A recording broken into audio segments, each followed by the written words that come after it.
Hello, everyone. It's time for Book 4 of my new Isekai series, The Plague Lands. I hope you enjoy it. Prologue.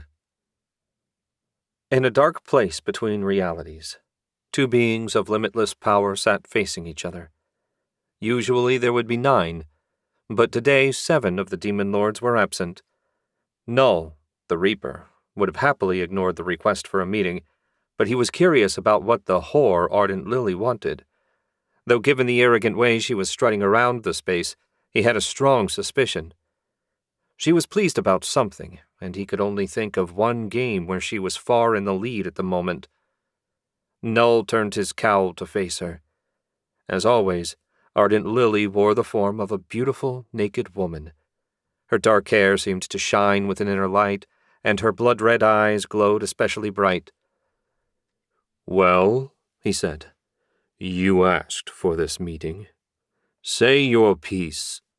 "You're never any fun," Ardent Lily pouted.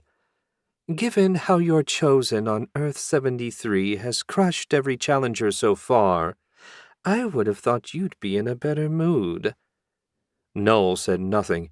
His chosen had indeed performed well so far, but the battles never ended, and neither did the great game. "Fine. I want to know your intentions toward the hero of Valendor." "My intentions? What makes you think I have any?" "He's from Earth 73, and I know you've been keeping an eye on him. Any interference will result in the game ending." "Any direct interference," Null said. "You've already pushed the boundaries of the rules by resurrecting your Demon King. I doubt the others will care if I decide to push back. The game can only be ended if a majority agree and you can convince Adonale to surrender. A possibility I consider dim." Ardent Lily's perfect face twisted as she scowled. Somehow she even made that look beautiful. "I'll make you a side deal. Leave the hero to his own devices, and when my Demon King rules Valendor, I won't launch an invasion of Earth 73. Null considered for a moment. He wanted to punish Valendor for daring to invade his Earth, and letting them suffer under Ardent Lily's rule would certainly be a sort of punishment, albeit an unsatisfying one.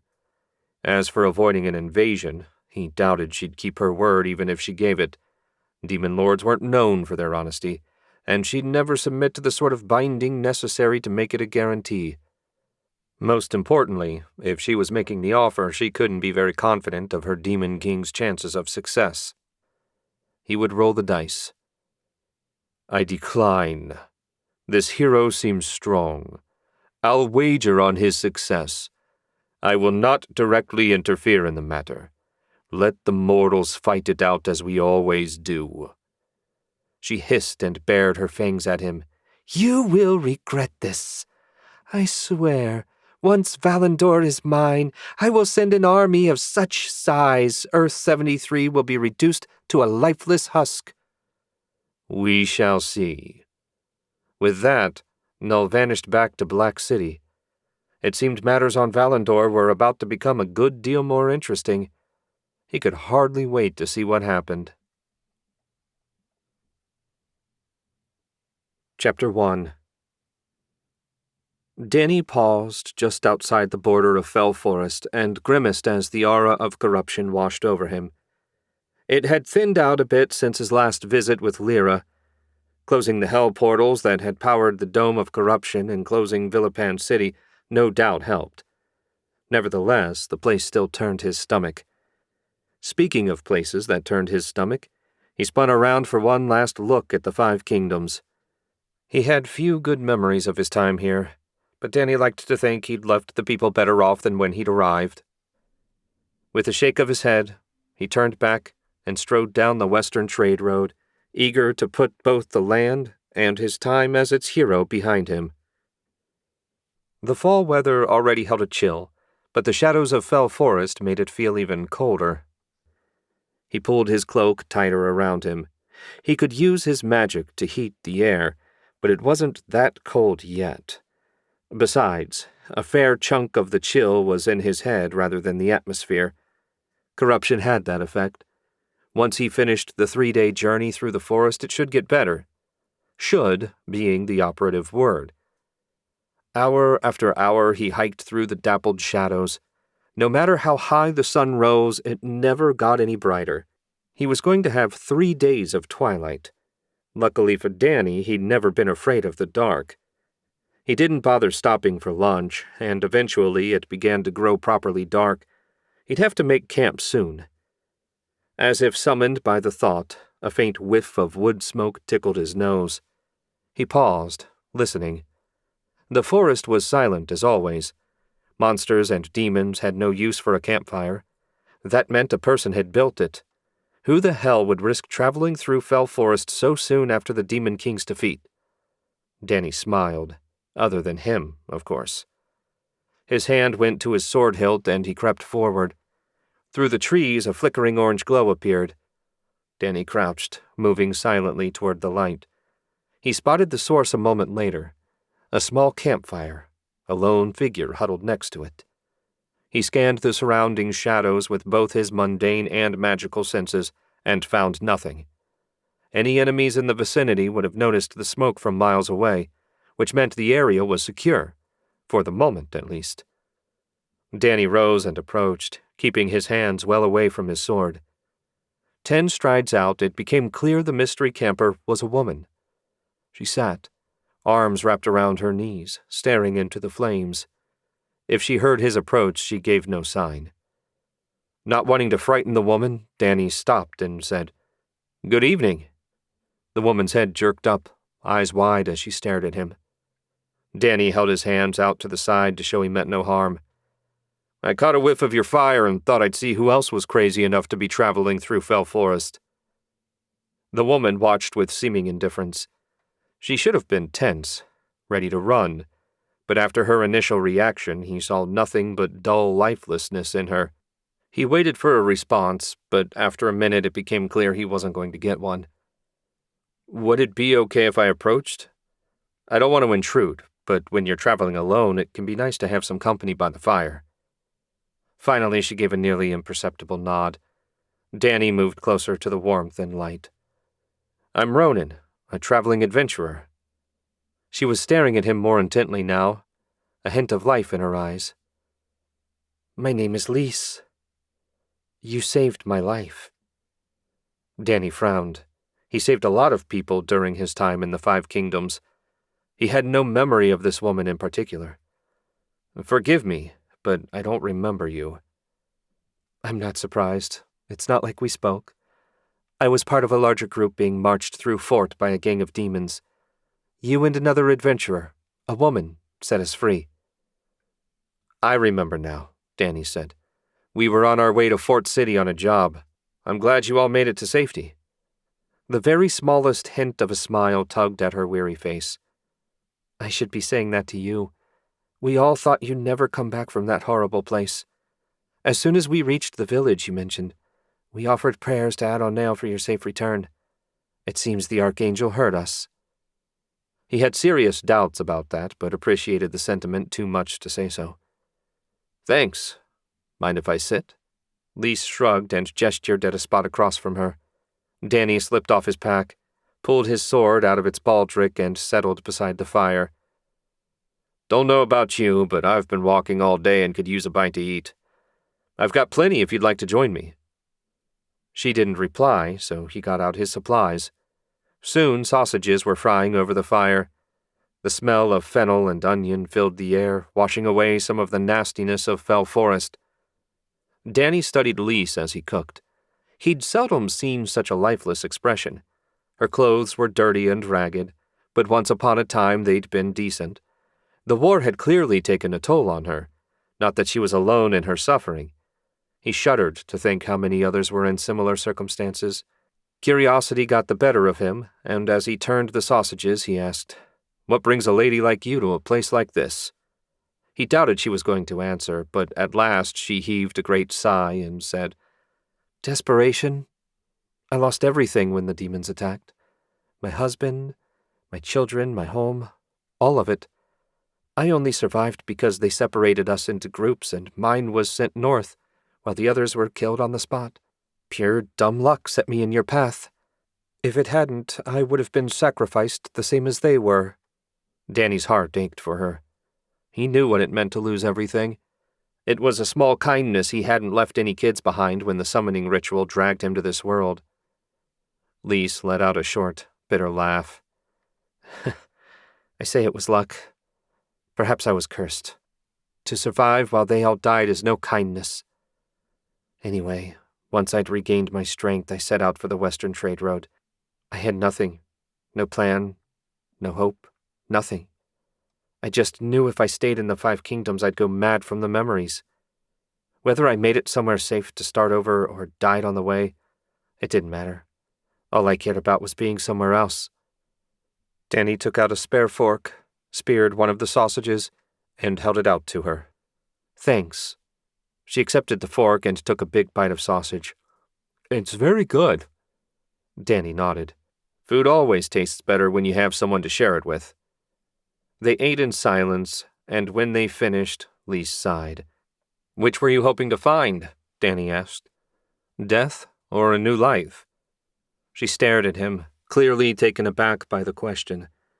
Maybe he shouldn't have been so blunt, but he had to know what she wanted if he was going to help her. And Danny had already made up his mind to help her. Given all she'd suffered, he felt a need to do something.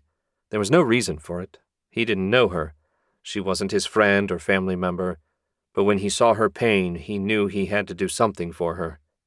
I honestly don't care which I find, Lise said. I only want the pain to end. What of it? If you truly want to start over, I'll escort you to the nearest village beyond Fell Forest. It's on my way, and I'd appreciate the company. If not, I'll be on my way in the morning. Fell Forest will no doubt grant your other wish before long. You've already saved me once. You owe me nothing. I know that. Like I said, it's on my way. And I'd like to help if I can. I saw a lot of death and destruction during the war. So many lives were destroyed. If I can help one person rebuild, I'd like to. So, what do you want? Deep down, what do you want? She gazed into the fire, fresh tears glimmering. I want to live. He barely heard the words, but even so, he made out the iron in them. She was strong, no doubt about that. Good. Get some rest. We've a long journey ahead of us. Lise nodded and looked at him across the fire. Thank you, Ronan. For everything. Danny smiled.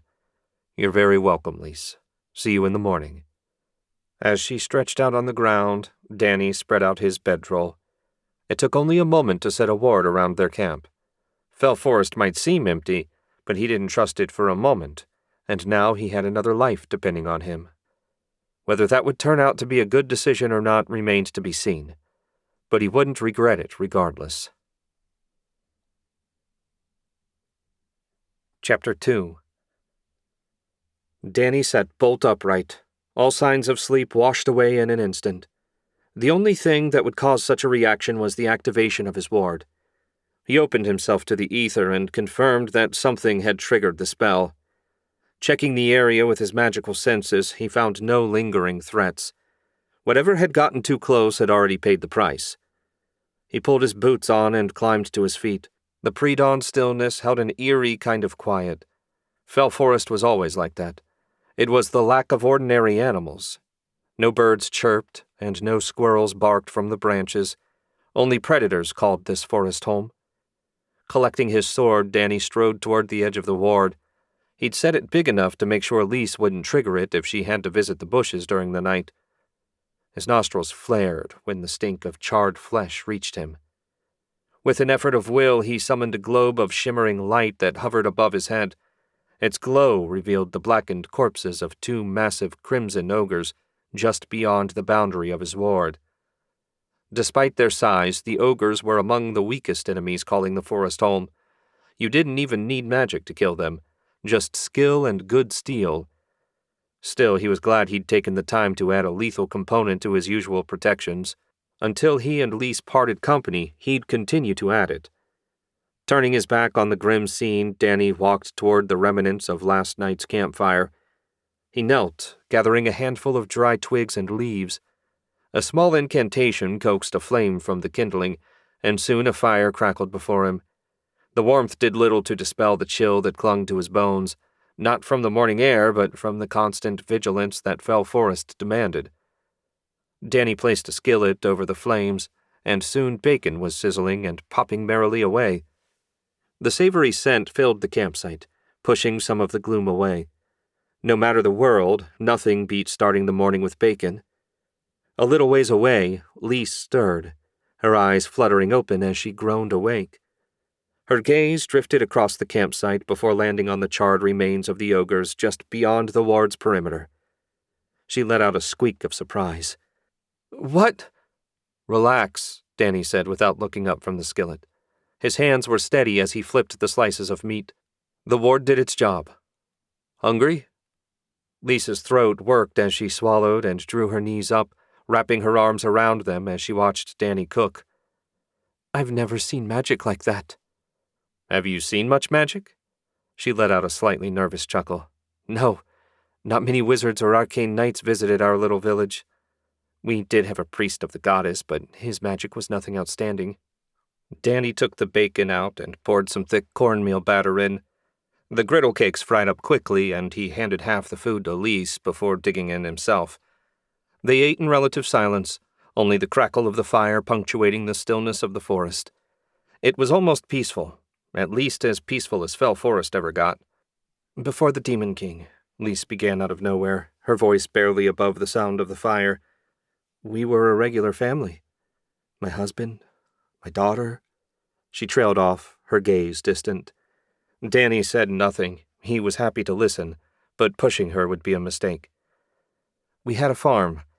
It was small, but it was ours. The life of a freeholder isn't easy, but we were generally happy.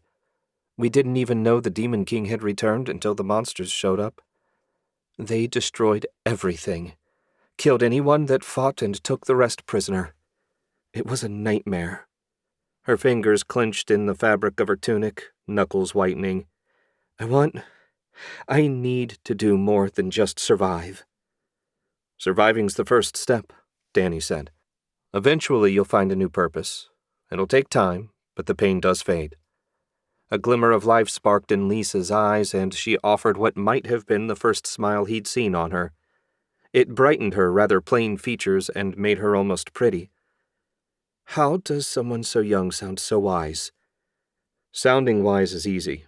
Being wise is harder. If you're done, we should get moving. We've got at least 2 more days to the edge of Fell Forest, and I'm eager to put this place behind us." "I second that," she said, new steel in her voice.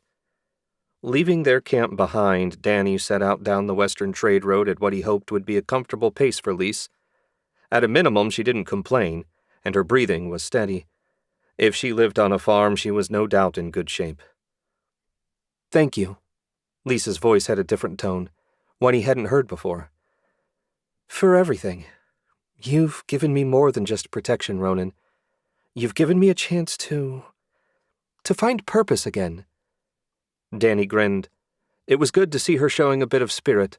He had sufficient experience with loss to understand it was only a start and that she'd have plenty of bad days ahead of her. But it was a step in the right direction. "Glad to help. He froze. A source of corruption was headed right toward them. "What is it?" Lise asked when she noticed he'd stopped. "Trouble. Get behind me." He drew his sword and conjured a holy ward around her. It wasn't as strong as the ones Eve made, but it should hold as long as they didn't encounter anything too strong. Next, he charged his weapon with the same energy and drew ether into his body, enhancing his strength and speed. The source of corruption was getting closer by the moment. He homed in on it and raised his sword to the ready position. "Don't move. No matter what happens. I can't fight and worry about you two." Lise nodded, her whole body tense and her hands clenched into fists. Putting her out of his mind, Danny readied himself for battle. With a guttural roar, 2 of the lamprey-headed demons that had been an endless thorn in his side since the first battle he fought on this world came snarling out of the depths of Fell Forest. Danny's grip tightened around the sword's hilt. The first demon leapt at him. He spun and slashed, cutting a deep groove in its side. His back cut drove the second demon back long enough for him to finish off the first one with a slash to the neck that sent its head tumbling to the dirt. Undeterred by its companion's death, the surviving demon lunged with a high-pitched screech that hurt Danny's ears. That was a new trick, but not an effective one. Ignoring the noise, he cut the demon in half from right shoulder to left hip. Both bodies immediately started dissolving into black goo. As soon as he confirmed the area was clear, he released all his spells. As fights went, it was far from the hardest he'd fought since arriving on Valandor, but without the hero's armor or his ether sword, it made for a bit of a challenge. He sheathed his sword and turned to Lise. "We're good. You okay?" The tremors in Lisa's hands made it clear she was far from okay. She hurried over and clung to Danny, her fingers digging into his dark tunic as she hugged him. "Those were the same ones that attacked our village. I thought... She didn't seem capable of finishing the sentence. Danny well understood the triggers of PTSD. He just hugged her and waited until the trembling stopped. "If you're up to it, we need to get going." "Right." She backed away and looked up at him. "I'm okay now." He let the lie pass, and they continued on, the road stretching endlessly before them. Thankfully, the rest of the day and the next night passed without incident. Around mid-afternoon the next day, Fell Forest opened up, revealing an expanse of fields and rolling hills. They'd made it through. Unfortunately, there wasn't a sign of civilization to be found as far as he could see. That wasn't a surprise, since no one in their right mind would build close to Fell Forest. "What now?" Lise asked. "I wasn't sure we'd make it through the forest, and now that we have, it doesn't feel real." "Oh, it's real. I figure if we stick to the road, we'll reach a village eventually. Once we do, you can start your new life. As for me, my destination is still a long ways from here." "Maybe you could settle down instead." She looked up at him, seeming a bit nervous. Danny swallowed a sigh. He was afraid of this. Even though he'd tried his best not to encourage her, it looked like Lise had gotten attached to him. While he would never regret helping her, this was a complication he didn't need. "No, my mission can't be set aside. Too much is on the line. You're a strong, capable woman. I'm sure you'll find your place in no time." She sniffed and wiped her eyes. "Right. We're practically strangers after all. Not to mention I'm old enough to be your mother. Forget I said anything." Forgetting about it struck Danny as an excellent idea. "I'd like to put some distance between us and Fell Forest before dark, assuming you're up to more walking." "I'm good. Let's go." She set out down the road, and Danny followed along behind. Whoever ended up marrying her was going to have his hands full in the best way possible. Chapter 3. Danny stopped on the crest of a low hill and shaded his eyes against the glare of the noon sun. 5 days of steady walking had put Fell Forest well behind them. While he knew no one would build a village close to the corrupt forest, he never imagined they'd have to walk this far to find civilization. Lisa's stamina had proven a welcome surprise. She'd kept up without a word of complaint. Danny didn't set a blistering pace, but he'd walked right along. His best guess put them 100 miles from the forest. "We found something. Finally," Danny said. The little village nestled between 2 hills wasn't huge by 5 Kingdom standards. A rough dirt path turned off the main trade road and ran down to the village. It had a palisade fence surrounding it, and a wagon served as a sort of gate. From here, despite using a spell to enhance his vision, he couldn't see a soul moving around either in the village itself or in the nearby fields. "Looks abandoned," Lise said. "Yup, but let's take a closer look to make sure." They turned down the path, and Danny moved a little ahead of Lise. If there was trouble, he wanted to reach it first. He needn't have worried. The village was as still and silent up close as it had been at a distance. It also stank to high heaven. The wagon blocking the entrance had been turned on its side. Whoever put it there clearly didn't want anyone moving it easily. A crude white skull with an X through it had been painted on the wagon bed. The sight triggered a memory in Danny's host. That was a plague sign. The memory sent a shiver down Danny's spine. He cast a sideways glance at Lise and saw her expression was twisted in disgust. "What's that smell?" she asked. "Rotting bodies." Danny didn't need his host to provide the answer. He'd smelled the same stench in a slaughtered village his team stumbled on during his first deployment. That was a memory he'd never forget. "You recognize the plague mark?" She nodded, but didn't speak. "I can't imagine someone still alive in there, but let's take a look just to be sure," Danny said. "Going in there's a bad idea," Lise said. "I don't even like being this close to it." "You can wait here. My magic will keep any disease at bay. I won't be long." Lise shook her head and grabbed his arm. "I'm not staying out here alone. Whatever's waiting, I'd prefer to face it with you." "All right." He wasn't going to insist she stay behind.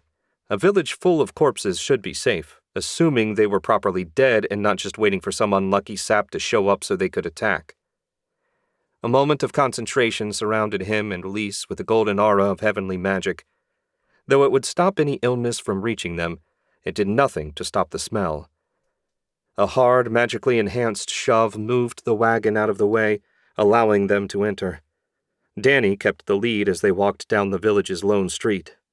Lise had a death grip on his left arm, as if she thought he might disappear on her.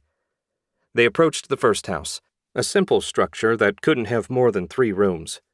Its door was partway open, as if an unspoken invitation to enter. Danny stuck his head in and grimaced. 3 bodies lay on the floor in pools of fluid he preferred not to examine too closely. He jerked his head back. "You don't want to look." "I certainly don't," Lise agreed. Methodically, Danny checked each dwelling, finding only bodies. Given the level of decay, he figured this place had been sealed up for a month or so. As far as he could tell, no animals had come sniffing around. That was strange. Crows, at least, should have been feasting. When they'd checked the last house, Danny said, "Nothing living." As he expected, but it was no less depressing for the lack of surprise. "Let's get the hell out of here," Lise said. "I've had enough of dead villages to last a lifetime." Danny nodded, happy to leave the place behind. When they'd put 100 yards and the worst of the smell behind them, Lise let out a long breath. "That was so much worse than what happened to my village." He reached out and placed a hand on her shoulder. "I'm sorry, Lise. I didn't intend to bring up bad memories." "No," she swallowed hard. "We needed to be sure. I understand that." "Stand still." He opened himself to the ether and bathed them both in the white glow of holy energy. He was confident the barrier kept any disease at bay, but after what he saw in those houses, Danny wasn't taking any chances. "Let's get out of here," Danny said. "Maybe we can find some living people to tell us what's going on." "Settling around here suddenly seems a good deal less appealing than I first thought," Lise said. Danny couldn't fault her logic. Leaving the forsaken village, they retraced their steps back to the trade road. He had no idea how far apart villages were spaced in this part of the world, but hopefully it wouldn't take them another 5 days to find out. "I'm getting sick of this road," he muttered. "As long as it takes us somewhere alive," she said. "I don't care about anything else." He smiled despite the grimness of their situation. Lise had a knack for cutting to the heart of the matter. They continued on, determined to put as much distance between themselves and the plague village as the sun would allow. Tomorrow was another day. If heaven stood with them, it would be a better one. Chapter 4. A new village appeared on the horizon in the middle of the afternoon, 2 days after they left the plague village behind. From a distance, it looked pretty much the same as the first one. Same palisade, same simple houses. The main difference was a crude gate in place of the wagon, that and the living people outside the gate. That the 4 men held crossbows cradled in their arms was less encouraging. Though given what Danny had seen so far, it was hardly a surprise. At least the walk hadn't been as long as Danny feared. "What do you think?" Lise asked as they pressed on. "I think living guards are an upgrade from a plague-marked wagon. Hopefully they don't shoot on sight. It wouldn't do any good, but I'd still prefer to avoid violence." "I second that." They turned off the main road and made a beeline for the village. 20 yards out, the center guard shouted, "Stop where you are!" Danny obliged, raising his hands in a gesture of peace as he did. The guards had their crossbows raised. fingers on the trigger ready to fire. That was terrible trigger discipline, but he saw no point in saying so. Judging from their ragged leathers and rusty bits of mail, these weren't the finest soldiers in the land. At least Danny hoped they weren't. "We mean you no harm," he said. "State your business," the same guard said. His eyes were narrow and suspicious beneath the brim of his iron helm. "We're travelers," Danny said, keeping his tone calm and even. "A hot meal and a bed would be most welcome if you can spare them." "Travelers," the guard spat the word. "What sort of fool travels when the plague is spreading?" Danny understood the guard's fear. He couldn't do anything about it, but he understood it. "We didn't know about the plague when we set out, and we can't go back in any case," Danny shrugged. "Is there any way we can convince you to let us in? It's been far too long since we enjoyed a bit of civilization." The guards exchanged uneasy glances, their fingers twitching above the triggers of their crossbows. They clearly had no idea what to do. Fear seldom led to good decisions, but, so far at least, they'd refrained from shooting. That had to be a good sign. "Hang on a minute," the central guard said at last. "Len, go fetch Father Walter. He can tell us if these two are safe." The youngest of the guards slipped under the bar that blocked access to the village and hurried out of sight. Minutes dragged by. Danny took some comfort in the guards lowering their weapons. It seemed they'd calmed enough to recognize Danny and Lise weren't an immediate threat. "Do you think they're going to let us in?" Lise asked, her voice pitched low so there was no danger of the guards overhearing. "Hopefully, once their priest confirms we're not sick. At least I can't see any reason they'd refuse us once it's safe." At last, the young guard reappeared, along with a skinny, middle-aged man dressed in a white robe featuring the red cross of the goddess, Lady of Healing. Father Walter looked them all over. Danny could feel the ether filling his eyes, though he didn't recognize the specific spell. "They're clear," the priest said, a note of relief in his voice. "No taint of plague upon them." The guards relaxed, shoulders slumping and crossbows dipping toward the ground. The center guard waved them closer. Up close, it was clear he'd seen plenty of years. His scruffy beard was flecked with white, and a nasty scar ran down the side of his face. "In with you, then," he said, motioning them through. "We don't have a proper tavern, but I'm sure someone would be willing to sell you a meal. Mind your manners and don't cause trouble. Brannock knows we've seen enough of it. Welcome to Whitehall." "Thank you, and rest assured we'll be on our best behavior," Danny said. "If you're willing," Father Walter said, "I'll introduce you to Mayor Rick. I'm sure he'll be eager for news of the outside world." "That works for me," Danny said. "I'd like to know more about what's happening around here before we resume our journey." Father Walter bowed to them and led the way into the village. As they walked down the dirt path that divided the village in half, Danny spotted nervous people peeking out at them, only to pull back when he looked their way. "Don't mind their curiosity," Father Walter said. "We seldom had visitors before the plague. Now a new arrival is a potential threat as well as a diversion." Danny didn't mind in the least and resolved to ignore them. Soon they arrived outside the largest house in the village. Not that it was anything special, just a bigger version of the standard design. Father Walter knocked, and a moment later the door opened, revealing a woman in her 50s dressed in a tan dress with a white apron over it. She looked them over, a little frown creasing her forehead. "Is Mayor Rick available?" Father Walter asked. "We have guests, and I'm sure he'll want to speak with them." "Of course he's available," the woman said. "The lazy lout has nothing to keep him occupied now. He sits around muttering to himself until I can't stand it and kick him out for a few hours. Then he comes back and starts all over again. Come in and I'll fetch him." She shuffled off deeper into the house while Danny and his companions waited in the central room. There were a few chairs around a rough table. He figured it served as both a dining room and a living room. "I'm guessing that's the mayor's wife," Lise said. "You would be correct," Father Walter said. "If she doesn't drag him out by the ear, I'll be impressed." "Welcome, travelers," Danny started when the first fat man he'd seen in a long time entered the room. Mayor Rick wore a billowing tunic that would have been called a muumuu back home. "What brings you to our cursed land?" Father Walter sighed. "Don't be so dramatic, Rick. Terrible though it might be, a plague isn't the same as a curse." We've come from the 5 Kingdoms. Danny paused, but the name brought no reaction. I'm Ronan, an elite adventurer, simply passing through on my way further west while Lise is looking for a place to settle. Neither of us had any idea what to expect when we left Fell Forest behind. Then we came across a village. Danny laid out everything they found. Oh, we hoped Green Rock had simply hunkered down the same as us. The mayor scrubbed a hand across his face. 3 of our own have fallen ill. We keep them isolated. But the longer the illness goes on, the greater the chance of others catching it. The power you used to purify yourselves, could you use it to cure them? Your healer, Danny turned toward Father Walter. He has done all within his power, the priest cut in, his face a mask of sorrow. But I lack the strength to defeat this disease.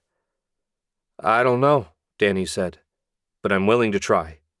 Heaven bless you, Father Walter said. Indeed, Mayor Rick said. Succeed or fail, we appreciate you trying. Show them the way, Walter. The priest led them out and across the village to an isolated house. 2 masked guards armed with crossbows stood on duty outside. Both men nodded to Walter, but didn't speak. This gentleman will be attempting to cure the afflicted. He has my and the mayor's permission to enter. The men shifted aside to let Danny pass. Be careful, Lise said. He appreciated her concern, but this wasn't a real battle. His divine barrier would protect him from whatever virus was behind the plague. The only question was whether or not he could cure the disease with a simple application of holy energy. He knew it would accelerate the healing of wounds, but neither Danny nor his host body had any idea how the technique would work on the plague. There was one way to find out. Steeling himself, he pushed through the door. Chapter 5. Danny hadn't spent much time around really sick people. He visited his grandfather in the hospital once when he was a kid, and that was about it. The antiseptic smell had been awful, but it had nothing on the scent of disease filling the isolation house. It kind of clung to the back of your throat and refused to let go. He wished his holy aura blocked that smell as well as it did the germs. 2 men lay stretched out and unmoving on narrow beds. A woman sat in a hard chair between them, her head bowed, whether in exhaustion or in prayer he couldn't say. Perhaps it was a little of both. She looked up, her eyes hollow from watching and waiting. Are you here to die with us? Danny barely heard her above the labored breathing of the men she tended. No, ma'am. Danny knelt beside the first patient, a young man about the same age as his host body. The man's skin was hot to the touch, his breath coming in ragged gasps. He didn't look long for the world. He flicked a glance at the woman and found her staring at the floor again, head hanging as if she lacked the strength to look up. It was rather pitiful, but convenient. He opened his storage and pulled out the ether sword's hilt. With the mithril to enhance his magic, Danny figured he'd have the best chance of success. Channeling ether through the hilt, then out into the patient, he envisioned the pure energy flooding every cell in his body, strengthening what belonged and burning away what didn't. Seizures shook the unlucky fellow, but Danny didn't stop. Eventually, the thrashing ended, and he sensed that the healing was complete. Exactly how he sensed it was another matter. It was magic, after all, and he had to trust that it was working the way it was supposed to. Danny repeated the process with the second man. He wasn't quite as weak, and so withstood the process easier. Finally, he purified the woman and himself, along with every surface in the house. He'd barely returned the hilt to storage when the woman looked up, her eyes wide. What was that? Magic. All 3 of you are disease-free. Father Walter will have to confirm it, but I'm confident you're out of danger. Stay strong. You'll all need time to fully recover, but you will recover. Heaven bless you, sir. I thought I was going to lose them both. I'm glad I could help. Danny stood, wobbled, and went to the door. That had been a bit of a job, and he was looking forward to a nice rest. He waved to the priest. It's done. Father Walter hurried over, but didn't enter. Instead, he stared at them all with the same intense look he'd used at the gate. After a minute, he said, I can't believe it. There's no sign of the disease in any of you. We'll keep the others in the isolation house until morning, but if they're still disease-free, I'll let them return home. You can come out." Danny stepped into the light and took a deep breath of fresh air. His body still tingled from all the ether he channeled. It was a different feeling from when he used physical enhancement, and he wasn't quite sure what to make of it. It wasn't painful, and did keep him safe from the plague, so all in all he'd call it a small price. When he'd put a safe distance between himself and the isolation house, Lise hurried over. "Are you okay?" "I'm fine, thanks. More importantly, the spell worked. Looks like they're going to be okay." "That's a relief." She moved to give him a hug, paused, and seemed to think better of it. Danny was okay with putting a little distance between them. He was going to be parting company with Lise at some point in the not-too-distant future, so keeping her from getting any more attached was prudent. Father Walter headed their way. "I need to let Rick know the magic worked. He'll want to have a celebration tonight. We've had nothing but bad news for a while, and this will lift the people's spirits." Danny had no great interest in being the center of attention, but he also understood the importance of morale. "I'm looking forward to it. For now, is there somewhere I can rest?" "Of course," Father Walter said. "Forgive my lack of consideration. It isn't much, but you're welcome to use my home for as long as you need. This way." They followed the priest to the far side of the village where his modest home waited. It had a little altar dedicated to the goddess in the central room, a small kitchen, and an equally small bedroom. The village's lone priest wasn't living in luxury by any means. It raised Danny's already good opinion of Walter a couple more notches. "Rest here as long as you like." Walter offered a little bow before hurrying away. Danny yawned. It would be weird sleeping in the man's bed, so he spread his bedroll out on the floor and lay down. An effort of will set a non-lethal ward around the room. Danny doubted they were in any danger here, but he'd been attacked so many times he didn't want to risk it. "What are we going to do?" Lise asked. "Long term. With the plague going around, I don't think settling in the area is going to work. People are too afraid of strangers." "Though it's going to delay my mission," Danny said. "A lot of people are going to die if someone doesn't figure out what's causing this plague. At a minimum, tracking down its origin and learning how it's spreading would give them a fighting chance, even if there isn't a cure." "It doesn't have to be you who does it," Lise said. "True, but with my magic I'm basically immune. That makes me the best person for the job. Don't misunderstand, I'm not making any firm plans until I know more, and I'll be sure to find a safe place for you first. Protecting only myself takes a lot less power than protecting both of us." Lise chewed her lip but didn't ask any more questions. Danny was grateful for her consideration and closed his eyes to rest. His rest lasted for a few hours before the sound of many voices laughing and shouting got his attention. He sat up and yawned. The tingling was gone and all his parts were functioning properly. He didn't think he'd slept, but the rest had done him good. Lise was seated in one of the hard chairs and had her feet up on another. The soft snores made it clear she'd had better luck getting to sleep than he did. Not wanting to wake her, Danny tiptoed over to the door and pushed it open. Outside, a group of villagers was gathering wood for a bonfire, while others were setting up tables nearby. It appeared the celebration was to be an outside one. Made sense given the size of the houses. Judging by the length of the shadows, they still had a couple more hours until dark. He closed the door and pulled the gazetteer out of storage. He wanted to confirm a few things. Given their rough location, he still had at least 1,500 miles to go to reach Elfholm. All the measurements were rough, so he couldn't say for sure. Even if he found a safe place for Lise, traveling through this plague-cursed land was going to slow him down. Worse than that, winter would soon be here in earnest. Danny wasn't sure what the seasons were like in this part of the world, but given the unchanging latitude he was traveling along, it should be similar to the Five Kingdoms. Based on his host's memories, that meant about 6 weeks of really cold weather starting in a month or so, followed by a nasty, wet couple of months that passed as spring. Not exactly great traveling weather. There were 2 cities between here and Elfholm. Hopefully they were still there and thriving. His research continued until 3 heavy blows on the door startled him out of his planning. Danny quickly put his book away before Lise could fully wake up. As she rubbed her eyes, he opened the door. Father Walter was outside.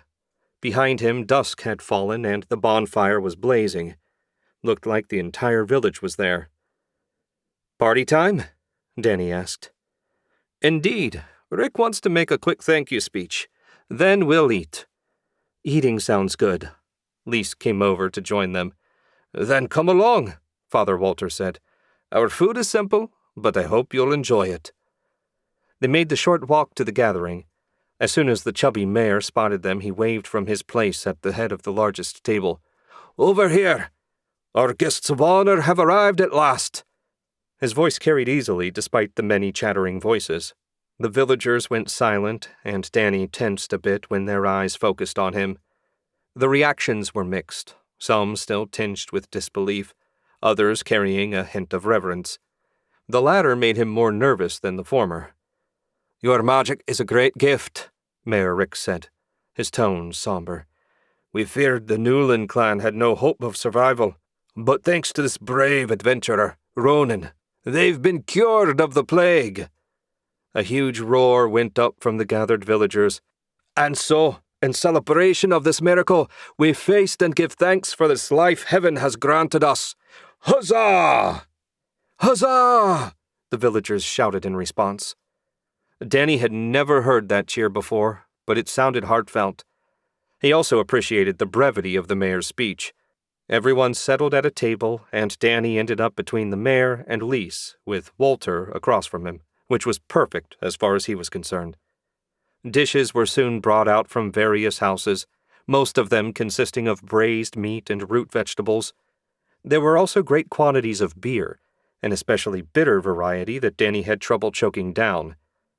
When they'd eaten a few bites, the mayor said, "We can never thank you enough, though I fear when you leave we will once more be in danger of the plague returning." It wasn't the subtlest of hints, but since Danny had already decided to look into the matter, he was happy to play along. "Do you know where it came from?" "None. We're pretty isolated here. Sometimes our shepherds meet shepherds from Green Rock or one of the other nearby villages. The fields are open to everyone, and there's plenty of grass to go around. Merchants visit a few times a year, and of course we trade with the beast folk hunters. My best guess is young Rem Newlin ran into a sick shepherd from Green Rock and brought it back with him. If he's awake, I mean to ask him in the morning." "I'd like to join you," Danny said. "Where would I go from here if I wanted to find out what was going on in the greater area?" "Redfield to the northwest is the biggest town in the area. All the merchants go there. As for speaking with Rem, you're more than welcome to join in. If anyone's earned the right, you have, and thank you for looking into the disease. No one here is up to it, but with your magic, maybe you can find a way to end the plague." "I'll do my best." Danny just hoped his best would be good enough. Chapter 6. Danny had drunk some nasty coffee during his time as a Marine, but right now he would have happily sipped the worst of it rather than the mug of heated beer Father Walter had provided him this morning. He didn't know how the stuff could be worse hot, but it was. Lise, seated opposite him at the dining room table in Father Walter's modest home, sipped hers without making a face. He couldn't have been more impressed. Their host emerged from the kitchen carrying 3 bowls of coarse grits cooked with sheep's milk. He set one in front of each of his guests before sitting himself. "Mayor Rick won't be up early, especially after last night," Father Walter said. Danny took a bite of his grits and found them 1,000 times better than the beer. They had a smooth texture and hint of sweetness he quite liked. "I'm not in a huge rush.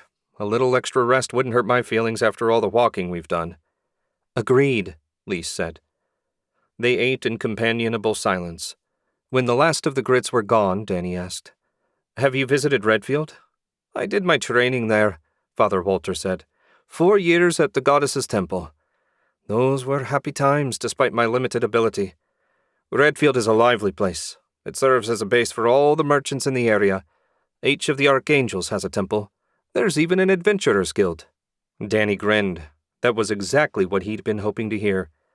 "Sounds like a good place to track down some leads." "Why are some priests stronger than others?" Lise asked. "I don't know much about it, but I thought you were channeling the archangel's power. Shouldn't it be the same for everyone?"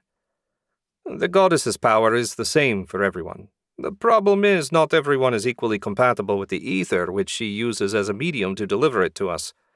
Like wizards, some priests are stronger than others. That's just the way it is. Doesn't seem fair, Lise said. Not that much else does. Danny hated the bitterness in her voice, but he couldn't argue with the truth of her words. He was well aware of the world's unfairness. About an hour later, someone knocked and Mayor Rick's voice came through the door. "Are you ready, Ronan?" Danny hopped to his feet and crossed the room. He opened the door and found the mayor's rotund figure waiting outside. "I am. Lead the way." "Come along, Walter," Mayor Rick said. "We need you to confirm they haven't relapsed." I'm coming. Walter crossed the room and stepped out into the street. Danny turned back to Lise. "We shouldn't be long. Do you mind waiting here?" "I'll be fine. Go do what you have to. I assume we'll be leaving as soon as you get back." Danny nodded. "That's my plan. We've got plenty of daylight left." Lise gave him a little goodbye wave, and the three men set out across the village. It was every bit as quiet as when Danny arrived.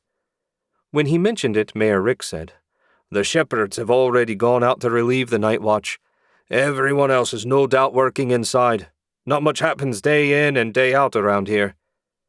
Considering everything that had happened since he got here, Danny didn't think that was such a bad thing.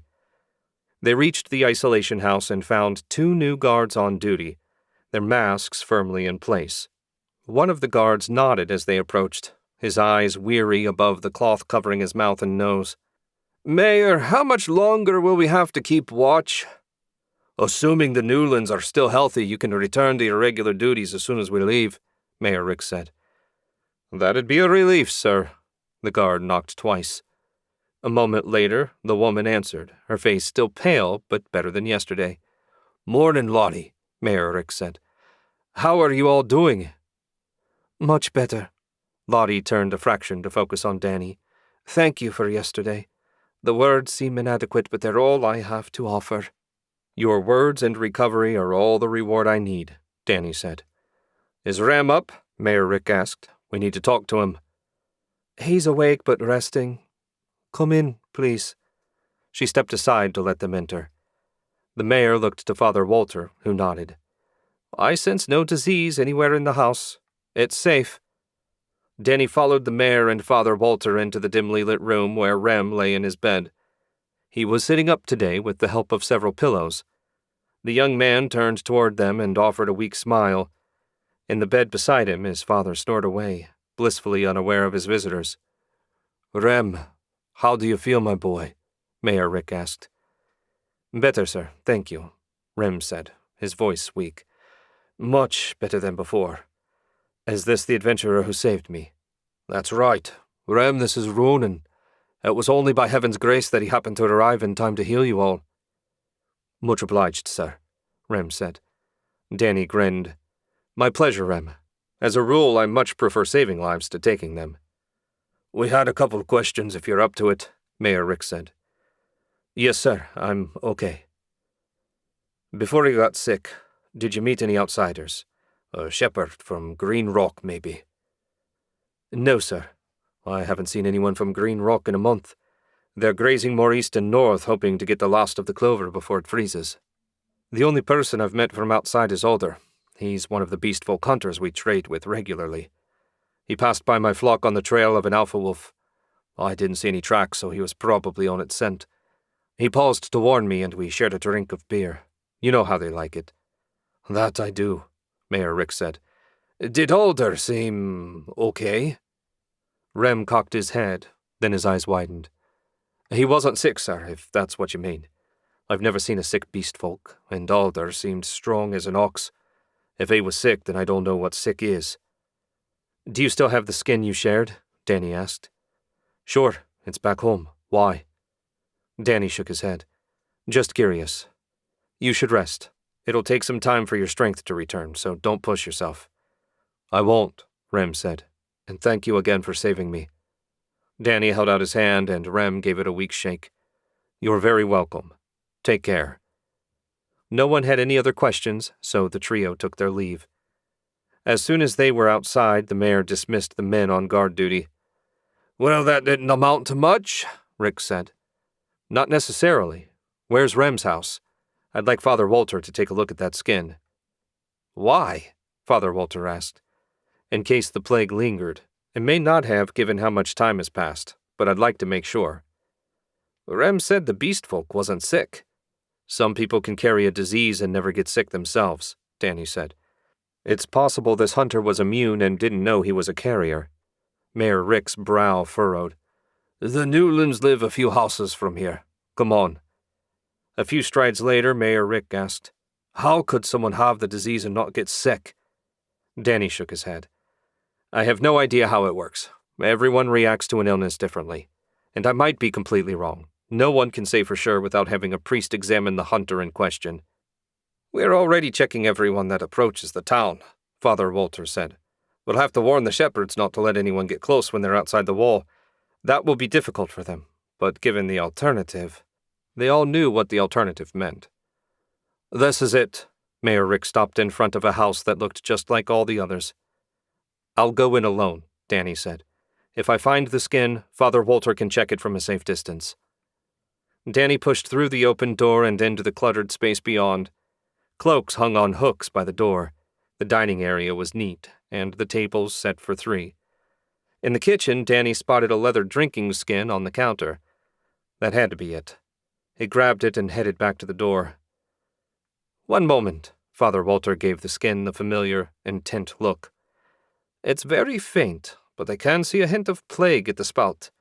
It could just as well have come from Rem as the hunter. True, Danny said. I'll purify the whole house just to be safe. He focused and sent a mist of ether charged with holy energy throughout the house like a spray from a disinfectant. That done, he hung the flask by the cloaks and stepped outside. I think I've done about all I can here. Hopefully I can learn more in Redfield. I wish you the best of luck. Same to you, my friend, Rick said. Indeed, may the goddess watch over you, Father Walter added. Danny didn't know what sort of standing he had in heaven at the moment, but he'd take all the help he could get. Chapter 7. The town of Redfield was built directly on the Western Trade Road. A 30-foot-tall, heavy wooden wall topped with spikes surrounded it, and even from a distance Danny could see the noon sun glinting off the helmets of guards patrolling the battlements. It had taken nearly a week for Danny and Lise to make the walk from Whitehall, which was less time than Mayor Rick warned them they'd need. The fact that they weren't herding sheep no doubt sped their journey a fair bit.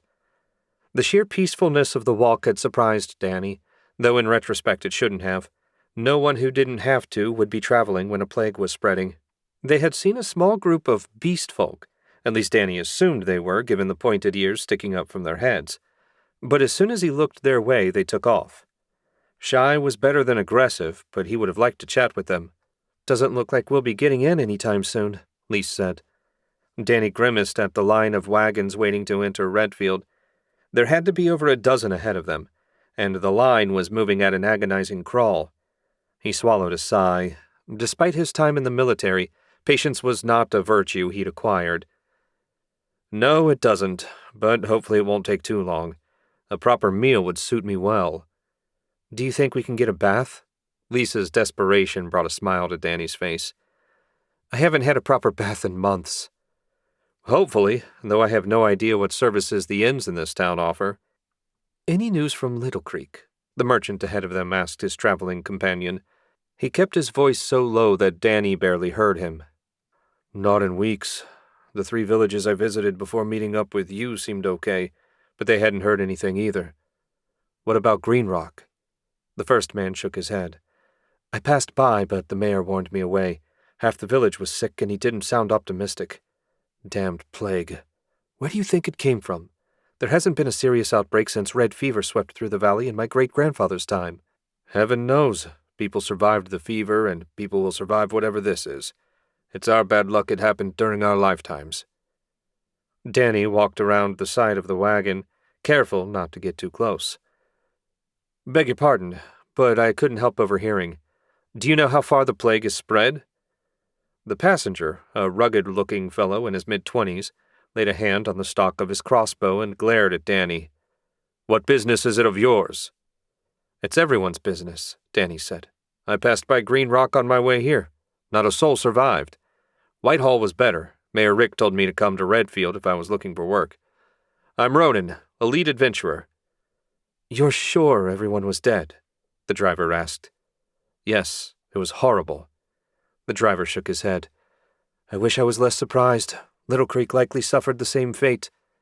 I know Rick. It's good to hear his town is holding its own. I'm glad this was my last trip until spring, I can tell you that. I wish I had more details to share, but most of the towns I visited knew nothing about it. I passed a warning along, but that's all I could do." "I'm not from this area," Danny said. "Is there no central authority that can help with the situation?" The younger man barked a laugh. "There's no authority here. The villages handle their own business. The temples help out where they can, and the guilds take as much of the profits as possible." "And that's the way we like it," the older man added. "Usually, at least. Where might you be from, sir?" "The Five Kingdoms. Are you familiar with it?" "I've heard of it, but never risked the trip through the cursed woods to trade there." "Fell Forest is definitely not to be traversed lightly. My companion and I made it through with little trouble, but a larger group might attract more attention. I appreciate you taking the time to chat with me." "Not at all, sir." The driver gave him a nod and urged his wagon ahead a few yards. "They seemed reasonably friendly," Lise said when Danny had rejoined her, "though the news could have been better." "True. Of course, given everything we've seen, the bad news was hardly a shock." "Do these people truly have no lord to watch over them?" "Sounds that way. Not sure if that's better or worse, but it's certainly different from the Five Kingdoms." After a tedious hour of inching forward, a wagon length at a time, they finally reached the gate. A squad of city guards flanked the entrance, spears glinting in the sun. Their faces were obscured by cloth masks. Word of the plague had clearly reached Redfield. Danny had serious doubts about the usefulness of those masks given the lack of magic in them, but maybe they made the guards feel better. A grim, scowling priest in dark robes stood behind the wall of spearmen. He wore a chain hoop around his neck, marking him as a follower of the Binder. Of all the faiths they might have encountered, his was the one Danny most wanted to avoid, mostly because of their reputation. Eve hadn't made them sound pleasant. Not that her patron, Adonale, was on Danny's Christmas card list either. The guards poked and prodded merchants' wares with the blunt ends of their spears, looking for all the world like they expected someone to leap up and make a run for it. The priest stared at the men with the same intense look Father Walter used to root out plague-bearers. After a tense few minutes, the priest said, "They're free of disease." One of the guards approached the driver. 2 gold coins." "2?" the driver said. 3 months ago it was 5 silvers. 3 months ago there wasn't a plague requiring the constant employment of a priest at the gate. Pay or leave, it's your choice." Grumbling about banditry, the merchant handed over the coins and urged his wagon through. "Next," the lead guard said. Danny and Lise stepped forward. "You're not merchants," the guard said. "What's your business in Redfield?" "I'm an adventurer on my way further west. I'm just passing through. I ran into Lise on the way and we've been traveling together. Thought this would be a good place to rest for a few days and buy supplies. Would you like to see my badge?" The guard looked back at the priest, who nodded. "They're free from disease." "Hand it over." Danny dug the badge out of his satchel and passed it to the guard, who gave it a cursory glance before handing it back.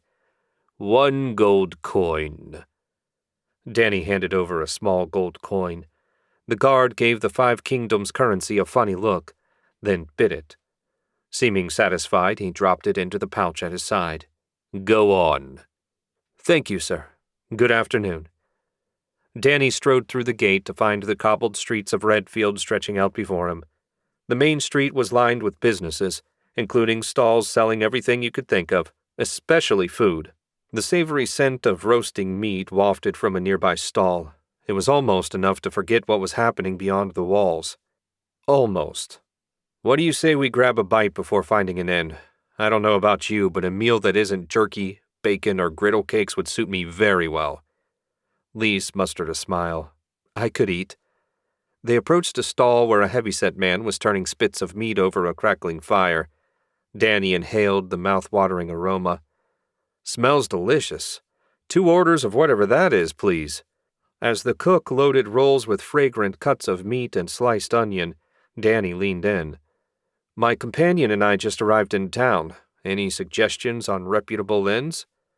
The man shot them a look as he worked. "The Golden Gate is 4 buildings down. They cater to strangers. 2 silver coins for the food." "Much obliged." Danny handed him 3 small silver coins, then passed an overfull sandwich to Lise. They found an empty spot a few feet away and fell to eating. The meat was delicious, if a bit on the tough side. Danny figured it was mutton since he hadn't seen anything but sheep since he arrived in the area. When he finally looked up from his half-eaten sandwich, he found Lise staring at hers with a blank expression. "Hey," Danny said. "Copper for your thoughts." "I was just thinking I left one horrible situation for another one every bit as awful in its own way. Is it too much to ask for a bit of peace and quiet with no one dying or getting killed?" "In this life? Probably." "Wow, you're really bad at giving reassurance. You're supposed to say, 'Don't worry, Lise, we'll find a place like that one day.'" Danny allowed himself a grim smile. "If you're looking for happy lies, you're traveling with the wrong guy. What say we get ourselves settled at the Golden Gate? Hopefully they have a tub and you can soak your cares away." "That sounds lovely." She resumed eating with some enthusiasm. When they finished the sandwiches, Danny led the way down the street until he spotted a large, 2-story building with a sign featuring a golden arch. He assumed this had to be the place and pushed through the door. The Golden Gate Inn was slammed. Patrons jostled for space at the bar while harried servers wove through the crowd balancing trays laden with foaming tankards and steaming bowls. This was clearly the place to go for lunch. Danny cut a path through the chaos, one hand on Lisa's elbow as he steered them toward the back of the room. "Stay close," he murmured, pitching his voice low enough that no one would hear over the din. "These people look like decent folks, but you never know what kind of trouble might be brewing." Lise nodded, her gaze darting over the rowdy patrons. They reached the bar at last, wedging themselves into a gap between a pair of red-faced merchants. Danny leaned across the stained wood, trying to catch the eye of the sweating, bald bartender. Minutes crawled by as servers came and went. Danny drummed his fingers against the bar as he waited. Finally, the bartender marched their way, a scowl etched onto his fleshy face. "What'll it be?" he asked. "A room with 2 beds for the night," Danny said. "And a bath if you've got one." The bartender squinted, taking in their road-stained clothes and grim expressions. "Rooms are 3 silvers each. Baths another 2. Pay up front." Danny slapped a small gold coin on the bar. "That do it?" The bartender's scowl brightened as he scooped up the coin. "Yes, sir. Top of the stairs, last door on the left. I'll bring the tub once the lunch rush dies down, probably an hour or so." "That'll be fine, thanks." Danny pushed away from the bar and made his way to the stairs. The room was small and spare, little more than a pair of narrow beds and a washstand. Danny crossed to the window, peering down at the street below. They still had plenty of daylight. "Not much, but it'll do for a while." He turned back to Lise. She'd sat on the edge of one of the beds, hands folded in her lap. "Once they bring the tub, I'll head for the guild and see what I can learn. Don't worry, I'll leave a ward on the door." "Thanks for everything. I'm afraid I haven't been much use. It would have been easier for you to leave me behind." "Easy and right are seldom the same thing. I have no regrets about my decision." Danny offered her his most reassuring smile. "I'll get you somewhere reasonably safe, I promise." He dearly hoped that was a promise he could keep. Chapter 8. Danny grunted as he and the bartender maneuvered a heavy metal tub through the doorway of his room. The damn thing had to weigh a couple 100 pounds. Physical enhancement magic made lifting it easy, but it was such an awkward shape. 3 serving girls waited patiently in the hall behind them, each holding a steaming bucket of water. Once they positioned the tub in the center of the room, the girls entered and emptied their buckets, sending plumes of steam billowing into the modest room. Danny wiped the sweat from his brow and surveyed their work with satisfaction. It wasn't much, but after weeks on the road, Lise deserved a hot bath at least. Danny was quite looking forward to his turn as well. He turned to Lise, who was much more interested in the tub than him. "I shouldn't be long. Be sure to bar the door behind me." "I'll be fine, don't worry," Lise said. She sounded like she meant it, though he had his doubts. Danny closed the door and paused until he heard the bar thunk into place. An effort of will conjured a ward that would paralyze anyone that tried to force the door open. Short of a death ward, this was as safe as he could make her. "What's the big idea telling her to bar the door?" the bartender asked. "I run a safe place here." "It's only prudent for a woman in the bath to take precautions. Where can I find the Adventurers Guild?" The bartender set out down the hall, and Danny fell in beside him. "Out the door, turn left, 2 streets up, turn right at the blacksmith's. It's 2 doors down from there. You can't miss it. They've got a big sign out front with a crossed sword and wand." "Thanks for the directions and the tub. I'm sure Lise appreciates the latter as well." "All part of the service," the bartender said with a distinct lack of enthusiasm. "Let me know when you get back and I'll have the girls change the water." They reached the now much quieter common room, and before heading for the door, Danny said, "Will do." Exiting the inn, Danny squinted against the afternoon sun.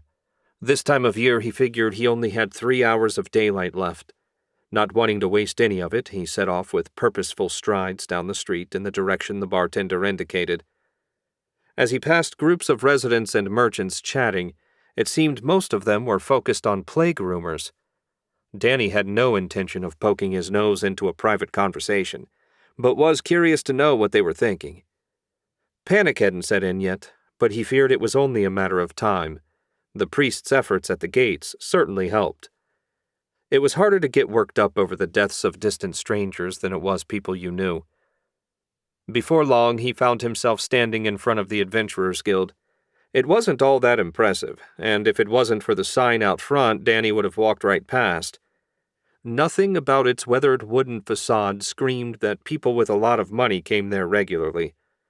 On the covered front porch, a trio of armed men lounged in chairs near the door. They eyed him as he approached, one of them grinning like a madman. Hopefully they weren't the Redfield equivalent of Bruno. Luckily for them, they made no move to bother Danny as he pushed inside. He blinked a few times to help his eyes adjust to the relative dimness. The main waiting area was smaller than the Rosenbar Guild's, though it had the same basic layout. Only 2 parties were present, both of them enjoying a drink and paying Danny no attention. That was definitely an improvement over his first visit to the Rosenbar Guild. Danny made his way to the long wooden counter at the back of the room where 2 women a bit younger than Lise waited for customers. Danny stepped up to the counter and offered the nearest woman his best smile. She responded in kind, displaying a mouthful of crooked teeth. "Are you looking to post a job, sir?" Danny placed his guild badge on the counter. "Nope, I'm Ronan, and I just arrived in town. I was hoping for some information on the plague. I took a sort of unofficial job with the mayor of Whitehall to look into the source." The secretary sighed, rubbing her eyes with ink-stained fingers. "There isn't much concrete news, I'm afraid. Just rumors. No one seems to know where it came from, and only a powerful priest can cure it. Speaking of, the priests are doing their best to keep the stricken out of the city, but there aren't enough of them to go from village to village." Danny frowned. "Has anyone posted a job about it? Surely someone must be investigating the situation." "There's been nothing I've seen. The average adventurer isn't equipped to handle a plague. Bandits or alpha wolves, sure, but you can't stab a disease." Danny couldn't argue with her. "I've heard alpha wolves mentioned before. What are they? They're not something that exists in the 5 kingdoms." "They're really big wolves, like half the size of a draft horse. They travel in small groups rather than big packs. Worst of all, they have a taste for mutton. The Merchants Guild has a standing bounty of 5 gold pieces on their skulls. Hunting them is the beast folks' main occupation." "They don't mind adventurers trying to get a cut?" "There are plenty of alpha wolves to go around. More's the pity." "Thanks for the help." He pocketed his badge and turned away from the counter. He'd hoped for better intel, but she couldn't tell him what she didn't know. He'd take a quick look at the job board, then head back. Lease should be done, and a nice soak in a hot bath might jog some ideas loose. A few quick strides carried him to the back wall where the job board waited. It wasn't overloaded with options. Bodyguard work, a notice about the bounties on alpha wolves that had "Do Not Remove" written on it in large letters. Nothing caught his eye or seemed plague-related. Looked like he'd have to find his answer elsewhere.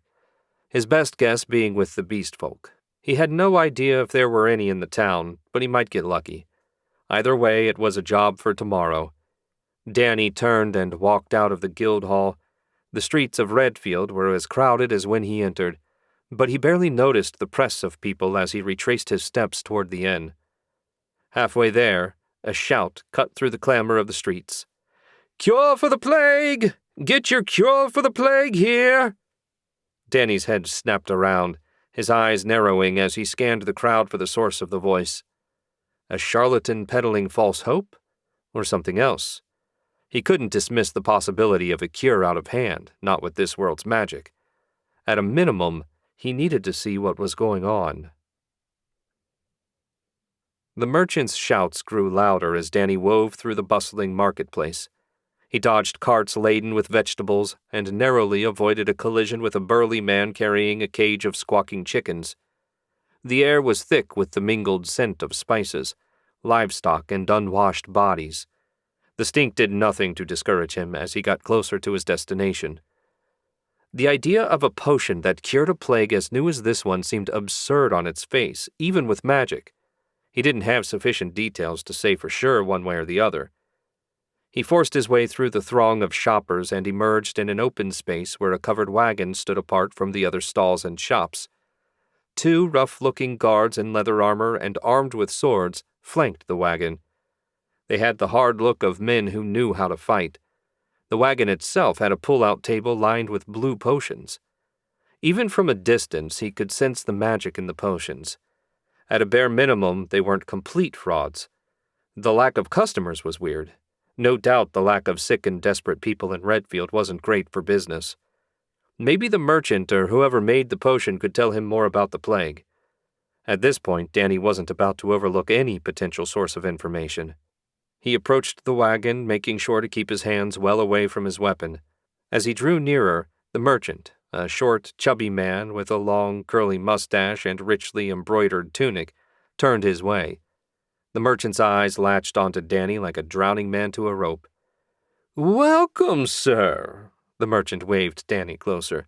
"I can see you are a man of discerning taste. Surely you've heard of the miraculous cure I offer?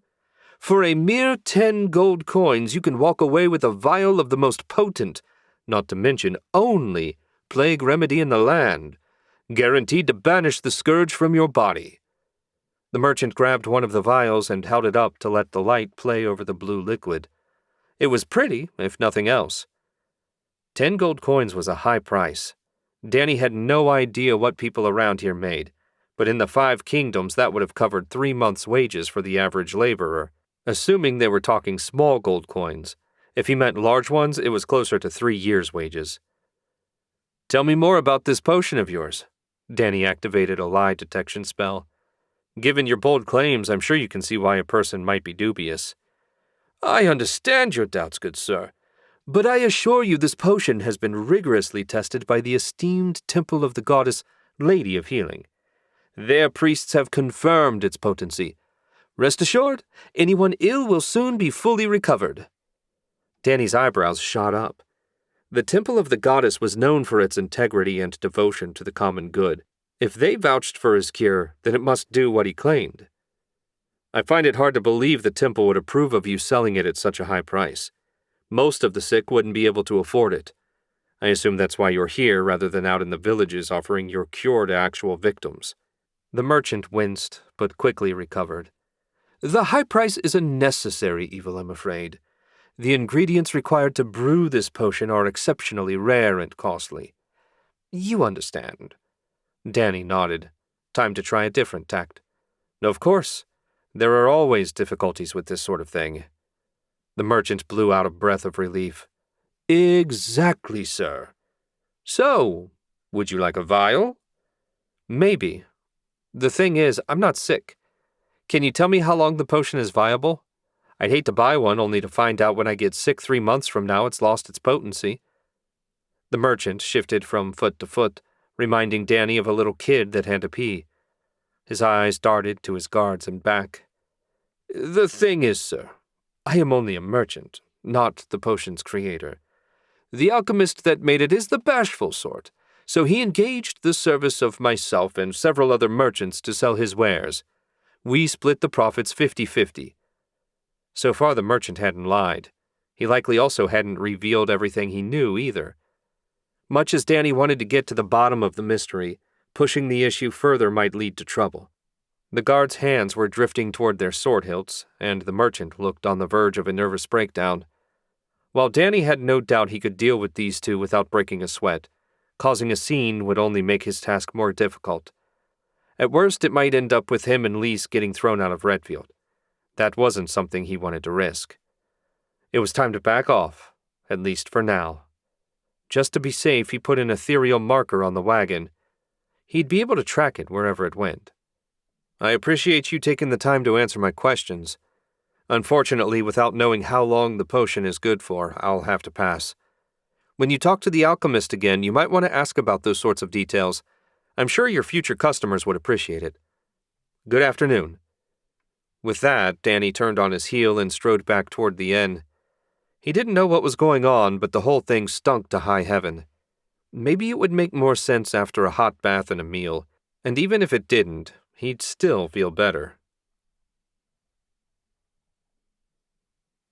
Chapter 9. Danny woke up and stretched. For the first time in far too long, he felt rested and clean. The money he spent on that bath was the best investment ever. He allowed himself 10 seconds to revel before turning his thoughts to the merchant. No great epiphany had come to him during the night, but he had no doubt there was something going on with the guy. Who would try to sell a product they basically knew nothing about? The answer, obviously, was that guy. He had to be counting on desperation to move units. The merchant might have been a sleazeball, but the alchemist that made the potions interested Danny more. The problem was he had no idea who he was or where to find him. So many questions and so few answers. First things first. Danny opened himself to the ether and sent his awareness out. It took only a moment to confirm the wagon's presence. In fact, it hadn't moved at all. On the one hand, that was good, since Danny had more research to do. On the other hand, if the merchant had left, Danny could have tracked him to wherever his supplier worked. He released the spell and swung his legs out of bed. As he was slipping his feet into his boots, Lise stirred and opened her eyes. What's the plan for today? I'm going to visit the temple of the goddess, see if I can learn anything more about those plague potions. Can I come? Lise pushed herself up. Sitting around here all day wondering what's happening doesn't appeal to me. It gives me too much time to think. He hesitated for a moment before nodding. The town was peaceful and visiting the temple should be safe. Sure, we'll head out as soon as you're ready. Danny stepped into the hall to give her a bit of privacy. Unlike women from his world, Lise didn't need long to get ready, and 5 minutes later they were on their way downstairs to the common room. The breakfast rush Danny had expected was nowhere to be seen. In fact, the tables were empty save for a trio of serving girls eating their own breakfasts. One moved to stand up and wait on them, but Danny waved her off and headed for the bar. The bartender emerged from the kitchen and stomped over. Need something? Danny set 3 small silver coins on the bar. The room for another night. The bartender shook his head. Your coins are too small. Don't recognize the mint. But that's not going to do it. Is there a money changer around here? I need some local currency. I can help with that, for a 10% fee. Danny rubbed the bridge of his nose. He had no idea if that was fair, but he had so much wealth from working with Lyra he could afford it. Fine. Say, if there's no lord, who handles minting the local coin? Merchants' Guild. The bartender reached under the bar and came up with a scale and 3 lead coins of various sizes. You have to be a member to change coins. How much did you want to do? Danny had 2 large gold coins in his satchel and placed them on the bar. "Give me 1 in gold and the other silver." The bartender took Danny's coins and got busy. In the end, he ended up with 7 gold coins and 70 silvers after the bartender took his cut. As Danny was picking up his money, the bartender said, "Thanks for your business. I'll even give you the room for half off tonight." "Thanks." Danny gave him 2 silver coins. "Where can I find the Temple of the Goddess?" "You feeling sick?" The bartender looked down at his hands as if expecting them to start rotting off. "No, you can relax." Danny told him about his encounter with the potion merchant the day before. "I want to know more about what he's selling. I figure if anyone can tell me about those potions, whoever inspected them can." "I heard about that guy. Some of the regulars were laughing about him last night. What kind of idiot sells a cure where no one's sick? Anyway, the temples are in the northwest quarter, not far from the gate. The goddess's is the biggest. You can't miss it." "Thanks." Despite his manner, the bartender didn't seem like such a bad guy. "Ready?" Lise nodded and followed him outside. The air had a bite to it despite the bright sunlight. Hopefully the snow would hold off for a bit longer. The street was already bustling with farmers and merchants driving their wagons toward the market. Plague or not, business went on. The savory scent of cooking meat drew him to a busy stall up the street from the Golden Gate. The source of the aroma was a grill covered with bursting sausages. They were served on skewers so you could eat as you walked, kind of like meat lollipops. Danny got in line and, when his turn came, said, "2, please." The vendor skewered his order and traded them for one of Danny's newly acquired silver coins. He handed one to Lise and they turned west, keeping to the edge of the road so as not to get run over by wagons. They ate as they walked, the rich, spiced meat doing wonders to lift Danny's spirits. Halfway through, Danny said, "Not bad." "No, not bad at all," Lise agreed, "though I feel a bit guilty relying on you to pay for everything." "Don't worry about it. One more person doesn't add all that much cost, and I enjoy the company." She gave him a bashful smile that made some of the years melt off her face. He wasn't just saying that to make her feel better. Traveling alone, while faster, would have been way less interesting. Redfield wasn't a huge town, and by the time they finished their breakfast they were standing in front of the goddess's temple. It was a modest stone building, its only embellishment a stained glass window depicting a winged woman above the heavy oak door. Danny grasped the iron handle and found it unlocked. He pushed through into the warm chapel. He rubbed his hands. The heat felt good after the morning chill. There was no stove, so he assumed magic heated the building. So much divine energy filled the air that he couldn't locate the source of the heat. In the chapel, rows of wooden pews led to an altar at the front, where a priest in white robes adorned with a red cross polished candle holders with a dirty rag. He smiled at their approach, his weathered face brightening. "Welcome, strangers. My name is Father Sander. How may I assist you today?" Danny returned the smile and strode down the aisle. "I'm Ronan, and this is Lise. I was hoping you could tell me about the plague potions. Are you the one who analyzed them?" Father Sander's smile soured. "Ah, yes, those things. I am indeed the one who analyzed them. A dubious honor indeed. I'm afraid there's not much I can tell you. They work, though the price borders on extortion." "How long are they good for?" The priest spread his hands in a helpless gesture. "I wish I could say, but all my magic revealed is that the potions are indeed effective against the plague. Though I disapprove of the price, it's not the church's place to deny anyone the right to conduct business. If a wealthy person should come down with the plague, a potion could save them. That's reason enough not to interfere." "Right. Thanks, Father." Danny handed him a small gold coin. "Here, a small donation to the greater good." "The goddess watch over you." "May she watch over us all." Danny turned and strode out of the temple. "That didn't amount to much," Lise said. "Nope." Danny blew out a sigh. "We need a new plan. There has to be someone in this town who knows something about those damned potions." And if there isn't? He didn't have an answer for her. Much as he wanted to bring the plague to an end, there was only so much he could do. Let's take a walk. Clear our heads. Lise fell into step beside him, and together they walked down the street. Danny had no particular destination in mind, and that was the problem. He was a stranger in this town. He had no friends and no contacts, no one he could ask for help. Maybe the beast folk knew something. He could go hunting for alpha wolves and hope he ran into a fellow hunter. At a minimum, it would be better than wandering around at random, hoping for inspiration to strike. Osborne carefully set a crate of potions aside, the vials clinking as he did, and rubbed his pudgy hands together to warm them. The crates took up so much space in the back of his wagon he barely had room to lie down at night. Luckily, in town that wasn't an issue. He'd enjoyed a nice, warm bed in a fine inn last night. Of course, if he didn't start selling some potions, that was going to change in the not-too-distant future. Grumbling, he opened the wagon's hidden compartment and pulled out the crystal ball his partner had provided. Osborne grimaced.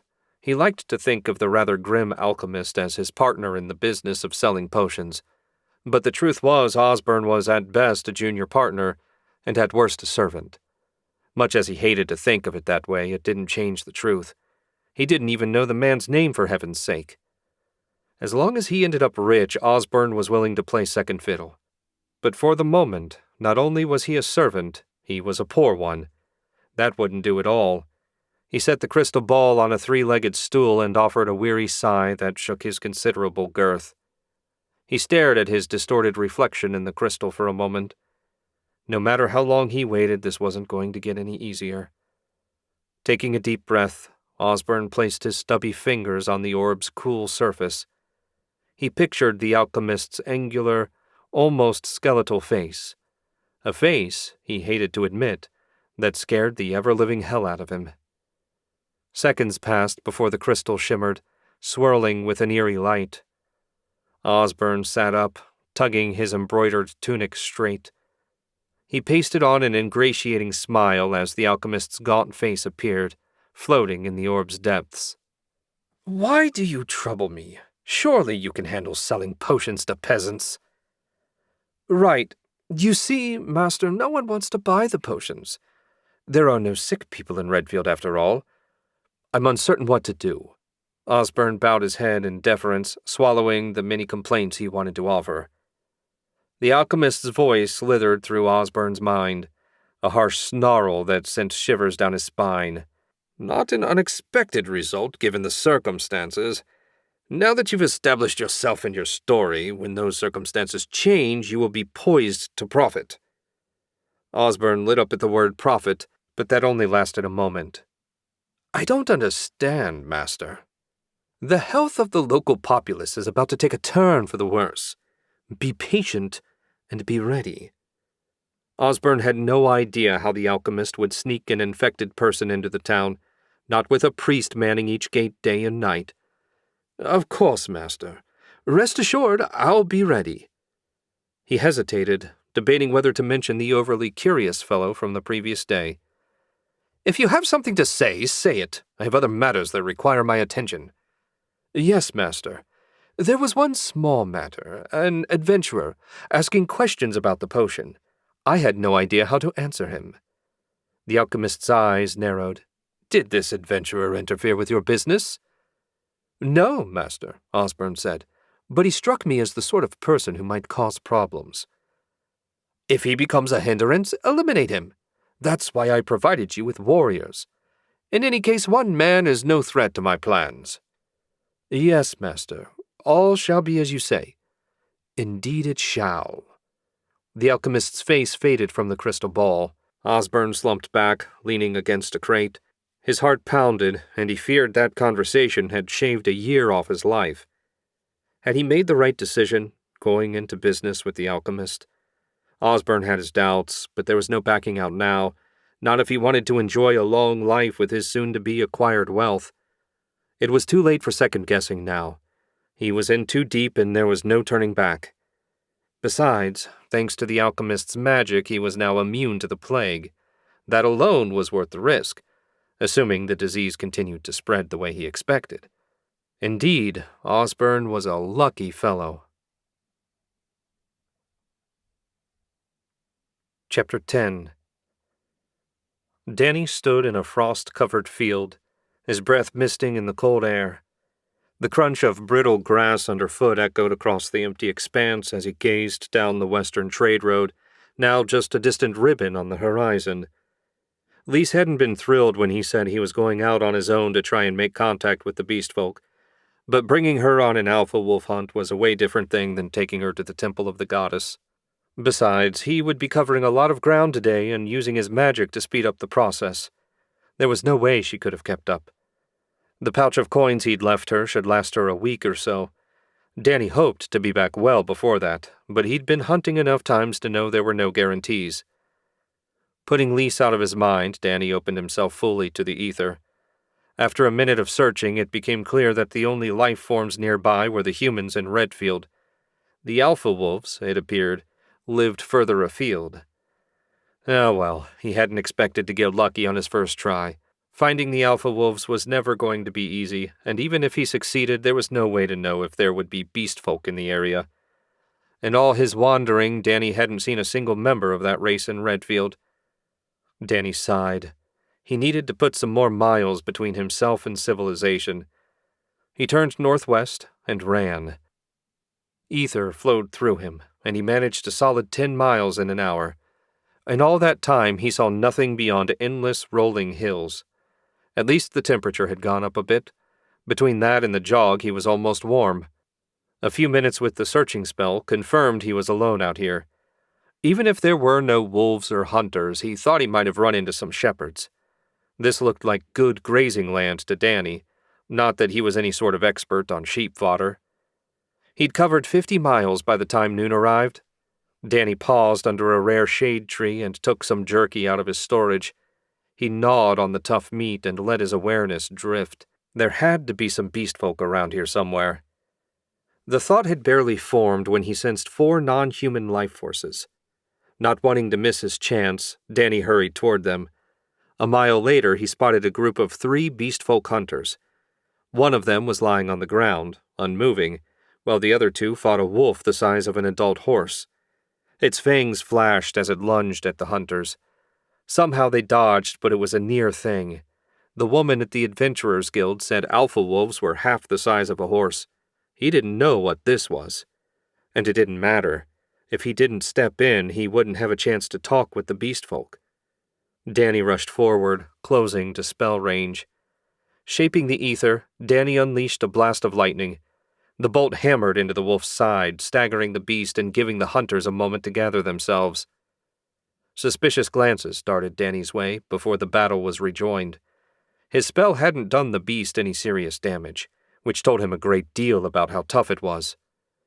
Taking a few seconds, Danny gathered 3 times as much power and hurled a crackling blast that sent the wolf tumbling backwards as it howled in pain. The hunters took advantage of the moment, driving their spears deep into the wolf's flanks. The wolf howled again as blood stained its gray coat red. Danny formed a fist of ether and brought it down on the beast's head, breaking its neck and ending the fight. He blew out a breath. That had been too close. Danny turned his attention to the injured beastman.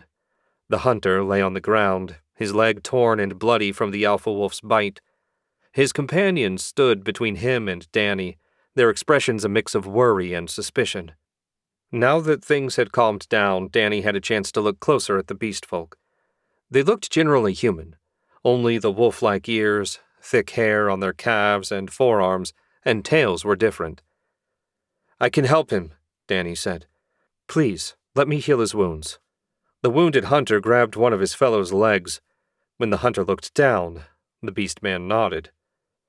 The hunters hesitated a moment longer, then inched away to let Danny kneel beside their injured companion. Placing his hands over the wound, Danny flooded it with holy energy. He watched as the flesh regenerated and skin reformed. A little over a minute later, the wound was gone. The hunter would be weak for a while, but he would recover.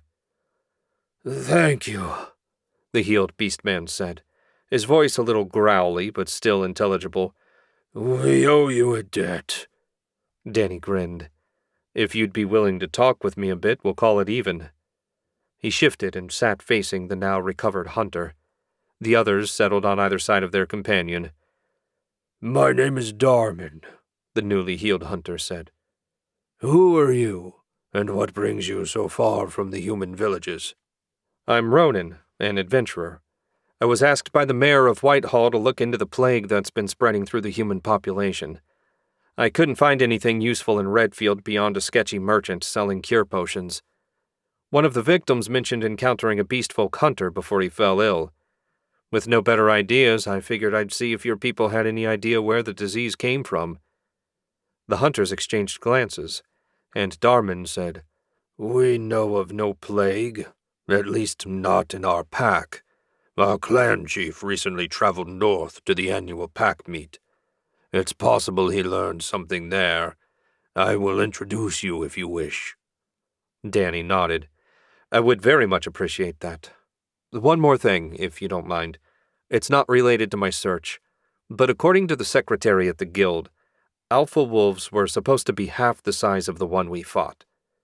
Was I misled? No. These creatures are new, Darman snarled, baring his fangs. They came out of the north, an aggressive subspecies, the shaman says. All I know is they're tougher than the regular wolves. 2 teams of hunters have been wiped out by them in the last 3 weeks. It would have been 3 if you hadn't arrived when you did. Danny frowned. Sounded like there were some issues further north. Though still a long ways away, Elfholm was generally northwest of here. Hopefully the elves' capital wasn't related to the current troubles. How far is it to your pack? Danny asked. Perhaps a day. We don't range as far as we used to with the new wolves wandering around. Speaking of which, take the wolf as a thank-you gift. Its pelt will fetch a good price in the markets, and its meat will feed you for many days. It was a team effort. What say I take the pelt and you keep the meat for your pack? Darman nodded. An honorable offer. It is agreed. The hunter held out his hand, and when Danny went to grasp it, he twisted so they gripped at an angle like they were getting ready to arm wrestle. Everyone stood. Danny went over to the giant wolf and opened his storage under it. The carcass sank out of sight into his pocket dimension. The hunters watched with wide eyes. Perhaps they had never seen such a thing. It was supposed to be a pretty rare skill, after all. Are we ready? Darman asked. Danny nodded, and the group set out at a jog. Hopefully the pack leader would have some information for Danny. If not, he wasn't sure what his next move would be. Lise perched at the edge of the narrow bed, her gaze fixed on the uneven floorboards. Ronan had only been gone for a few hours, and already she didn't know what to do with herself. It was pathetic. At some point, certainly far sooner than she would have liked, they were going to part company for good. If she was this much of a mess after a few hours, how would she manage the rest of her life? She thought back to their first meeting. Ronan had asked her if she wanted to live, and she'd said yes. And she'd meant it. For the first time since her family was taken, she realized she did indeed want to live. But had she been living? Following on Ronan's coattails and letting him handle everything hardly felt like a proper life. Sometimes Lise felt more like a pet than a person. That Ronan never treated her like one made her like him more than she should. They had no future as anything but friends, he'd made that clear, and she was okay with that. Her lips quirked in a humorless smile. Okay, not really, but she did understand reality however little she liked it. This time alone was a good chance to try and figure some things out, the main one being how she was going to survive once she was on her own. The only job Lise had ever had was wife. That covered a lot of ground. She could cook, look after children, and manage a household. Years of hard work and travel had left her strong with plenty of stamina. Lise figured she could do plenty of jobs. Right, she said. Maybe she wasn't going to stay in Redfield long term, but that made it the perfect place to practice. And this inn would be a good place to begin. Surely they had need of help. She remembered how busy it had been when she first arrived. Lise hopped off the bed and headed for the hall. Maybe the bartender would say no and tell her off. She was prepared for that. She didn't need the money right now. This was a test to see if she could manage on her own. A short walk down the steps brought her to the common room. The aroma of roasting meat mingled with the sharp tang of spilled ale. There were only 3 patrons at the moment. As she'd hoped, the lunch rush hadn't begun. That this area even had lunch was strange to her. In the 5 Kingdoms, it was a rare treat to eat a noon meal. She went right to the bar where the man she assumed either owned or managed the place was rearranging the bottles on the back wall. "Excuse me." The bartender turned to face her. He seemed basically incapable of smiling, though today's glower was a bit less severe than usual. "Need something?" "A job. Have any openings?" "A job?" His incredulous tone annoyed her, but she didn't let it show. "Your man not taking good care of you?" "Ronan isn't my man. He saved my life and has been kind enough to serve as my escort. If we're going to be in Redfield for a while, I want to do my part to cover expenses. So, do you have a job or not?" "Don't need any barmaids, but I could use a hand in the kitchen. Can you cook?" "Long as you don't want anything too fancy." He cracked a smile and laughed. "Take a look around. We don't do fancy here. You work in the kitchen and I'll cover the cost of your room. Deal?" Lee smiled back. It wasn't like she needed money. "Deal." "Well, you'd best get started." The bartender pointed at the door to the kitchen. "There's a pile of potatoes in there that won't peel themselves." Lise didn't let her excitement show, but it felt good to take this step. She couldn't wait to see the look on Ronan's face when he got back. It felt like things were finally going her way.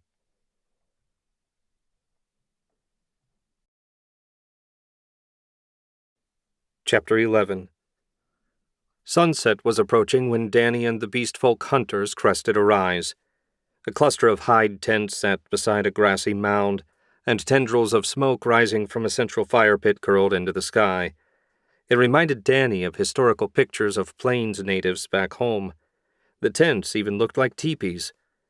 Darman held up a hand, and the hunters halted. Figures came trotting up from the camp to intercept them, spears raised and ready. "Everything okay?" Danny asked. "This is a standard precaution," Darman said. "The females and young are here, so we have to be careful who we let approach. Beastfolk settlement are another pack's territory, but mate raids aren't unknown." "Who's there?" the lead beastman asked, his yellow eyes flashing as he glared at Danny. "It's Darman. We've returned from the hunt. This human helped us take down one of the new alpha wolves. He also saved my life. Ronan is a friend." The sentries lowered their weapons. "Very well. We honor your wisdom, hunt leader." Danny and the hunters made their way down into the makeshift village while the guards went back on patrol. Danny was keenly aware of the stairs tracking his every move. About 20 adult beast folk milled about, mostly females.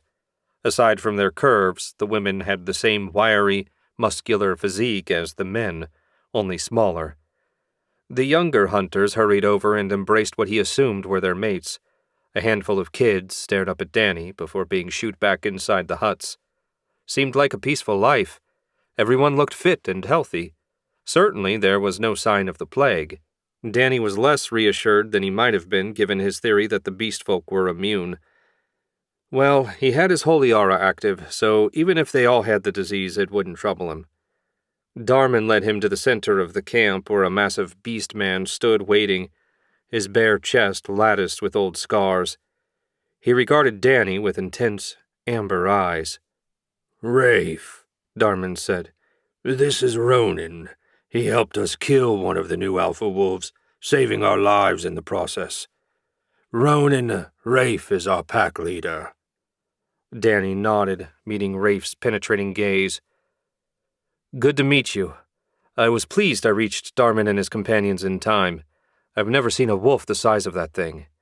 "They are a new menace," Rafe said, "as if life didn't demand enough already.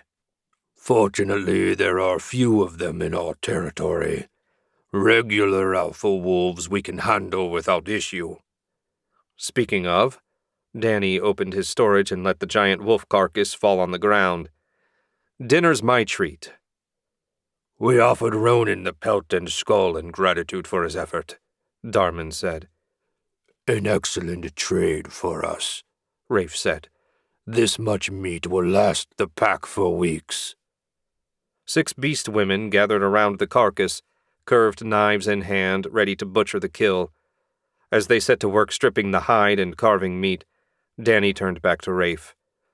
I was hoping we could talk. Rafe nodded. Of course. While they prepare dinner, we can discuss whatever brings you so far from human territory. Even the shepherds seldom come this far from the villages. This way. Rafe led them a little ways from the butcher before he sat on the ground. Danny and Darman joined him. There was no particular ceremony about it, just 3 men sitting and talking. Danny found that comforting. What's on your mind? Rafe asked. The plague. Danny shared everything he'd learned so far. Have you heard anything about it? Rafe turned and waved. Sybil, come join us, please. An elderly beast woman, her fur streaked with white, strode over and eased down beside them. How may I advise you, pack leader? This is Sybil, shaman of our pack, Rafe said. Sybil, meet Ronan, the human who aided our hunters today. Danny inclined his head. Pleasure, ma'am. He sensed no magic about her. Looked like she was what she seemed, an old beast woman steeped in the knowledge of her people. Rafe repeated what Danny had told him. Does it mean anything to you? Our people have always been strong. Disease is never an issue for us. That is a human weakness.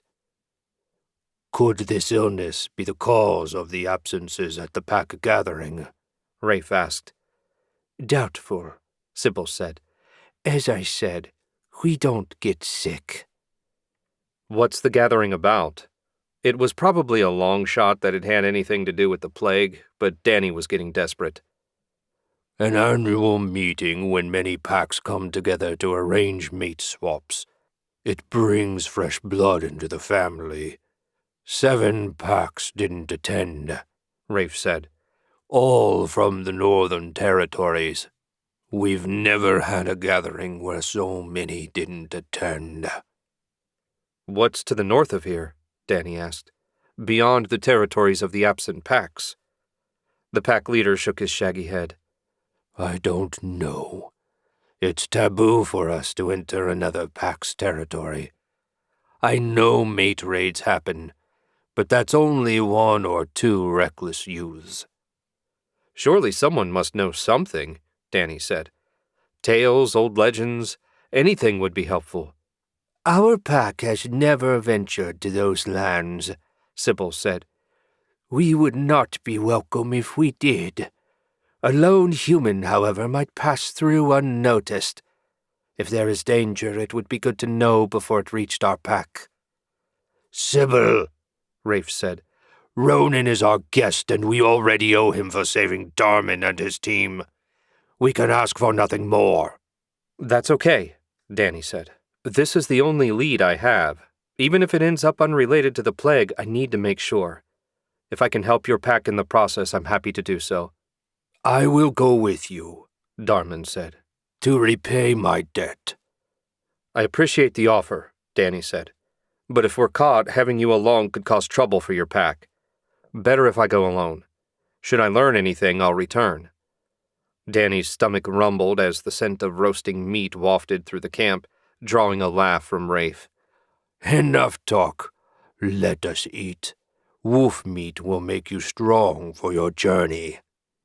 He wasn't sure what to think about eating wolf meat.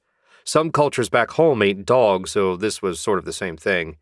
He also didn't want to be rude to his hosts. Wouldn't hurt to give it a try. A group of beast women brought over plates of rare steak. Blood pooled around it, and there were no utensils. Danny didn't consider himself a picky eater, but this was pushing it. The beast folk were tearing chunks out of the meat and eating it without issue. Drawing on the ether, Danny sent heat into the steak until the flesh sizzled and browned. He pulled out his knife, cut off a reasonable-sized bite, and popped it in his mouth. It was tough and kind of gamey, but not inedible. "You ruined it," Rafe said. Danny swallowed and said, "Humans have different tastes." When the meal was finished, the hunters brought Rafe a bundle of fur with a skull on top. "The pelt and skull as promised." "Thank you." Danny accepted the pelt and put it in storage. "It will bring me a good price in Redfield." "Rest with us tonight," Rafe said. "The plains are even more dangerous at night." Danny couldn't argue with that, not to mention he was beat. "I accept your hospitality. Thank you." They didn't have a spare tent for him, so Danny spread his bedroll out by the fire. The heat was nice. Hopefully it would linger until morning. Once he got back to Redfield, he needed to do some research and try to figure out what was north of here and whether it would be best to take Lise with him or leave her where it was safe. He yawned. Those questions would keep.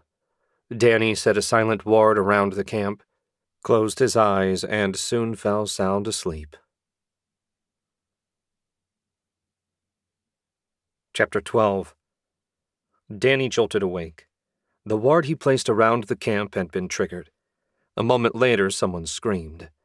He leapt to his feet. Figures with torches were running through the dark. 2 teepees were already burning.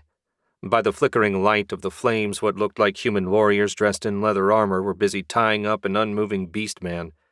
2 kids lay equally still beside him. Danny snarled and summoned globes of light, turning night into day. Everywhere he turned, rough-looking men darted between the teepees, clubs and swords flashing in their hands. Why were humans raiding a beastfolk camp? As far as Danny could tell, they had nothing of value to humans. That was a question he could answer later. For now, dealing with the warriors was his priority. Danny drew his sword and activated his physical enhancements. Kicking off the ground hard, he charged toward the nearest trio of men as the torchbearer was about to light another teepee on fire. The nearest man's eyes widened when he saw Danny. A moment later, his head went flying. The second man's iron club blocked Danny's first swing, but a follow-up thrust took him through the throat. The torchbearer didn't last much longer, and soon Danny was looking for new targets. Hunters were emerging from undamaged teepees, spears in hand. They lunged into the melee, howling for blood. Danny turned his focus to the bound prisoners. 4 men stood over a handful of beast women and kids. They shifted to meet Danny. Not wanting to risk collateral damage, Danny hit them with an arc of lightning that jumped from one iron club to the next until all the men collapsed in a twitching heap. "Fall back!" The order came from somewhere beyond Danny's light. "Fall back now!" No way was he going to let the bastards escape so they could try again some other night. A powerful, magic-assisted leap carried him across the camp in a single bound. Light exploded out at his command, revealing a group of fleeing soldiers. Danny thrust a hand out, unleashing a wave of pure force, an invisible sledgehammer that caught them from behind and sent them tumbling. A howl went up from behind. The beastfolk came roaring out of their camp toward the unconscious men. Shit. They needed at least one of them alive or they'd never figure out where they came from. "Rafe!" Danny shouted. "Stop! We need them alive! Rafe!" "Hold!" Rafe said. By some miracle, the enraged hunters obeyed. They circled the unconscious men, snarling and growling. Rafe strode over to Danny. "Why would you spare them?" "These men aren't here for fun. They've got a purpose. The clubs and ropes make it clear they wanted prisoners. I thought it might be good to know why and, more importantly, who sent them. We can't ask them if they're dead. One of this lot gave the order to retreat. That makes him the leader. If anyone's going to know the details, he will." Rafe gave a full-body shake. "You make a good point. My people are not always wise when we're angry. I desire these answers as well."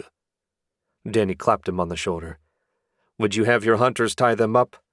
There's plenty of rope. I'm going to check on the injured. Those clubs can do plenty of damage. If any of the hunters were hurt in the fight, have them join me." It was a short walk back to the unconscious women and kids. Sybil knelt beside them. The old shaman looked up as he approached. At the rate you're going, our pack will never be able to repay you. Danny smiled. I'm glad I could help. And don't worry about repaying me. Dealing with people that would beat a kid unconscious is its own reward. Hang on. He channeled holy energy into the unmoving figures. The white glow lasted only a few seconds before they sat up, fully recovered. Good. Their injuries couldn't have been too bad if the spell worked that quickly. The women grabbed their little ones and hugged them. Danny was glad he could help them. They seemed like good people, and he hated the idea of anyone harming them. Rafe approached and said, The prisoners are secure, and none of the hunters are in need of healing. That was a surprise. None of them were hurt? I'm impressed. Rafe bared his fangs. A few cuts will leave nice scars to remind us to take our security more seriously. Will you question them now or wait until morning? Now. I won't be able to sleep until I know what's going on. Do you mind playing the bad guard? Rafe cocked his head. The what? Basically, I'll act nice and reasonable while pointing out that if they don't cooperate, they'll have to deal with you, the angry pack leader who wants to eat them. We don't eat humans. As a human, I appreciate that. However, the threat of being eaten invokes a primal fear in people that will hopefully prove motivating.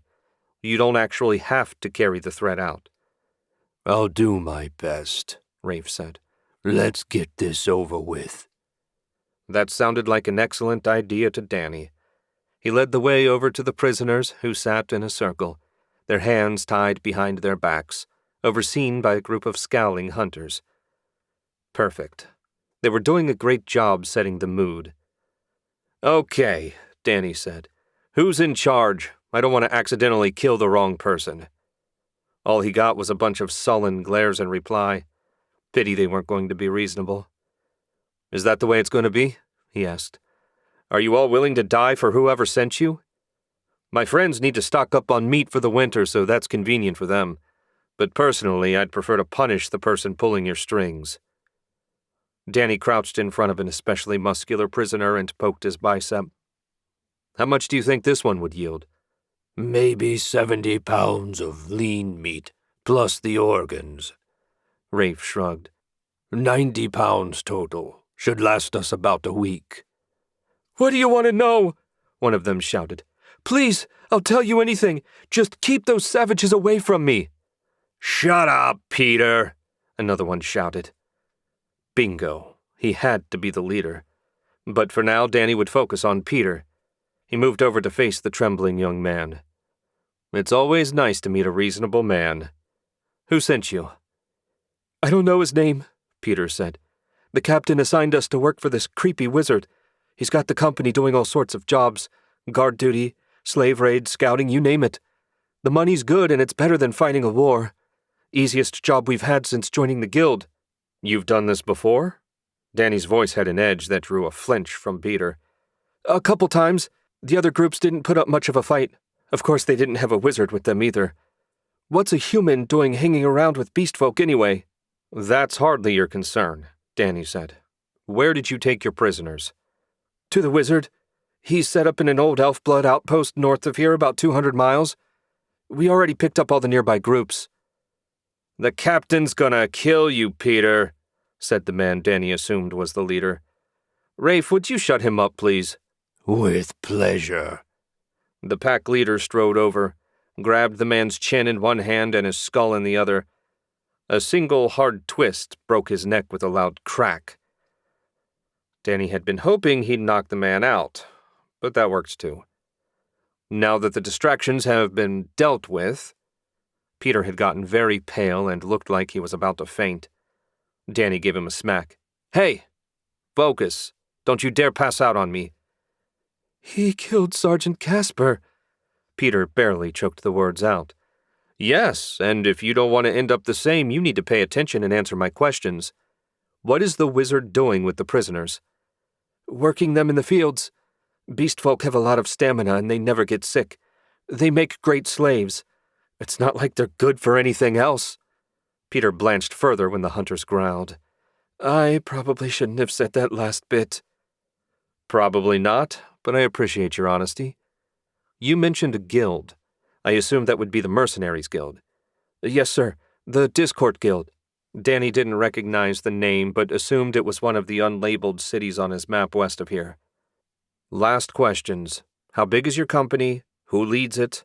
And what is it called? 200 men, mostly infantry with 30 archers and 10 scouts. Our captain's name is Coke, and we're called Coke's Raiders. No magic users? Danny asked. No, sir. Captain Coke couldn't afford to hire one. Danny nodded. He'd learned all he needed. Do what you like with them. Wait, Peter said. You said if I talked you'd spare us. No, I said the beast folk wouldn't eat you. And they won't, I promise. At Rafe's command, the hunters ran the men through. It was a quicker death than they deserved, but Danny was relieved to have it over with. Everything comes back to the north, Rafe said. What will you do? I need to return to Redfield and see if the Adventurers Guild knows anything. Once I finish my research, I'll head north and take a look around. If I can free the beast folk, I will. I'd also like to have a word with this wizard and see if he knows anything about the plague. Rafe chuffed a laugh at that. I doubt such a person will be eager to talk to you. He'll talk to me, eager or not.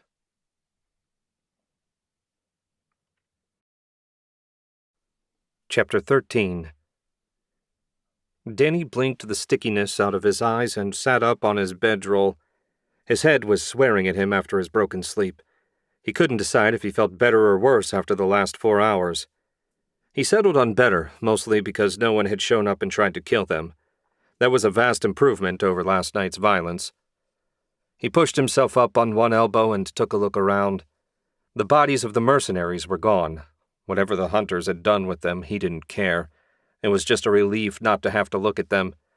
He'd seen enough bodies to last him a lifetime and feared he'd be seeing plenty more before his mission was complete. Danny much preferred fighting demons. They were tougher, but once you killed them, they disappeared on their own. Danny sighed and stood. A little holy energy channeled through his body did wonders to wipe away the aches and pains. Eve warned him against relying on healing magic for such minor issues, but Danny saw no sense in suffering unnecessarily. Anyway, Danny needed to get going, preferably before the beast folk felt the need to offer him any leftover wolf meat for breakfast. But first he wanted to have a quick word with Rafe. Speaking of, Rafe emerged from his teepee just as Danny was thinking of him. Hoping to catch him before he got busy, Danny hurried over. Good morning, Ronan, Rafe said. Will you be leaving us today? Yep, as soon as I can get my things together. I've got a lot to do in Redfield before I head north. You'll probably want to take some extra precautions after last night. I plan to, starting with moving our camp to a new, more secure location. A place we've never met another pack. If the human soldiers want to take another crack at us, they'll have to find us first. Also, before you go, I want to thank you again for your help last night. If not for you, I don't know what might have happened. I was glad to do it. Danny held out his hand, and they shook. I wish you and your pack the best of luck. The same to you. Know that you will get a warm welcome should you visit us. Danny nodded and went back to his resting place to gather his stuff. It didn't take long to roll up his bedroll and strap it to his pack. Once his sword was buckled on, he was good to go. As Danny started walking, he was surprised to find the entire pack had emerged from their teepees to wave goodbye. It was a nice gesture, and he felt a little emotional leaving them behind. Hopefully, he could straighten things out so they wouldn't face any more nights like the last one. At the edge of camp, he found Darman waiting, spear in hand and a small pack over his shoulder. You don't have to come, Darman, Danny said. I know my way back. Maybe, but you shouldn't travel alone. It's not safe for anyone. It was way safer for Danny than it would be for anyone else, but if Darman wanted to tag along, Danny wouldn't turn down the company. If you insist, let's go. With Darman at his side, Danny turned south. It was a few miles to the Western Trade Road, but once they reached it, they could make better time. Or so he thought. They'd barely got going when Darman turned east. "Where are you going?" Danny asked. Shortcut. If we cut cross-country between the hills, it'll shorten the trip by hours. I hunt this area all the time. Don't worry, I won't get us lost. One thing you learned in the Marines was not to ignore your local guide. If Darman said this route would be faster, Danny was willing to trust him. They hurried on at a ground-devouring lope, seeing nothing but grass and the occasional scattered clump of trees. It was somewhat disconcerting, like the two of them were the only people in the world. It felt wrong that there should be such a peaceful place given all that was going on. Hold!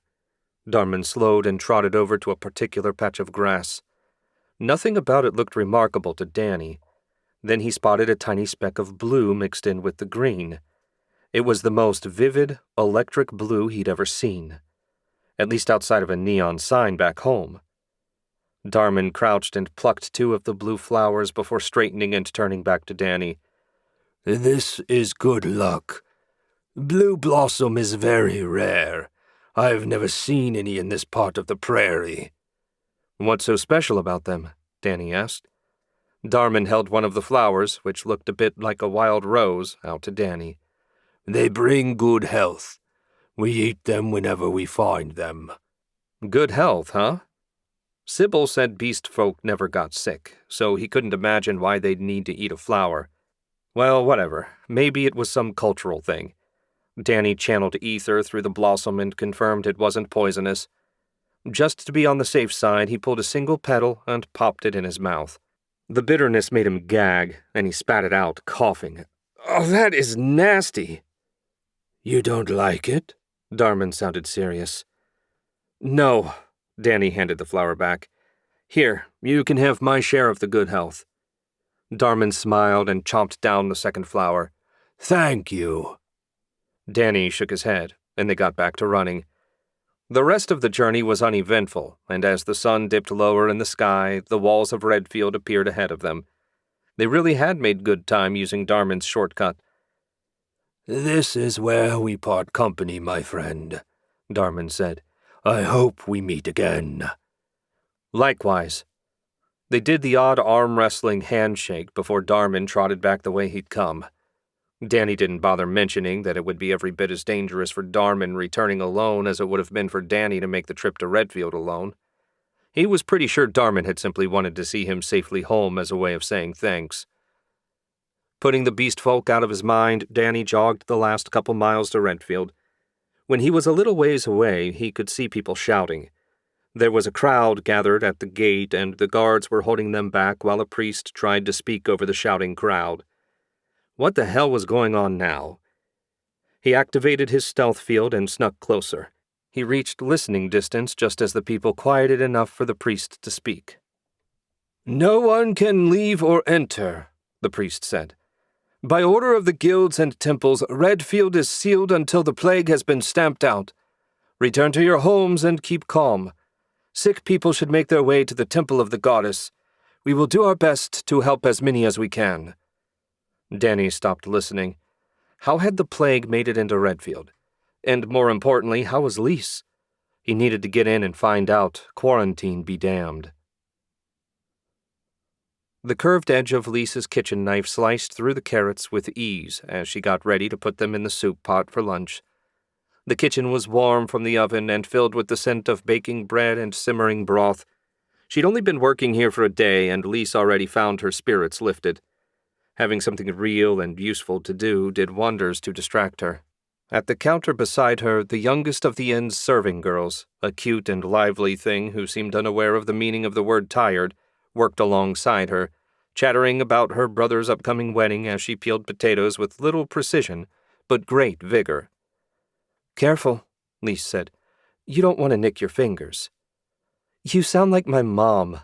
She's always nagging me to slow down. Be careful, Petra. Don't take off so much of the fruit with the peel, Petra. When are you getting married, Petra? I swear it's always something." Being compared to Petra's mother was both a wonderful compliment and a painful one. It made her think of her own lost family. but it didn't make her cry, and Lise considered that an improvement. Though it hadn't been long, she savored the easy camaraderie and sense of normality it brought. Traveling with Ronan was wonderful, but kind as he was, he made a point of maintaining a certain distance and formality with her. Not that she had any right to complain after all he'd done. When the time came, Lise was seriously thinking of settling in Redfield permanently. It felt a bit like home already. The murmur of the late breakfast crowd filtered through the kitchen door. The bulk of the people had cleared out, but a few of the older folks liked to linger and chat. No one minded. Even Emile, the bartender, tolerated them without complaint. Lise wouldn't have believed the grumpy man had a nice side, but when he wasn't rushing around and exhausted, he was a decent fellow. Lise was just thinking how peaceful it was when a scream from the common room nearly cost her a finger. "What was that?" Petra asked. "Let's go see." Lise set her knife on the cutting board and pushed through the door. The patrons, as well as the other serving girls, were standing in a circle around a coughing, twitching woman about 10 years Lisa's senior. No one seemed to know what to do, as violent coughs and convulsions racked the woman's body. "I'll fetch a healer," Lise said. "Stay with her." That last bit was addressed to no one in particular, and she didn't expect her request to be honored. No one wanted to get too close to someone showing any signs of illness right now. Lise soon left the Golden Gate behind as she hurried through the busy streets. It was a good thing she'd gone to the goddess's temple with Ronan the other day. She wouldn't have had a clue where to go otherwise. No one troubled her on her way, and soon she stood before the temple door. She ignored the stained glass window and pushed through without slowing. Father Sander, the same priest she'd met on her previous visit, waited in the chapel. Was someone always there on the off chance a person showed up looking for help? Lise dismissed the question as irrelevant. "Please, a woman has fallen ill at the Golden Gate Inn." Father Sander hurried over. "Tell me everything." Lise did so, her voice faltering when she described the woman's symptoms. "You have to help her." Father Sander wore a grave expression, his lips pressed into a thin line. He nodded once and shouted, "Father Aud, cover for me. Lead me to her quickly." Lise turned and hastened back the way she'd come. The city was a blur as they nearly ran through the streets. All Lise could think was that every second they delayed might cost that poor woman her life. The front door of the inn swung open with a crash. Lisa's breath came in gasps. She was in decent shape, but running wasn't really her thing. Father Sander appeared untroubled as he crossed the now nearly empty common room. Only the victim, still coughing on the floorboards, and the staff, clustered near the bar watching like spectators at the horse races, remained. Emile had returned from the market while she was gone, and what a scene to return to.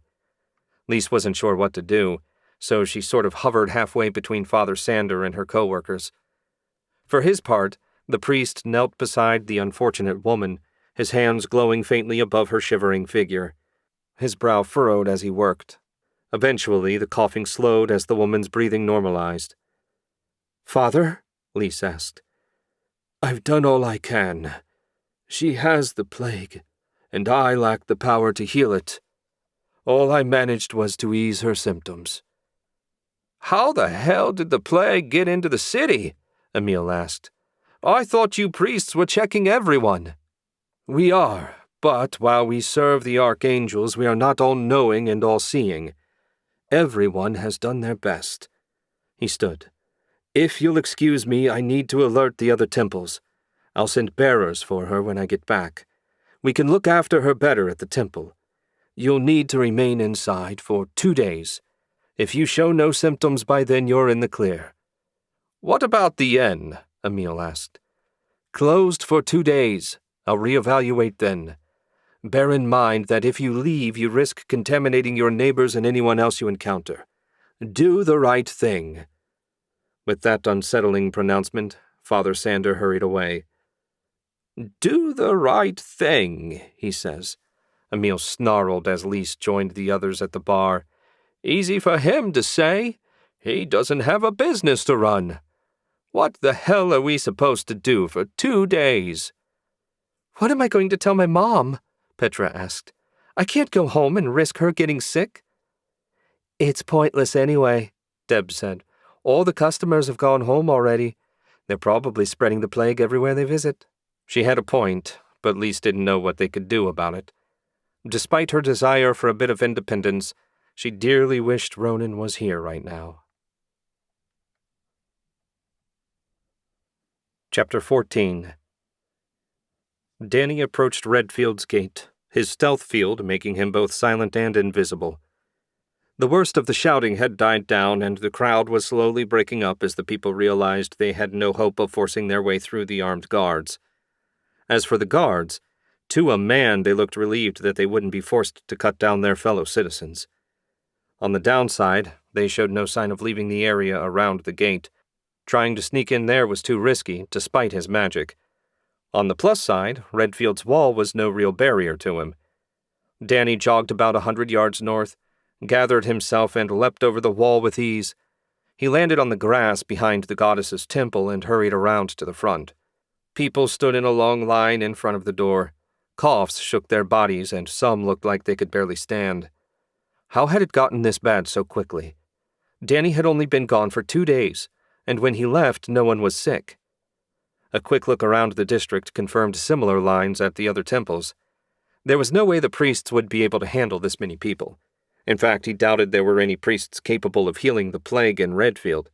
From what he'd seen, only an especially powerful priest had any hope of curing it. Danny hurried away. He needed to check on Lise, but first a quick side trip. Silent strides carried him to the marketplace.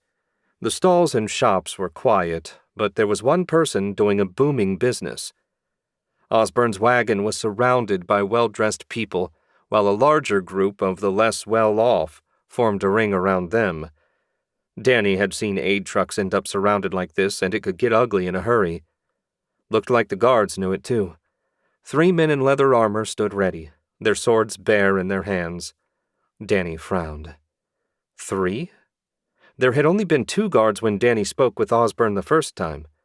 Where had he found a new guard in Redfield? Maybe he was an adventurer. Guard duty in exchange for a cure potion would be a pretty sweet deal. "Step right up. A cure for the plague awaits. 1 vial and you'll be as good as new." If his smile was any indication, Osborne was in his glory. How anyone could be remotely happy surrounded by so much misery was another question. Something weird was definitely going on with the merchant, but Danny would have to sort it out later. With a final glare at the potion seller and his hired swords, Danny slipped away. Hopefully, Lise would be able to tell him something about what had happened after he left. The silent streets were creepy as Danny quickened his pace toward the Golden Gate Inn. It was nearly dark, and the evening air had a bite to it along with a hint of moisture. He wouldn't be surprised to see snow by morning. One more bit of misery heaped on the already unfortunate people of Redfield. Danny paused outside the entrance and cast a silent spell over the door. He didn't want anyone to notice his arrival. A quick tug confirmed that the door was locked. Hardly a surprise under the circumstances. Focusing on the ether, Danny formed a tiny hand and used it to slide the bolt open. As soon as he was inside, he locked the door behind him. The common room was empty. The bartender and serving girls had either gone home or hunkered down in an empty room. He'd worry about them later. Taking the stairs 2 at a time, Danny rushed up to his room. Pausing outside to collect himself, he pushed the door open. As he feared, Lise was in bed, shivering and wheezing. Danny ended his stealth field and closed the door. She looked up at him as he approached the bed. Lise opened her mouth to say something, but only a racking cough emerged. "Easy, Lise. This will only take a moment." Danny drew ether through her body and charged it with holy energy. As with the villagers in Whitehall, he infused every cell of her body, purging the disease in the process. It took a good deal less energy this time, no doubt because she hadn't been sick as long as the villagers. When her breathing grew steady, he ended the spell. "Better?" Lise nodded, tears in the corners of her eyes. "I thought I was going to die and was surprised the idea troubled me. Thank you, Ronan." "I'm glad I got back in time. What happened?" "I started working in the kitchen," Lise said. "It was nice. Everyone treated me well, even Emil." "Emil?" Danny asked. "The bartender, that's his name. You wouldn't think it, but he's a bit of a softy under that gruff exterior. Anyway, at breakfast this morning, one of the patrons collapsed in a coughing fit. I went to find Father Sander, and by the time I got back, all the other customers had left, no doubt spreading the disease to everyone they met. By noon, we were all coughing. What time is it anyway? Sunset. You've been sick for about 6 hours. Danny shook his head. 6 hours.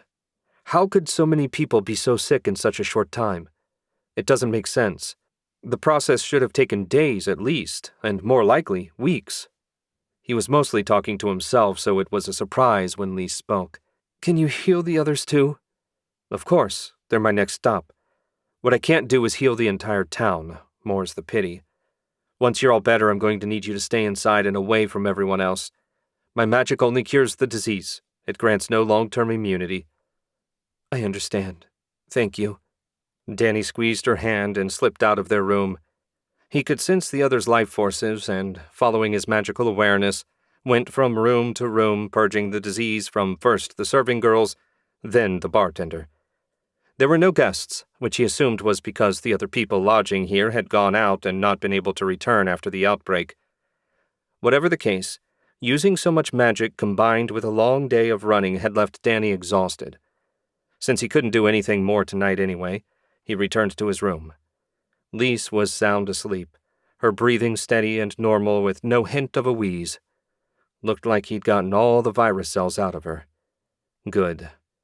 He just wished he could do the same for the rest of the people. What he could do was find whoever was responsible for this, and make sure they didn't do it anywhere else. Chapter 15. Danny pulled his worn leather boots on. He didn't know how many miles he'd put on them, but suspected it was a lot.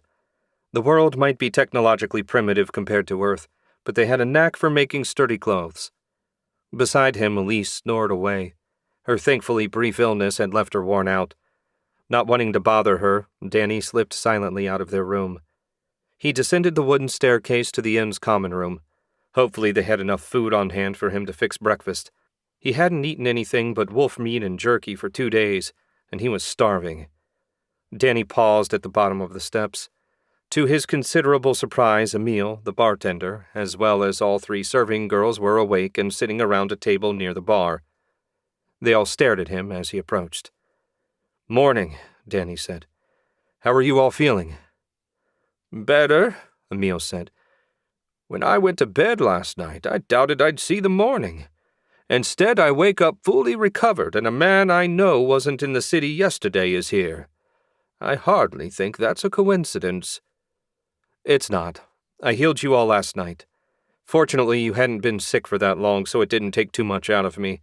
And all I did was restore you. The magic offers no immunity, so you can get infected again should you have the bad luck to run into someone sick." "We'll be sticking to the inn until the priests give the all clear." Emile gave him a narrow-eyed look. "How did you get back in, anyway? There was an announcement that the town would be sealed until the outbreak ran its course." "There are very few places that can keep me out should I wish to get in. Redfield isn't one of them. I turned invisible, then jumped over the wall with no one the wiser." Danny grinned. "Would you have preferred I stayed out?" "Hell no! I was just curious." Emile pushed himself to his feet. "I'll handle breakfast, and from now on your room is on the house." "Thanks." Danny sat in the chair Emile had vacated. He'd barely settled in when the girls all leaned toward him with big smiles and low-cut tops. It was a pretty sight, no question. "We'd like to thank you, too," one of them said as she ran her hand along his arm. Danny grinned again, then caught himself. He really needed to sort the contraception thing out. "Easy now." Fun as it would have been, Danny didn't want to do anything that might lead to a misunderstanding. Technically, he would have happily done something that might lead to a misunderstanding, but he had more self-control than someone his age normally would have. "Did I miss anything interesting?" Danny turned to see Lise standing at the bottom of the stairs, arms crossed. The girls hopped to their feet and scattered like bunnies before a fox. Their reaction amused Danny so much that he didn't get mad. In fact, it was a bit of a relief. "How are you feeling?" Danny asked. "Better than yesterday, though apparently not as good as you." Lisa's reply was a bit sharp. The girls were just showing their gratitude, not that it's any of your concern. Danny winced as soon as he said it. Still, it wasn't like Lise was his wife or girlfriend or anything. She had no claim on him. You're right. Sorry. I've had you to myself for so long, I've felt a bit jealous seeing 3 pretty girls half my age paying attention to you. Silly, I know, since you've made it clear where we stand. Just friends, I remember. Emil emerged from the kitchen carrying a platter covered with sausages, fried eggs, and perfectly golden toast. Danny's mouth watered at the sight of it. He took a laden plate and a mug of watered wine and dug in. Happily, no one felt the need to talk, and far too soon the meal concluded. I'm heading to the Adventurers Guild. I picked up a few clues during my visit with the beast folk, and I'm hoping they can fill in some blanks. Remember, don't let anyone else in. As if we needed the reminder, Emil said. I doubt anyone will be out and about in any case. Danny couldn't argue with his assessment. He pushed back his chair, stood, and headed for the door, grabbing his cloak from a hook on his way. And it was well that he did. Outside, the air was bitter cold and the streets empty. At least it hadn't snowed. That was a small blessing, one that couldn't last. He debated activating his stealth field, but doubted anyone would trouble him. In fact, no one even poked their head out to speak with him, and soon he stood in front of the Adventurers Guild. Whether or not he could get any help here was another matter. But if he couldn't, Danny figured his next move would be to have a word with Osborne, the suddenly popular potion merchant. The guy had to know more than he said last time they spoke. Danny had ways of making people talk.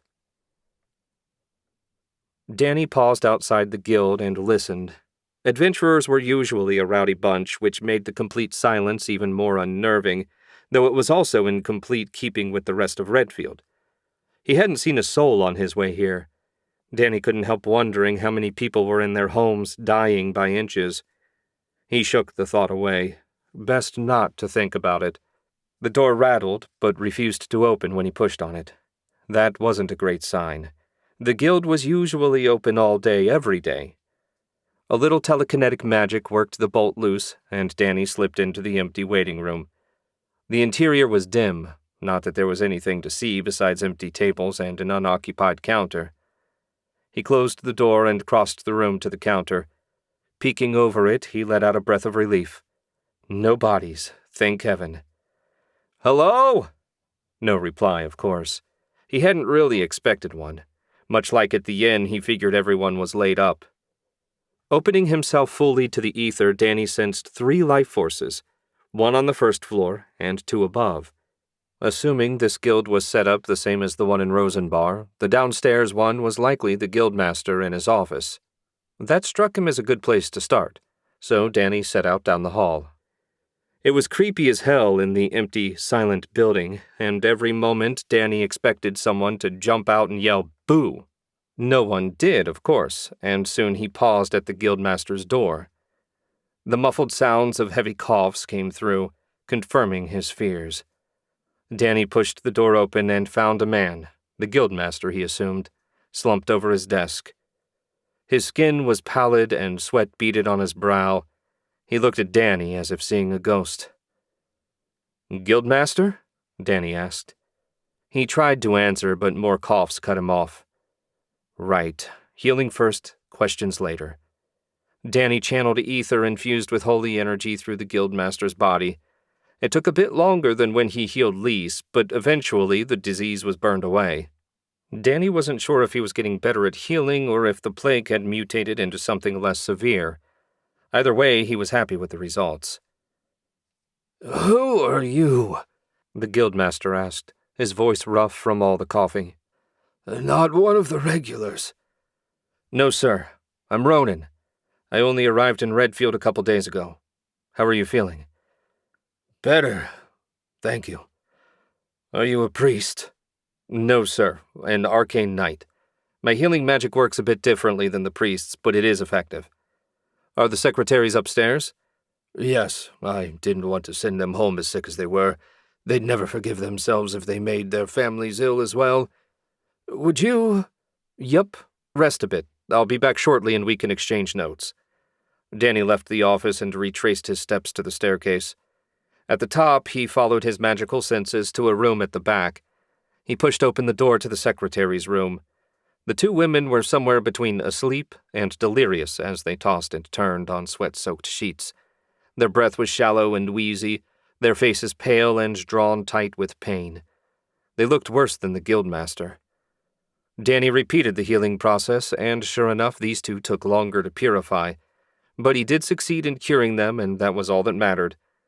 As soon as he ended the spell, they fell into a calm, deep sleep. Satisfied, Danny stepped back into the hall. With the secretaries on the mend, Danny went back to the first floor. He found the guildmaster sitting up straighter in his chair, his eyes clear and alert. That was a good sign. "How are the girls?" the guildmaster asked. "Sleeping and on the mend. They'll be weak for a day or two, but they should make a full recovery. I have to warn you that my magic only cures the disease. It doesn't offer immunity." "Noted," the guildmaster said. "Name's Reggie, and I'm most grateful for what you did." "I'm glad I could help. If I had the power, I'd heal everyone in town, but I can only help a few people each day. If I overdo it, I'll be too weak to do anything else. Can you tell me what happened?" "People started getting sick yesterday morning. It happened suddenly. Redfield went from having no sick people to a full-on epidemic overnight. Magic must have been involved, though how I can't begin to guess. As soon as we started to feel ill, I locked up the guild. How did you get in, anyway?" "Magic. Where are the rest of the adventurers?" "Either out of town on jobs or at their inns. Like I said, my only interest was in keeping them away from the guild so they didn't end up sick. Though the way things are looking now, I was probably wasting my time." "You tried to do the right thing, and that's not nothing. If I wanted to find out who entered Redfield in let's say 6 hours before the first person got sick, who would I talk to?" "No one. Far as I'm aware, no one keeps track of who comes and goes. As long as you pay your entry fee and aren't sick, you can enter." "That's not terribly convenient." Reggie let out a huge yawn, drawing a faint smile from Danny. "You'd best lie down and get some sleep." "What are you going to do?" Reggie asked. "I'm going to have a chat with Osborne, the potion merchant. His business went from lousy to booming in a day, and when I saw him, both he and his guards were in perfect health, despite being surrounded by people sick with the most aggressive plague I've ever seen. He's hiding something, and I mean to find out what."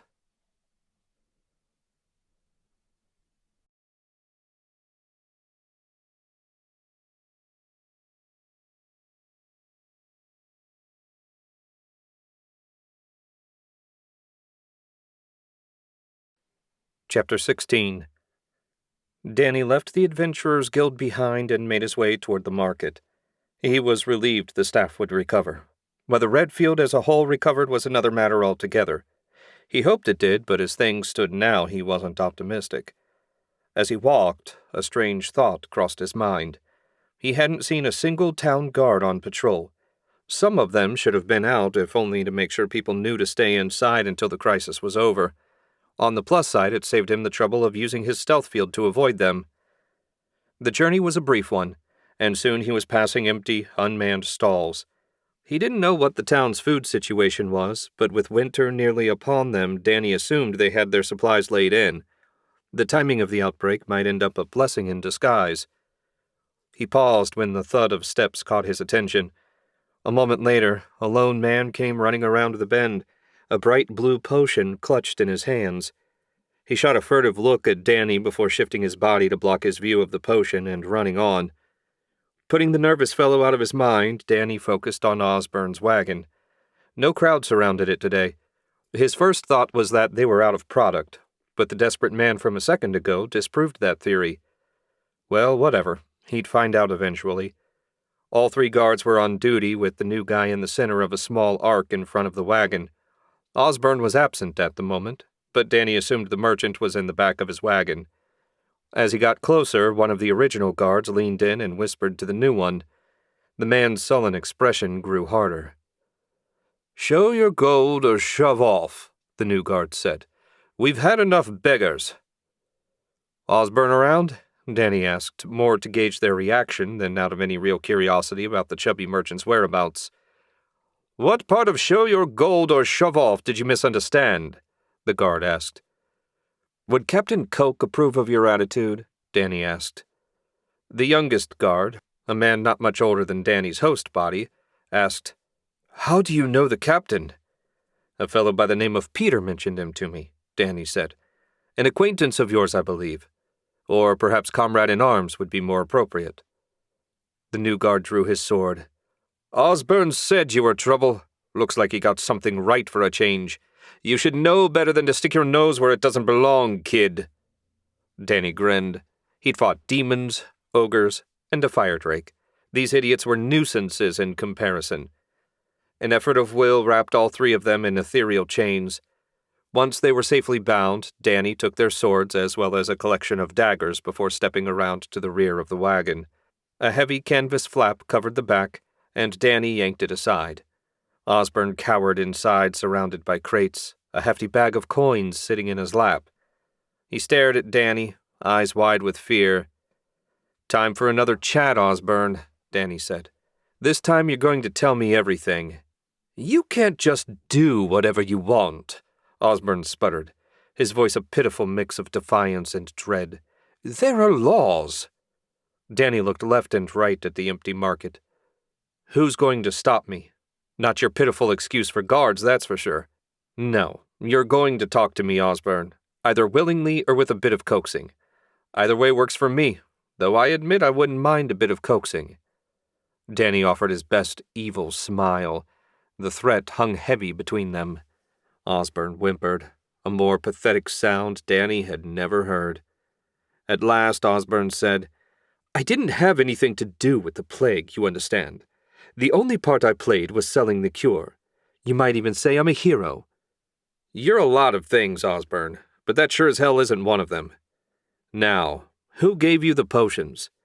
"I don't know his name." Danny raised a fist. "It's the truth, I swear. I was one of 3 merchants chosen to distribute the cure. I came east, another went west, and a final south. I don't think you fully appreciate just how big this project is. My master's plans extend far beyond this miserable little chunk of the world. Not that he shared the details with the likes of me. I had my task, and it was made clear that I didn't need to worry about anything else. I was happy to comply. If you'd met my master, you would have been as well. I fully intend to introduce myself to the son of a bitch as soon as possible. He's set up at an old elf-blood outpost, right?" Osborne nodded. "I'm impressed you know about that as well. It seems you've been busy. Yes, the outpost is his base.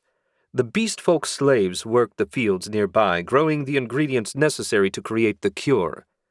He laid it out so calmly, as if real people weren't dying every day just so he could make some coin. Danny's disgust must have shown on his face. "I didn't lift a finger against anyone myself," Osborne said, his mustache quivering with each word. "Does that count for nothing? If I hadn't agreed to distribute the cure, someone else would have done it." "Keep telling yourself that if it makes you feel better. For myself, I think nothing less than beating you half to death will make me feel better." "No!" Osborne scrambled back, tossed crates aside, and ripped open a hidden panel. He pulled a crystal ball out of the nook, his pudgy hands trembling. "Here, take it!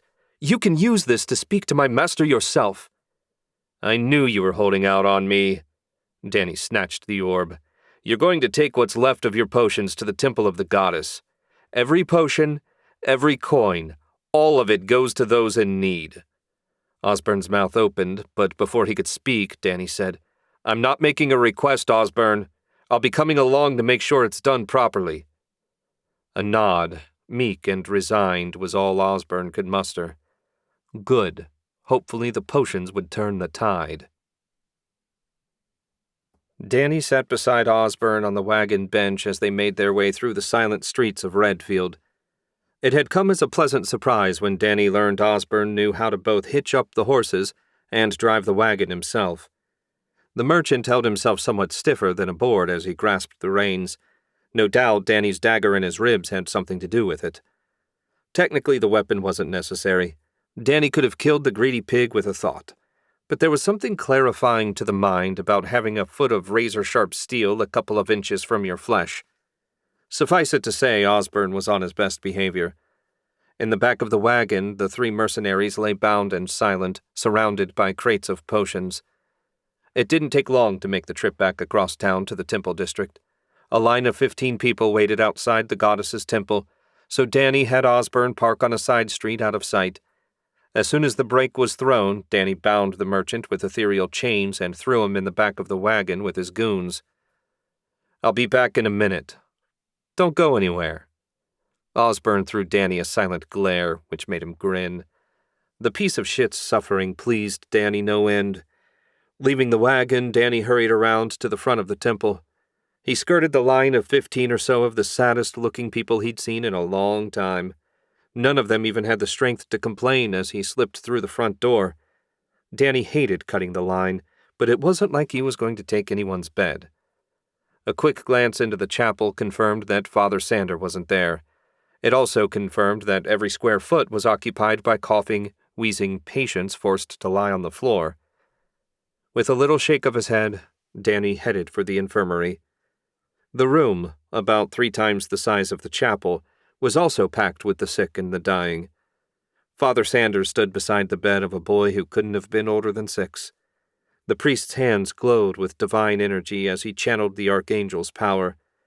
The kid's breathing eased, and a bit of color returned to his cheeks. He was far from cured, but it looked like the crisis had passed for the moment. When the priest straightened, Danny called out, "Father Sander, do you have a moment?" "Ronan." Father Sander shuffled his way, looking nearer to 80 than 40.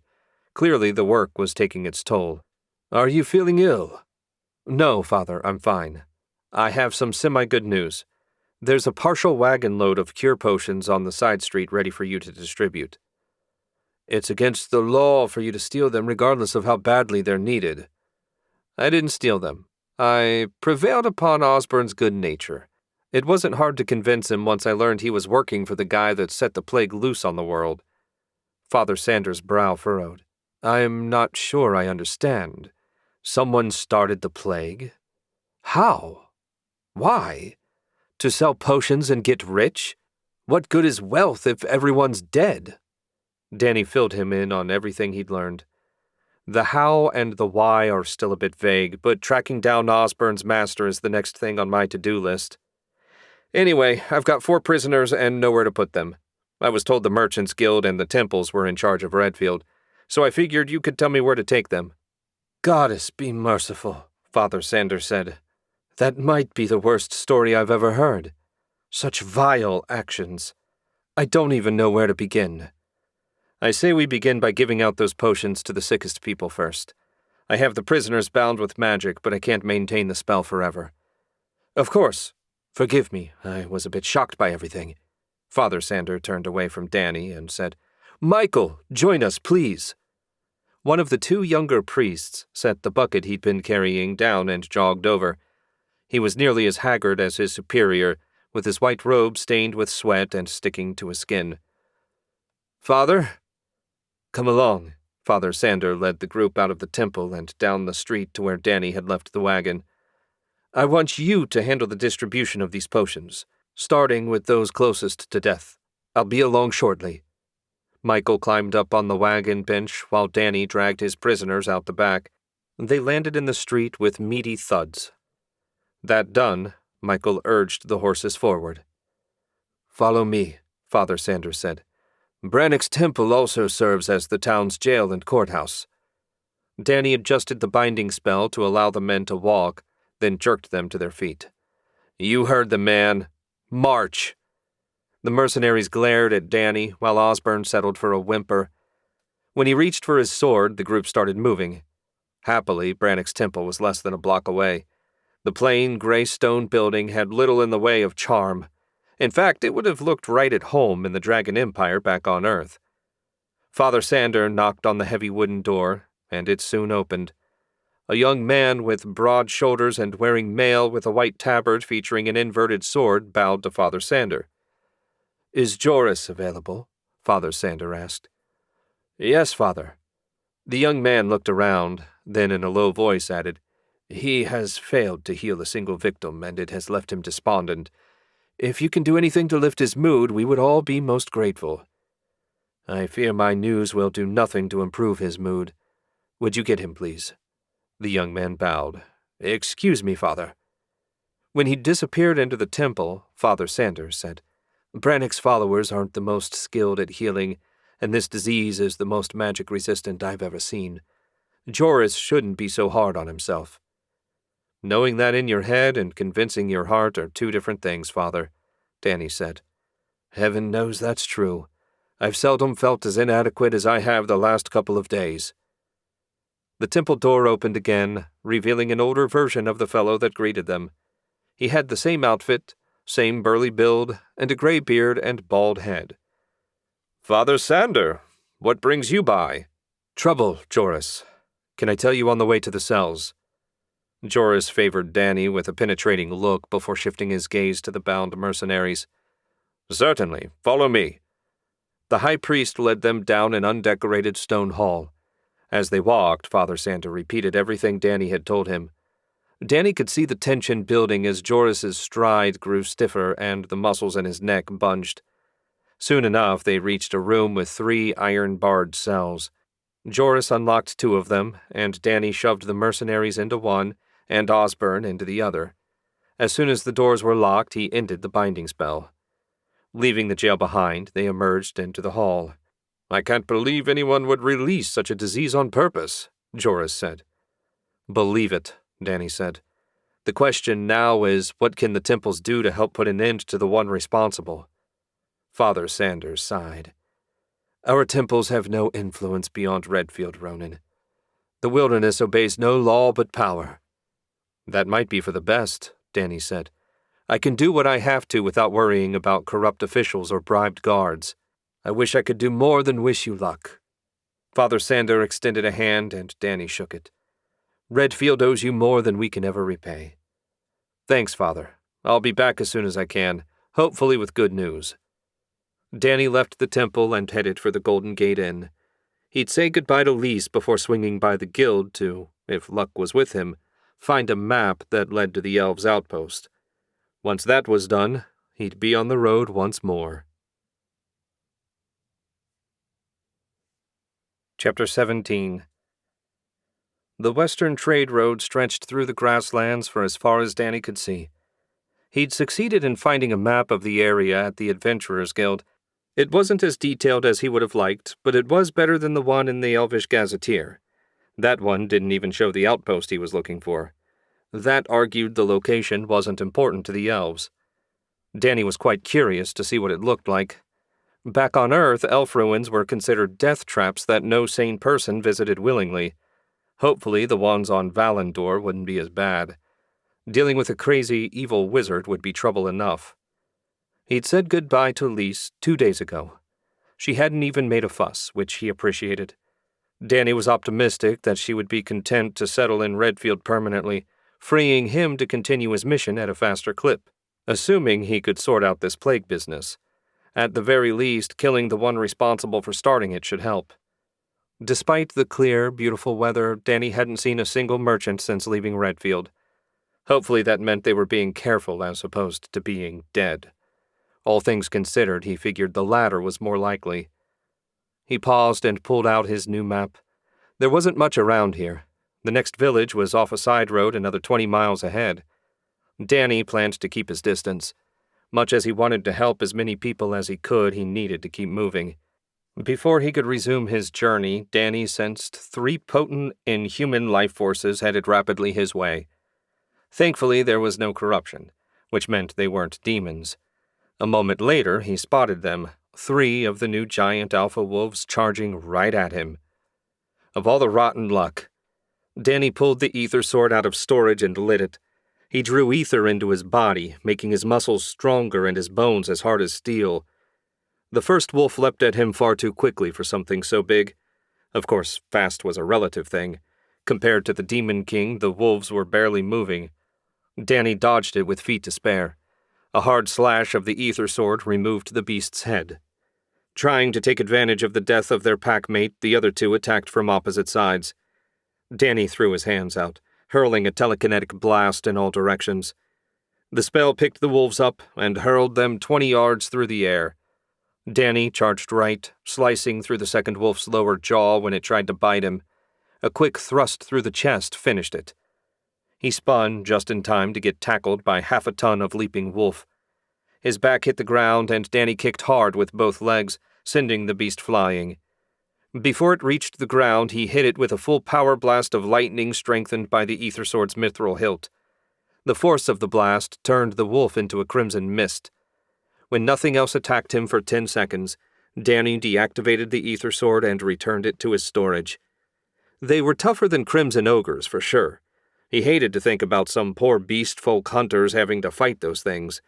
Without magic backing them up, he could well imagine the losses they'd face. He was about to resume his journey when a vibration from his satchel brought him up short. What the hell was that? Rummaging around, he soon found the source. The vibrations were coming from the crystal ball Danny got from Osborne. He pulled it out, and it began to glow. The light soon resolved into a face, its features gaunt and twisted. Danny had seldom seen a face that screamed evil wizard more perfectly than this one. "You must be the adventurer Osborne mentioned. If you have his crystal ball, may I assume he and his gods are dead?" "You can assume whatever you like. Are you the lunatic behind this plague?" "Behind it?" The wizard's confusion seemed genuine. "The plague is perfectly natural, leaving aside a modest alteration to make it less susceptible to priestly healing. It's been around since the time of the elves, not that they were ever troubled by anything so ordinary as a disease. If you're claiming you did nothing to spread it, then I say you're full of shit." "What a charming expression. We let it spread by introducing it to the beast folk who, with their natural immunity, made perfect carriers. We also provided a cure. For a price. All things have a price. But enough of this pointless chatter. You killed 3 of my ultra-wolves, which makes you exceptionally skilled. What will it take for you to come to our side? I have considerable resources at my disposal." "I can't think of anything. My only goal is to end this before any more people die. My hope is that your death will help." "You're an adventurer, are you not?" the wizard asked. "I'm offering to hire you. I'll even make it official at the Discord Guild. I've already been hired by the mayor of Whitehall to end the plague." "That is unfortunate. It seems we have nothing more to discuss." Ether surged through the orb. Danny hurled it away with all his might. The explosion that filled the air looked like the brightest fireworks ever. He never had any intention of letting the wizard escape, but now it seemed war had been officially declared. Danny strode down a rough dirt track, his cloak pulled tight against the chill. He'd been trying to avoid using any more magic than necessary just in case this guy ended up being tough enough to cause him trouble. The odds of that weren't great, but better to assume the worst and be pleasantly surprised. He'd left the western trade road behind a day ago, and now, at least according to his map, he was about half a day away from the outpost. The area was hilly, with lots of low undulations that made it hard to see farther than a quarter of a mile or so. Having gotten used to the open plains, it felt claustrophobic. Even more strange was the lack of opposition. Since the ultra-wolf attack, Danny hadn't seen anyone or anything more threatening than a herd of antelope. His luck, he feared, would change far sooner than he would have liked. An hour later, his prediction came true. At the top of a little rise, he spotted a group of 10 armed figures marching down the path. They wore leather armor and carried a mix of spears and swords. One had a strung bow with a quiver of arrows at his hip. More mercenaries. Better than giant wolves, but still a nuisance.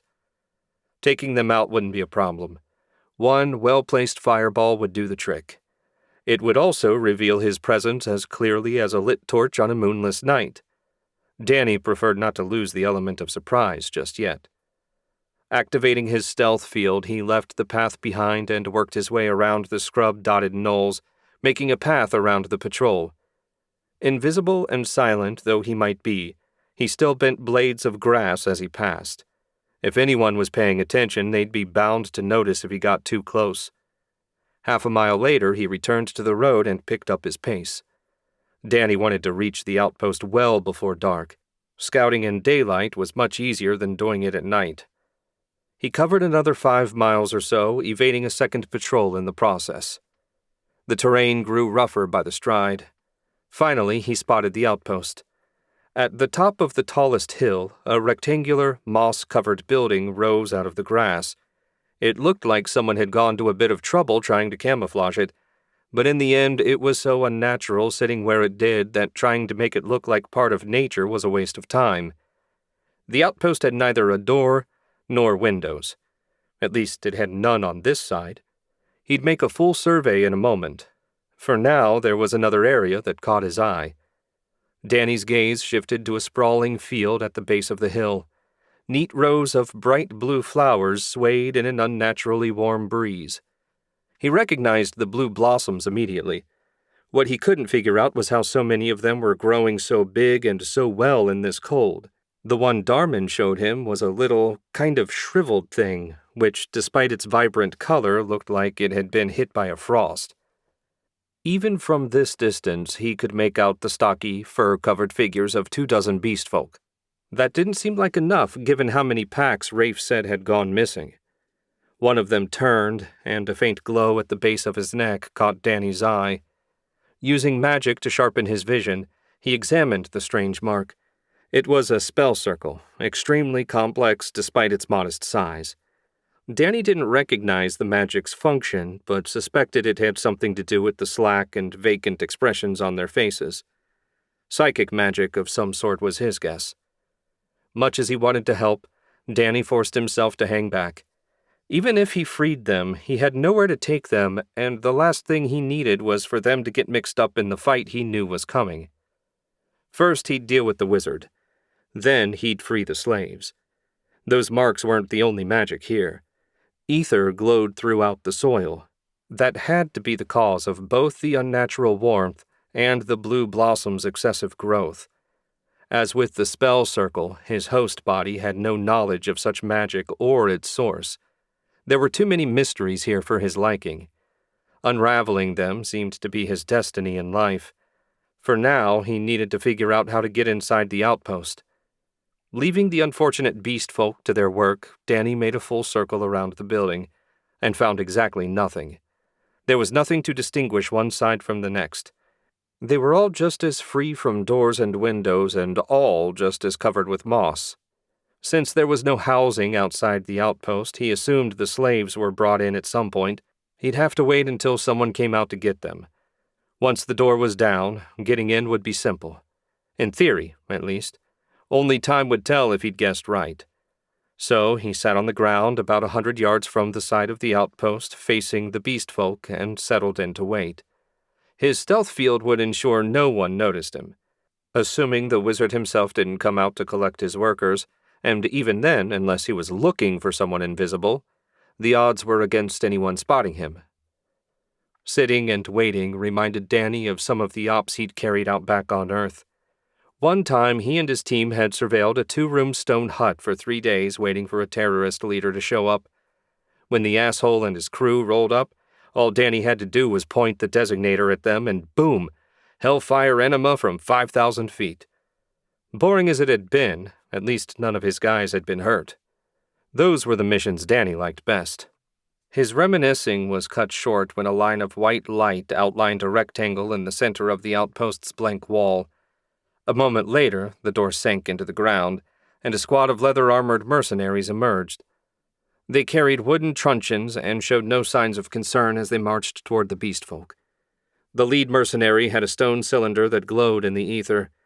A thread connected the cylinder to the now lowered door. It had to serve as a key. This was his chance. Danny sprinted toward the open door and slipped inside. It looked like the walls were made of steel rather than stone. Weird, but whatever. He darted right, making his way down the hall.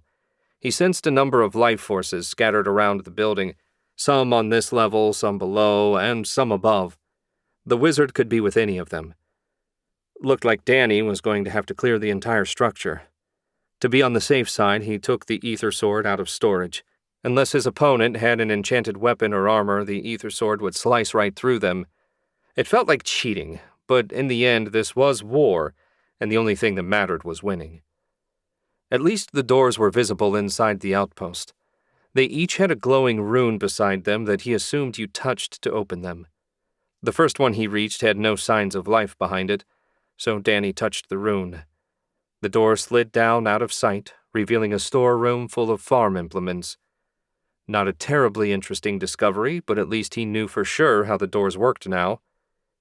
He continued on until he reached a door with a number of life forces behind it. They were strong, but didn't feel human. A tap of the rune sent the door out of sight.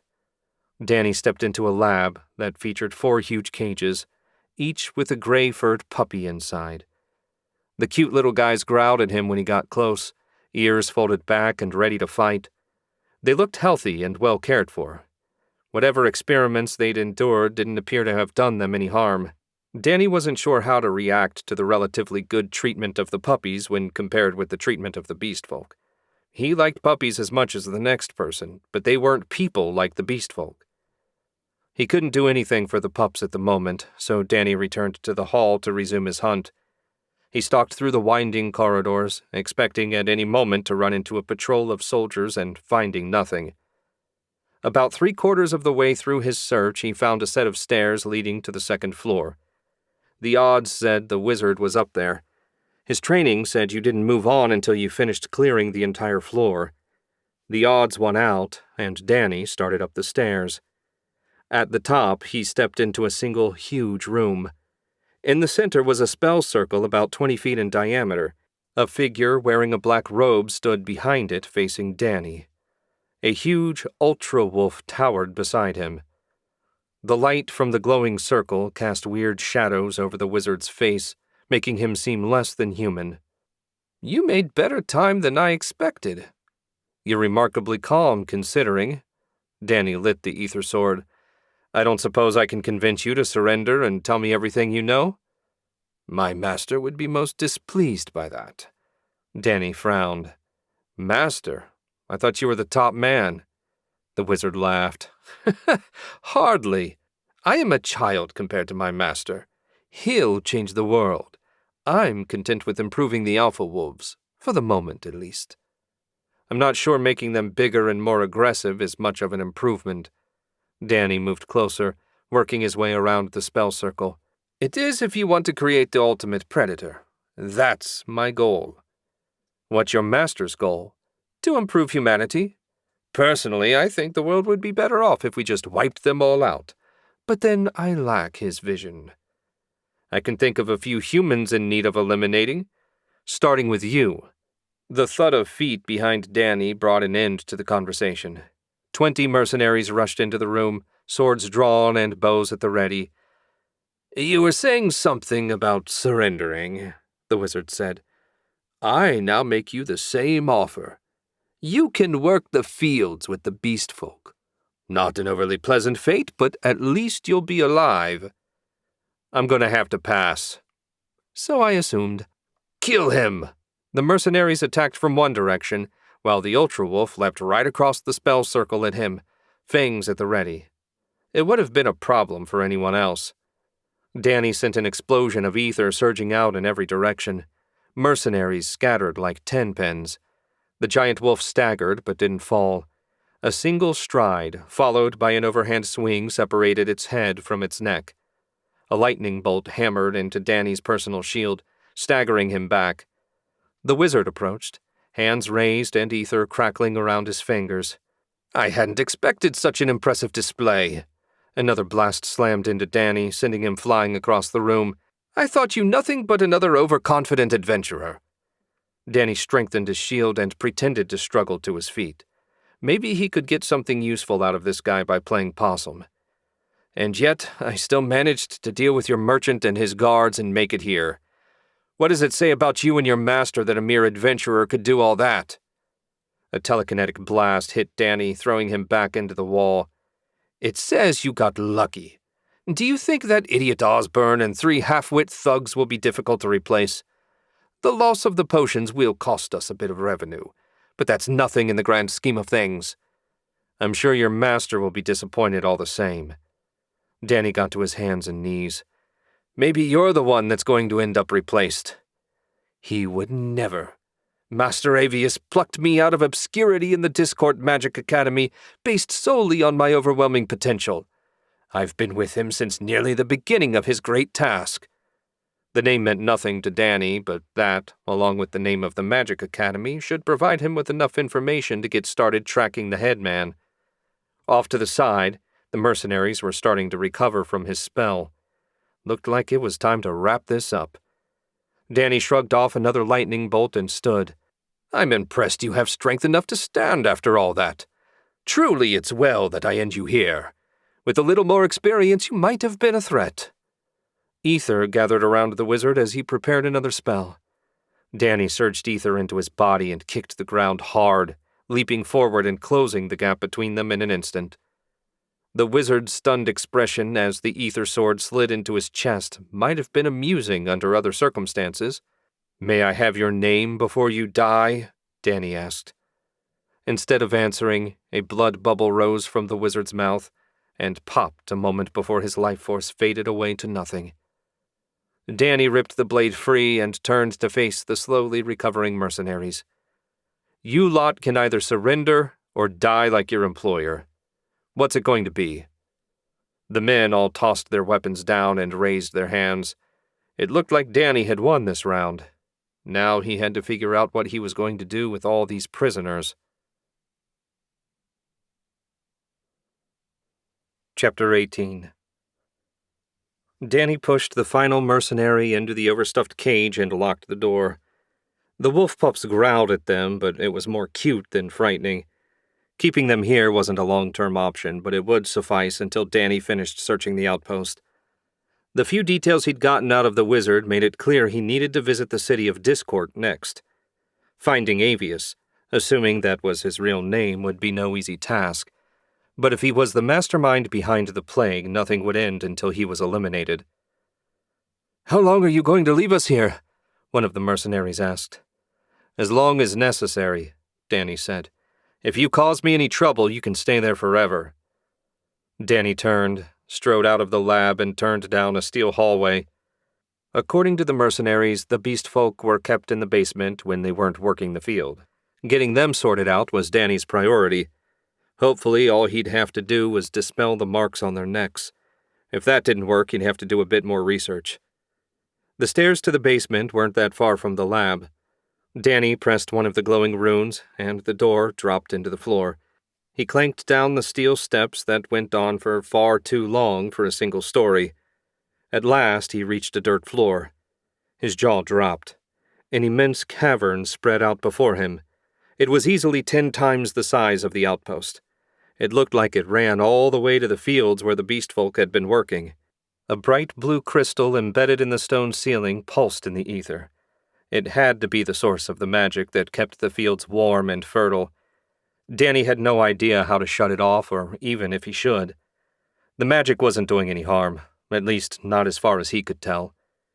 Dragging his gaze away from the potent source of magic, Danny focused on the beast folk slaves that stood around about 20 yards to his right. They gnawed on chunks of raw meat, their blank faces seemingly focused on nothing. The gathering gave off a distinct zombie horror film vibe. Only in this case, the zombies were still alive. That made it so much worse. Danny inched closer, but the beast folk completely ignored him. It was like they couldn't see him. He shuddered and hoped they weren't aware of their circumstances. That would be a small mercy. At least their lack of reaction made studying the marks on their necks easier. A faint line of ether ran from the mark up through the ceiling. They weren't attached to the crystal. What exactly they were attached to was a question he couldn't answer from here. Sometimes the easiest path was best. Danny gathered ether and shaped it into a razor which he used to slice the mark off the nearest beastman's neck. It vanished, but only for a moment. Okay, maybe severing the thread would do it. Danny transformed his razor into a dagger and sliced it through the thread. It passed right through, but didn't sever it. All the while he was working, his subject chewed away on a dripping hunk of meat, totally oblivious to the goings-on. Danny grimaced. He needed to find the source of the thread and deal with it from that end. I'll be back, Don't worry, I'll find some way to set you free. Whether his words meant anything to the beast folk, Danny had no idea, but he didn't want them to feel like he was abandoning them. Danny retraced his steps, climbing back up to the ground floor corridor. Now that he knew what to look for, following the threads of ether was fairly simple. Unfortunately, they went right through the floors and walls, causing Danny to frequently lose sight of them. At minimum, it was clear they were going to the second floor. The easiest thing would be to go directly there and pick them up again. Returning to the second floor stairs, he took them two at a time until he stood once more in the spell circle chamber. Ignoring the wizard's body, he'd already searched it before locking up the mercenaries, he focused with all his will on the ether. The circle put out so much energy it was nearly impossible to see anything else. Working his way slowly around the room, Danny searched for any sign of the threads. He found them 10 minutes later. Their source was a stone cylinder that looked a bit like one of those stamps nobles used to seal a letter with wax, only twice as long. After a moment of hesitation, Danny picked it up and flipped it over. Sure enough, on the bottom someone had carved a mark that matched the one on the beast folk. It looked like the stamp drew ether in through the bottom before pushing it back out through the mark. Basically, it worked like the ether sword. Hardly a surprise, since the elves made them both. Assuming he was right, he should be able to shut it off the same way. Forming a plug of dense ether, Danny covered the bottom of the stamp. A moment later, the threads vanished. When he let the plug dissolve, the stamp remained inert. Yup, it worked exactly the same as the ether sword. Hopefully that meant the beast folk were free. He put the dangerous artifact into storage and hurried back the way he'd come. At the bottom of the basement steps, he found the beast folk lurching around like drunks at last call. He kept his distance as they slowly regained their awareness. One of the beastmen, Danny was pretty sure it was the one he'd tried to free, focused his dark-eyed gaze on him. You saved us. Why? The beastman asked. Why wouldn't I save you? The mercenaries and their master have caused no end of suffering out in the wider world. I also told Rafe I'd do my best to help the packs that had gone missing. I assume that's you guys. I haven't seen Rafe since the last mate swap. Is his pack well? They were when I left them. A group of mercenaries attacked their camp and tried to capture some of the women and young. I happened to be visiting at the time and was able to stop them. That was when Rafe told me about the packs that didn't show up to the last meeting. The rest of the beast folk had crowded around Danny as he was speaking. Their musky, sweaty stink wasn't the most pleasant thing, but he did his best not to let his discomfort show. Is this everyone that was taken? Danny asked. No. It seemed the big beast man was going to serve as the group's spokesman. We were separated from our packs and brought here to work. I have no idea where they took the rest of us. That wasn't what Danny had been hoping to hear. I'm sorry. For what it's worth, I'll keep looking for your packmates. I'm Ronan, by the way, an adventurer. Val, pack leader of a pack that no longer exists. Val gave a sad shake of his shaggy head. What happens now? That's up to you. You're all free to do as you wish. My recommendation is that you stay here for the winter. The outpost is secure and warm. You can use the weapons I took from the mercenaries to hunt. I'll show you how to work the doors so you can come and go as you please. Val let out a little growl. The mercenaries. You killed them? No, I locked them up. Feel free to do with them as you please. I figure, as the ones most injured by their actions, it's only right that you decide their fate. Val's smile had more than a little wolf in it. We will see that they are properly punished. Will you give us some time to make up our minds? By all means, take as long as you need. There are still a few rooms I need to check. I don't want to leave any dangerous magic behind. Danny left the beast folk to their meeting and went back up to the ground floor. There was one hallway he hadn't checked yet, and he was eager to find out what was there. As with all the passages, it was nothing but steel walls with an occasional glowing rune that marked a door. He opened the first one he reached and found haunches of what he assumed were antelope hanging from hooks. This had to be the source of the beast folk's rations. He counted at least 10 antelopes worth of meat hanging and ready to eat. That should hold them for a while. The next room was much more interesting. It was another lab, this one set up for alchemy. Glass vats filled with bubbling blue liquid sat on metal tables. Glowing stones underneath them provided the heat that kept them going. Off to the side was a neat pile of familiar crates. They looked exactly like the ones in the back of Osborne's wagon. The crates were filled with empty potion bottles, which meant the blue liquid was certainly the plague cure. There was enough here to help a lot of people. Danny collected everything and put it in his storage. Hopefully, Father Sander would have some idea about the best way to distribute it. Some random adventurer handing out cure potions was likely to be met with suspicion. Certainly more suspicion than the Temple of the Goddess would be. That finished his sweep, so Danny returned to the basement. Val immediately separated himself from the group and approached. "We have decided to take your suggestion and stay here until the thaw. Some of us are weak from the work. Taking time to recover will be good. When the warm weather comes, if we haven't heard from you, we will begin the search for our missing packmates." Danny nodded, more than a little relieved they'd made the wise choice. "I found some supplies. Let me show you around and how things work. Once you're confident you can manage on your own, I need to return to Redfield." Val clapped him on the shoulder. "Whatever happens, we will never forget what you did for us. Beast folk and humans have at times had a strained relationship. What happened here will not help, but you will always be welcome in our territory." "Thanks. And please, if you can, try not to hold the acts of a few evil men against the rest of us. Most humans want to live a peaceful life, just as your people do." "For one so young, you speak with the wisdom of a shaman. We shall see what the future holds." That was fair enough. Danny led the beast folk upstairs and showed them everything, including the decidedly nervous, locked-up mercenaries. When the tour was over, he and Val parted ways with a final handshake. Each of them had one of the stone cylinders that activated the outpost door. That would make it easier for Danny when he hopefully brought back the missing beast folk. For now, it was time to return to Redfield and plan his next move. Chapter 19. Danny never expected to feel relief at the sight of Redfield, but he kind of did. He'd spent enough time in the town that he felt a certain connection to the place. It wasn't home, but it was close. The western gate was open, and a small detachment of guards along with a dark-robed priest of the Binder were on duty. Looked like the security situation had returned to pre-outbreak levels. That was a good sign. The lack of travelers was likely due to the time of year.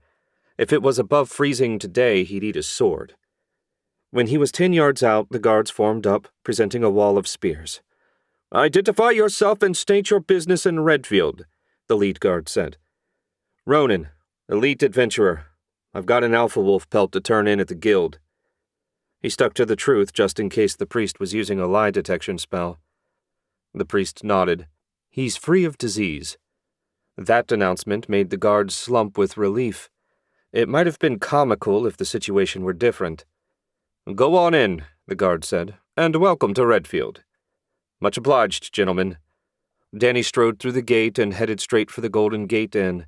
He wanted to check on Lise, take a bath, and enjoy a hot meal before he went to see Father Sander. Danny couldn't smell himself anymore, but between the walking and fighting, he doubted he was at his best. It was good to see the market open and busy. Vendors called out for customers, and heavily bundled shoppers haggled for items. Danny nodded in passing to a woman waving and offering wool scarves. They looked nice and warm, but he wasn't in the market for a new scarf. Before long, he reached the tavern. It was mid-morning, so that should mean he'd arrived between the breakfast and lunch crowd. Pushing through the door, he found the common room every bit as empty as he'd hoped. By the bar, Lise laughed at something Emil said. She leaned in close to him, and he touched her hand. Danny grinned. Love, it seemed, had blossomed during his absence. Good. If she'd gotten over whatever crush she had on him, that suited Danny well. He closed the door a little harder than strictly necessary, and both of the lovebirds started and looked his way. "Hey, You both look fully recovered?" Lise blushed, and Emil winced. "We were just, Emil trailed off, clearly unsure about the situation. "Relax." Danny took a seat at the bar. "Lise and I are just friends. She looked as happy as I've seen her since we met when I came in. That fact makes me very happy." "Ronan," Lise hugged him. "I wasn't sure how you'd react. Emil has been wonderful these past few days. I feel like I'm alive again." Danny patted her hand. "I'm glad to hear it. Any chance I can get a hot bath and something to eat? It's been a rough few days." "Absolutely," Emil said. "I'll fetch the tub and have the girls put some water on to heat. And no charge, of course." The bartender hurried away, and Danny could only shake his head at the change in the man. "What does he think I am? Your father?" "I told him it would be fine." Lise sat on the stool beside Danny. "But since we came in together and you were so protective of me, he believed there was something there despite my assurances." "Given his attitude when we arrived, I'm surprised you two hit it off." "We caught him at a bad time. Emil is very sweet. He's been kind to me, in a different way than you have." Danny knew exactly what she meant. "I'm glad it worked out for you. I take it you'll be staying in Redfield?" "I was leaning that way before there was anything between Emil and me. This just solidified my decision. Thank you for getting me this far. I'll be grateful for all you did until my last breath." "It was my pleasure." Emil emerged from the kitchen lugging the heavy tub. Danny took pity on the man and grabbed an end. Together they lugged it upstairs and into his room. When it was set up, Emil said, "The water won't be long." "Thanks, Emil." When the bartender finally looked Danny in the eye, he said, "I only want her to be happy. If you can give her that, I'll wish you the best. If you break her heart, I'll make you wish the plague had killed you." The blood drained from Emil's face. "I'd never do anything to hurt her, I swear. I've never loved anyone the way I do Lise." Danny smiled. "Glad to hear it. Finding true love is a rare and wonderful gift." The serving girls arrived a moment later, and Danny settled in to take a nice, long soak.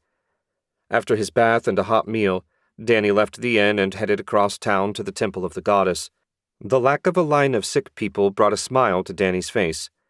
As he'd hoped, the potions appeared to have turned the tide. He slipped inside and checked the chapel. No sign of Father Sander. If the high priest wasn't here, he had to be in the infirmary. That he might be resting never occurred to Danny. The good father struck him as the sort who worked himself to the edge of exhaustion. Sure enough, he found Father Sander tending a shivering woman whose gaunt face shone with fever sweat. At least she was the only patient at the moment. Thank heaven for small favors. When the priest looked his way, Danny gave a little wave. He waved back and shuffled over. The poor guy didn't look like he'd slept in a week. "Ronan, welcome back. How did your mission go?" Danny filled him in on the details.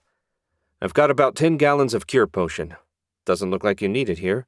I figure my best bet is to have the Discord Temple handle distribution." "A wise decision. Going through the temple will be much easier and more efficient. I can't leave Redfield, but I'll send Michael with you, along with a letter of explanation. The High Priestess in Discord, Mother Anki, is a good person. You can trust her to do the right thing." "Much obliged, Father." "We should be thanking you, not the other way around. I can't imagine what we would have done had you not arrived and stepped in to help." "What did you end up doing with Osborne and his thugs?" "They're still in jail. Once things are fully back to normal, we'll hold a trial. Since they'll be forced to answer under the effects of a truth spell, I fear the results will not be in their favor. The requirements of justice will likely see them swinging from a noose by the end of the week." Father Sander sounded a bit sad about it. As far as Danny was concerned, it was a well-deserved punishment. "Will you have Michael meet me at the West Gate at first light?" Danny asked. "Of course. You can use Osborne's wagon and team for the trip. The temple has confiscated it as part of his punishment." Danny could make better time on foot, but traveling with Michael, it would probably be prudent to have transportation. "That works for me.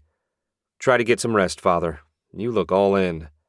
Father Sander chuckled. "I've been getting plenty of sleep. It's the constant magic use that's wearing me out." "I can help with that."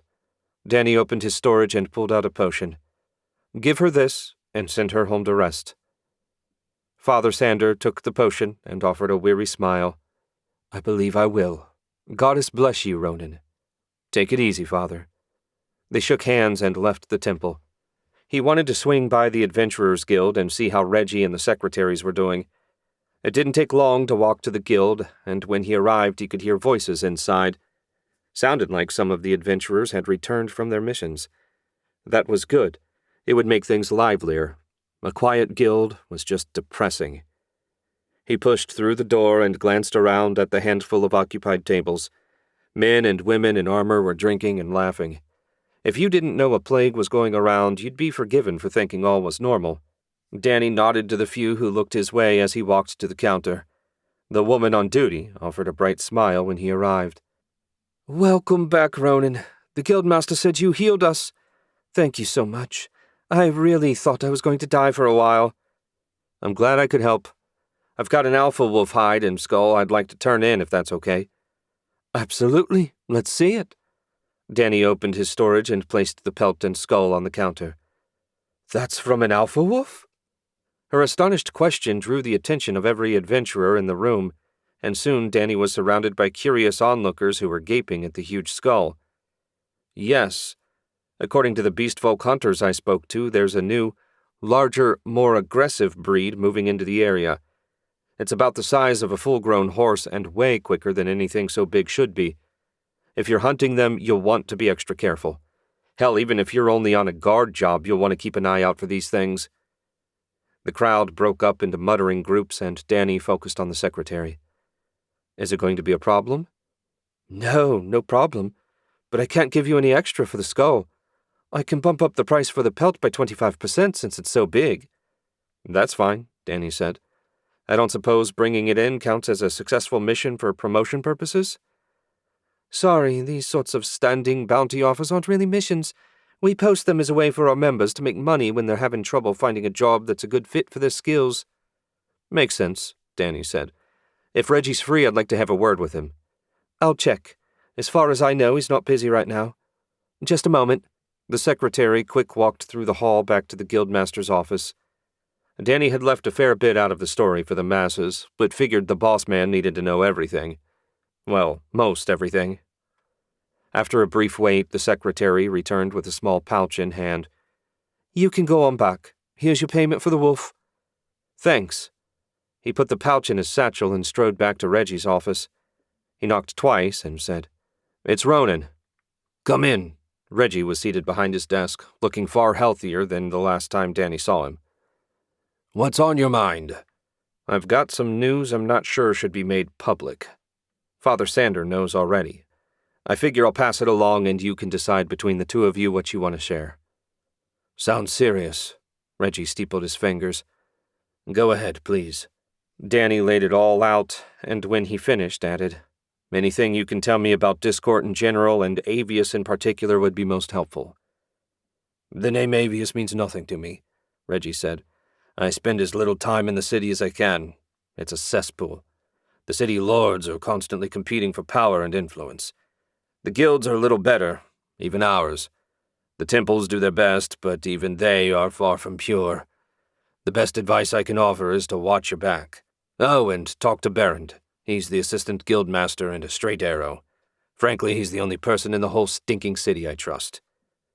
I wasn't sure what to expect, but from what you've described, the situation is worse than I feared.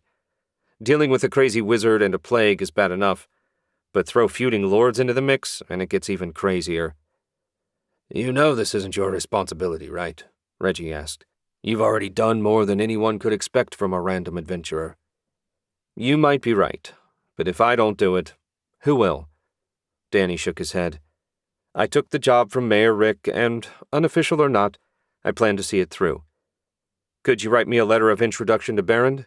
It'll give me an excuse to talk to him when I arrive. Sure, not a problem. Reggie dug around in his desk, a disgruntled look wrinkling up his face. You know, it's kind of pathetic that the guildmaster can't even do close to as much as a newbie adventurer. Danny grinned. I'm sure you did your share when you were an adventurer. It's my turn now. Try not to let it bother you. Whether Danny's little speech made Reggie feel better, he had no idea.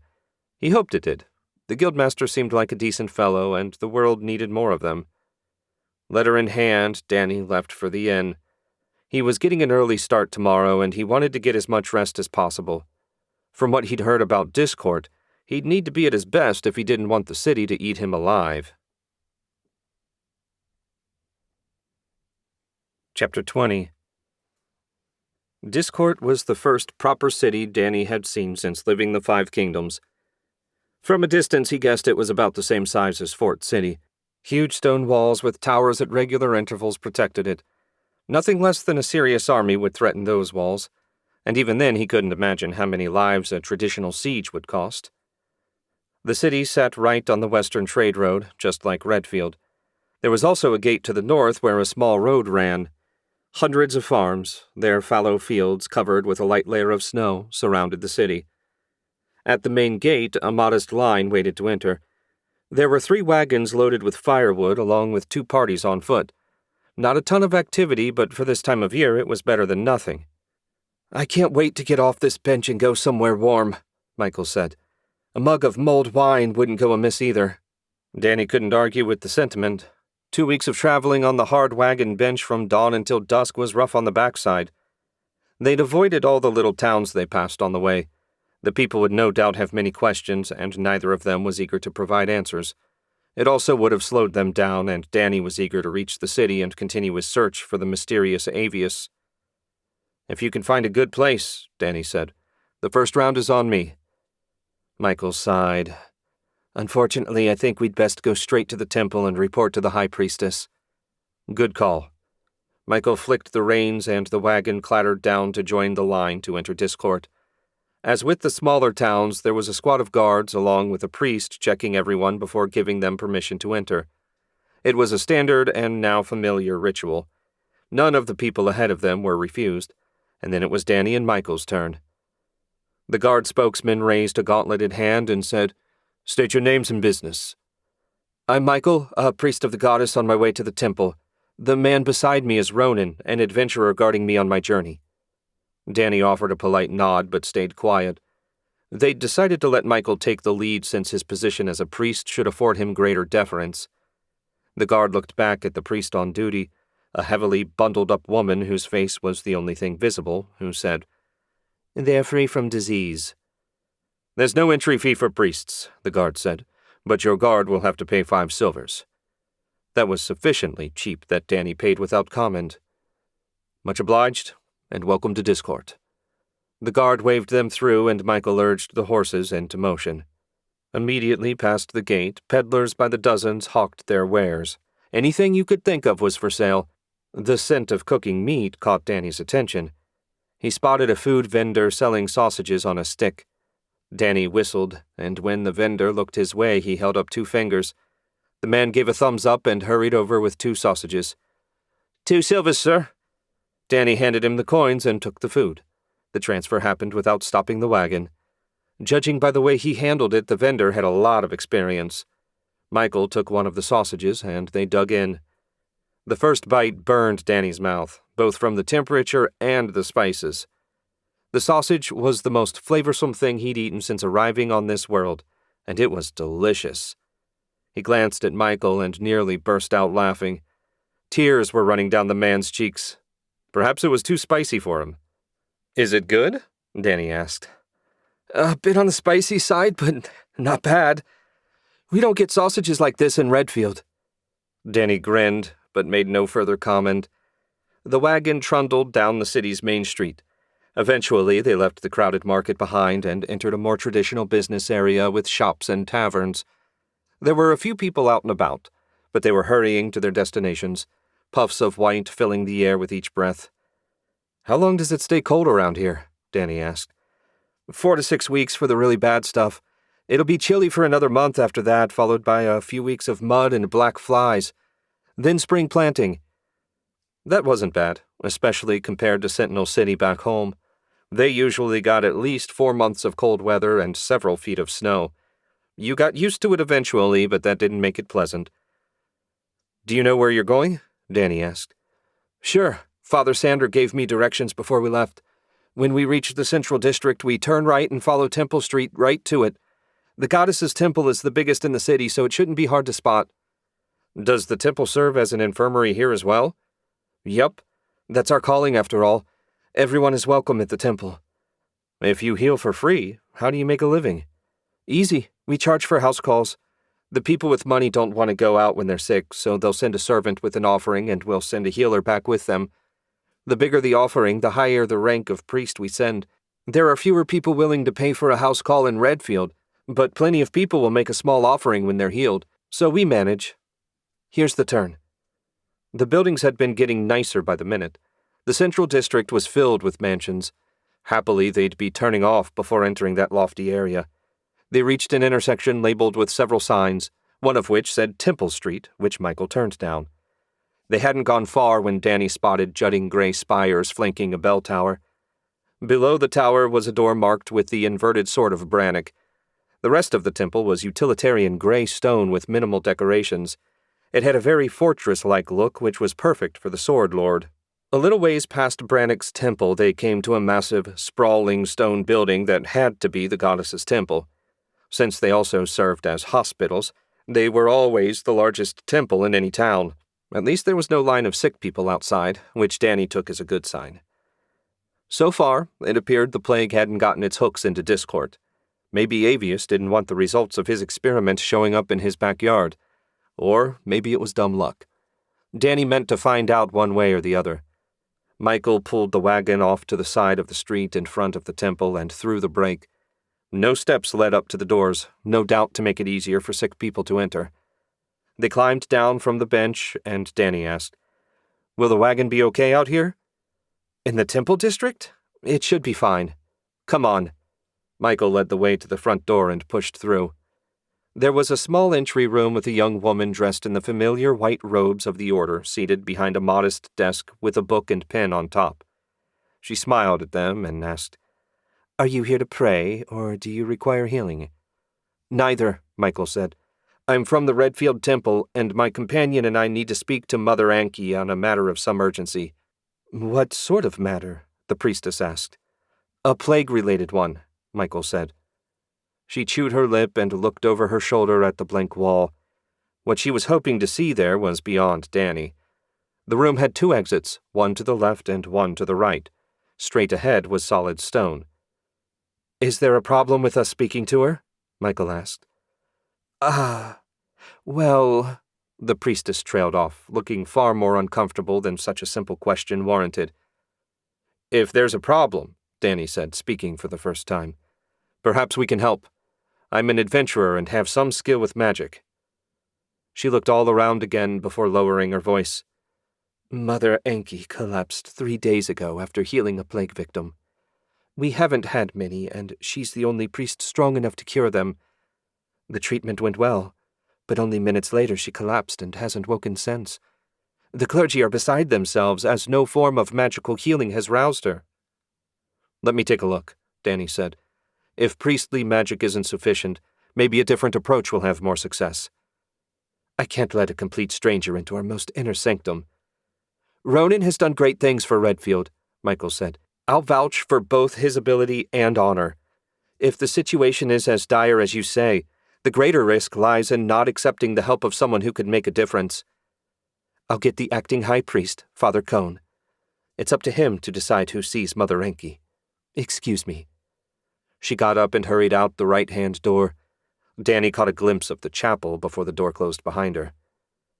"What do you think?" Danny asked. "I was under the impression that followers of the goddess were immune to disease." "We are. It's a divine blessing. If Mother Enki caught something despite that, it's no wonder the priests are upset. A disease dangerous enough to overcome the protection of an archangel could wipe out the whole city." "Yeah, and yet it sounds like the high priestess is the only one who's sick. Could a disease be that dangerous and at the same time not contagious?" Michael let out a weak laugh. "You're asking a low-ranking priest from a small town in the middle of nowhere. I'm hardly an expert. In fact, you probably know more about it than I do." "I don't know much about diseases, but I do know that it sounds like she was poisoned rather than sickened. You're not immune to poison, right?" The blood had drained from Michael's face. No, we're not. But who would want to poison the only priest capable of curing the plague? See it now?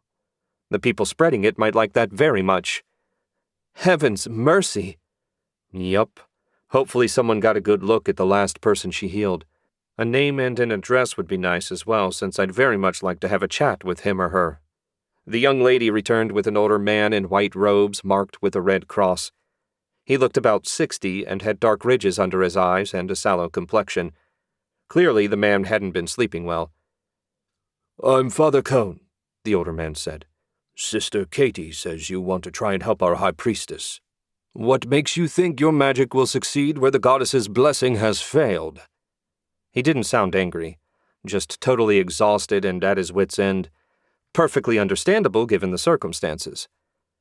My magic works differently than priestly healing, Danny said. Maybe it'll work and maybe it won't. The only way to say for sure is to try. I'm willing to do so for free. What do you have to lose? You make a compelling argument. Ronan, was it? Mother Enki is getting weaker by the day, and all our magic can do is prolong her life, not cure her. Soon we won't even be able to manage that much. If you can do anything to help, I would be remiss in my duties not to let you try. Follow me. Father Cone turned back to the chapel door. When Michael tried to follow them, Father Cone said, Only Ronan for now. We're limiting access in case anyone else might be susceptible to whatever she has. Your patience is appreciated. Michael bowed. Of course, Father.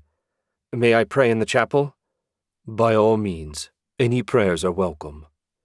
Danny and Father Cone passed between the pews and past the altar through a door that led deeper into the temple. When they were alone, Danny said, I was speaking to Michael earlier. I have a theory about Mother Enki's illness. Oh? I don't think she's sick. I think the last person she healed poisoned her. Impossible. Mother Enki is the most beloved figure in the city. No one would want to kill her. The people spreading the plague might, Danny said. Father Cone stopped and turned to face him. I'm not sure I understand. Danny gave him an abbreviated update on what he'd learned so far. The plague isn't spreading naturally. Someone wants this to happen. Someone named Avius. Does the name mean anything to you? Father Cone shook his head, seeming unable to speak. At last he asked, Why in heaven's name would anyone want to do something so evil? I don't know, Father. But when I find him, I'll be sure to ask. Anyway, it occurred to me that removing the only priest in the city capable of curing the disease might be high on Avius's to-do list. Indeed, Father Cone resumed walking. This news certainly casts the current situation in a darker light. Still, even if it was poison, our magic should have been able to purge it. The idea of a poison resistant to divine healing is terrifying. Everything about our situation is terrifying, Danny said. Well, I'm glad I've been able to unravel some of it. There's still much left to do. They reached a door with a pair of knights in mail armor standing in front of it. One of them hastened to open the door when he and Father Cone were close. No one has entered since your last visit, Father. That is well, thank you. We will be attempting a new healing. Make sure we're not disturbed. Both knights shot Danny professional glares, but there was no real heat in them. He was here in the company of the acting leader of the temple. If that failed to make it clear he had permission, nothing would. They slipped inside, and the guard closed the door silently behind them. There wasn't much of interest in the room aside from the bed and its unconscious occupant.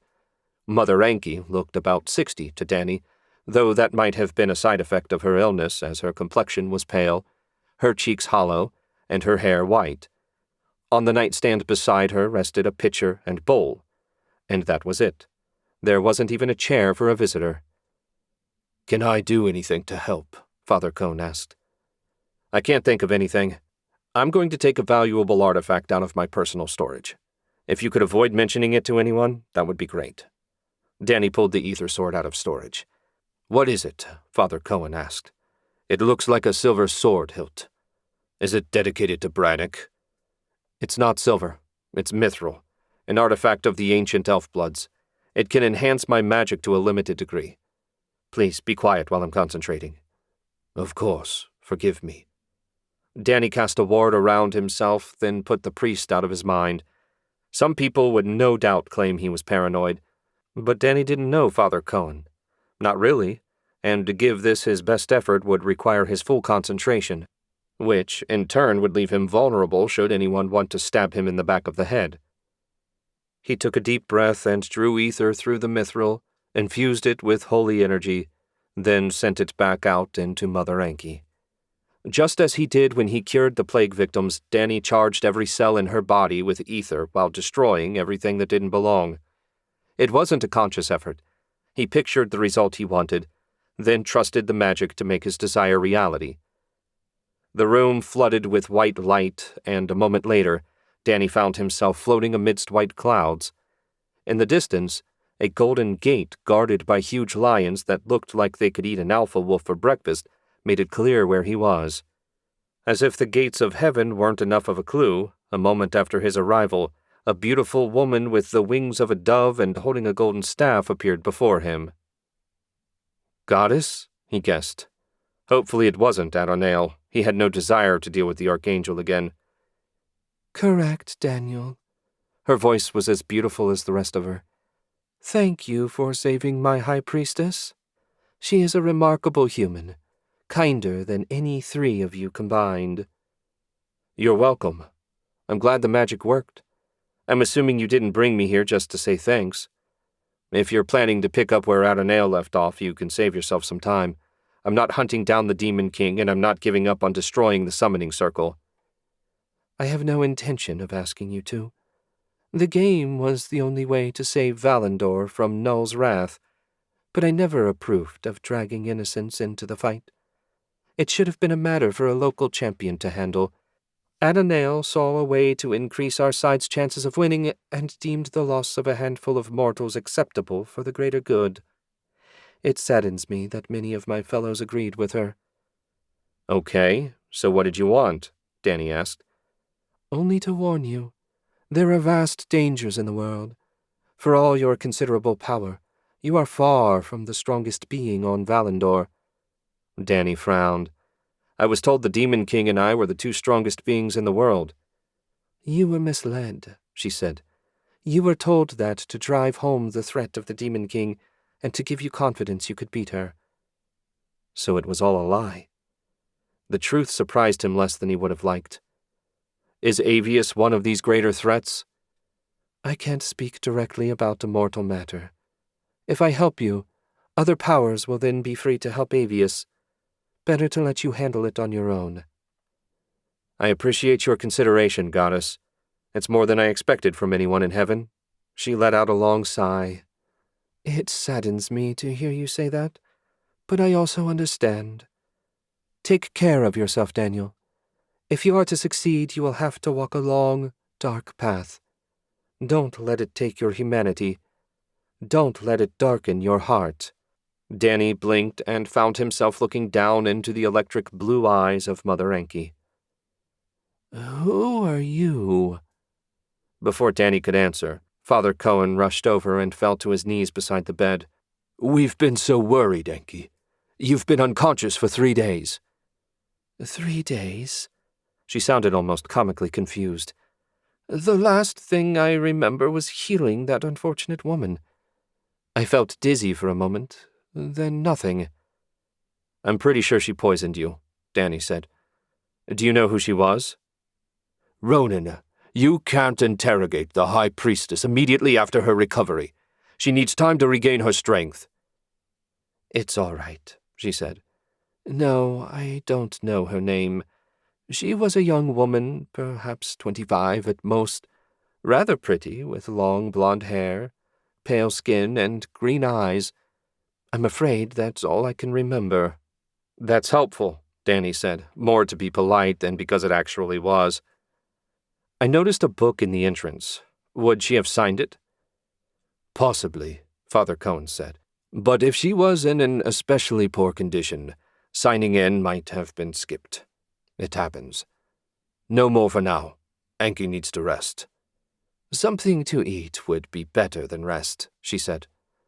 Of course, Father Cohen said. I'll have soup and bread brought at once. It's so good to have you back. It's good to be back, and I want it known that Ronan is welcome to come visit me any time he wishes." Father Cohen made a face. Are you sure that's a good idea? "I am. He has the goddess's blessing. Can you not feel it? She has touched him." Him? Danny felt every bit as incredulous as Father Cohen sounded. "Indeed. With Ronan here, I have every confidence this vile disease will finally be eradicated for good." Danny would certainly do his best, but he hoped her faith wasn't misplaced. "I need to swing by the Adventurers Guild anyway. I'll stop by in the morning and we can have a proper chat." "I'd like that." Mother Enki's smile was radiant. "And thank you for saving my life." "It was my pleasure. Until tomorrow." Danny offered a short bow and turned for the door, Father Cohen at his heels. Are you truly blessed by the goddess? Father Cohen asked when they were alone. "I don't know about blessed, but I spoke to her during the healing. All the holy energy I channeled must have opened a path to heaven. She wasn't especially helpful." "No, heaven prefers to let us handle our problems on our own. What I wouldn't give to speak with her. I will spread the word. Rest assured you will be made welcome any time you wish to return." "Thanks." They found Michael deep in conversation with the cute priestess on duty. He had good taste in women. Danny had to give him that. "Mother Enki?" the priestess asked. "Healed and hungry," Father Cohen said. "I'm going to find her something to eat. By her order, Ronan is to be allowed to visit any time." "As you say, Father," she bowed. As Father Cohen started to leave, Danny said, "Best make sure to check all of her food for poison." "No one in the temple would ever harm Enki," Father Cohen said. "It's your call, but I wouldn't risk it. See you tomorrow." Turning to Michael, Danny asked, "Are you coming with me or staying here?" "I'll stay here unless you need me for something." Danny grinned. "No, you two have fun. Don't forget to move the wagon. Oh, before I forget, did the woman Mother Enki healed sign the ledger?" The priestess shook her head.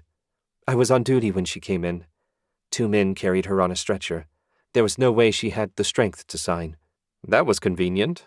For her." "Thanks. See you later."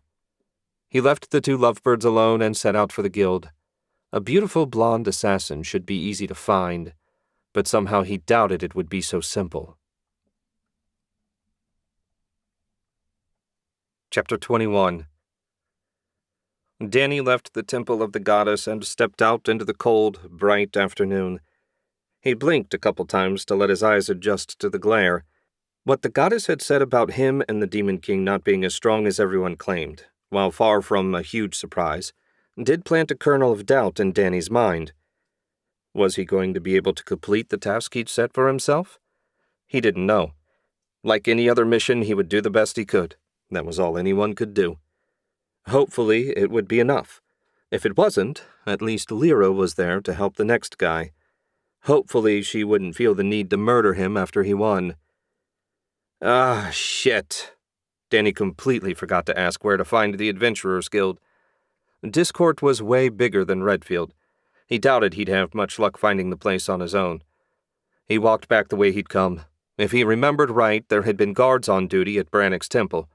Followers of the Sword Lord should know where to find the Adventurers Guild. A short walk brought him to the intimidating stone fortress that served as Brannock's temple. The place definitely screamed, "We worship an archangel devoted to battle." 2 armed guards stood shivering on either side of the arched entrance.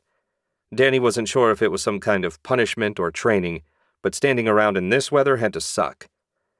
He moved closer, careful to keep his hands well away from his sword. "Excuse me, fellas. I need to find the Adventurers Guild. Could you tell me where it is?" The guards looked at each other, seeming uncertain if they should speak to him. Maybe they were like the royal guards in the Kingdom of the Isles back home. They weren't supposed to speak to the tourists who stopped to take pictures with them. Of course, Danny had spoken to a couple of the royal guards when they were off duty during a deployment to the kingdom, and both men admitted that if a cute girl wanted a picture, they would try and get her number. After their moment of contemplation, one of the guards said, "You're pretty far off. The guild is all the way on the other side of the city. Follow the main road west until you reach the big statue of Aronel. Take a right on Blade Street and keep going until you see the guild. They've got a big sign out front. You can't miss it." "Thanks," Danny said. "Try and stay warm." "You got a sick sense of humor," the other guard said. "Anyone ever tell you that?" "It's possible. I've heard something along those lines before." "So long, fellows." Danny set out, boots crunching on the snow. He didn't mind the walk. It would keep him warm and might give him a chance to overhear some useful gossip. Someone had to be talking about the plague, though if they knew anything genuinely useful, it would be a pleasant surprise. He left the Temple District, keeping to the main road running due west. It was basically the Western Trade Road. The city sat right on it. Seemed a bit arrogant to Danny, building your city right on a major trade route, but they weren't the only ones to do it. You'd think they could have built it off to one side at least. Of course, if they'd done that, the people in charge might have lost out on some taxes, and no one wanted that. The streets were quiet, no doubt thanks to the cold. The few people Danny saw hurried along, head down, their breath steaming in the air. Maybe his idea about eavesdropping wasn't such a good one after all. He spotted a general store and ducked inside. A cast-iron stove in the middle of the showroom put out a lovely heat.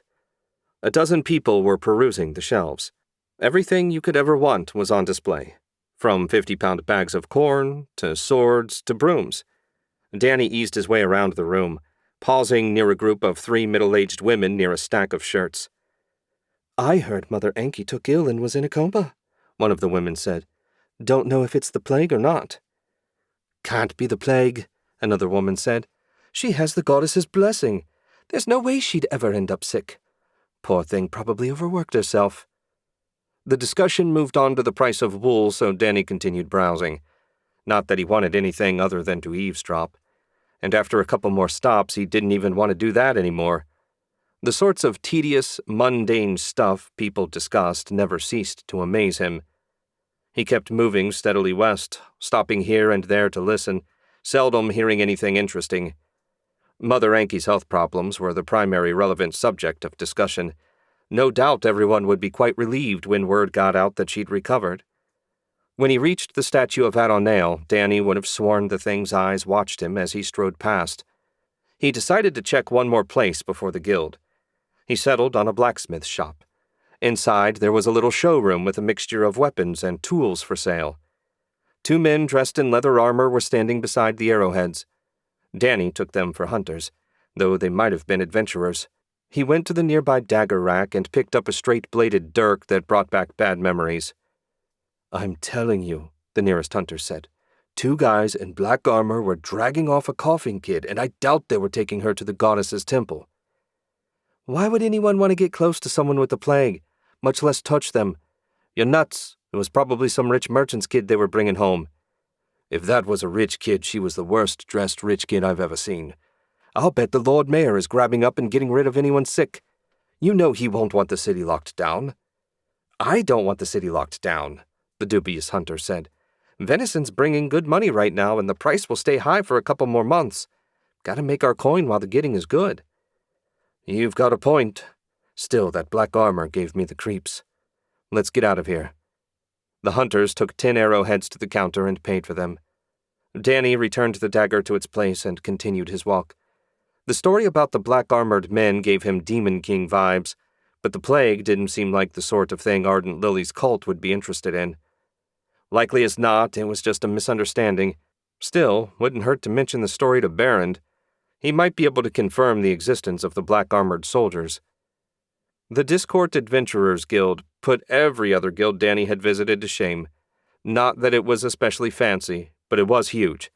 It covered a full city block and had 3 stories. The sign of the crossed sword and wand was more like a billboard. A blind man could have seen it plain as day. As he approached, the heavy oak and iron doors swung open. A trio of broad-shouldered warriors came sauntering out.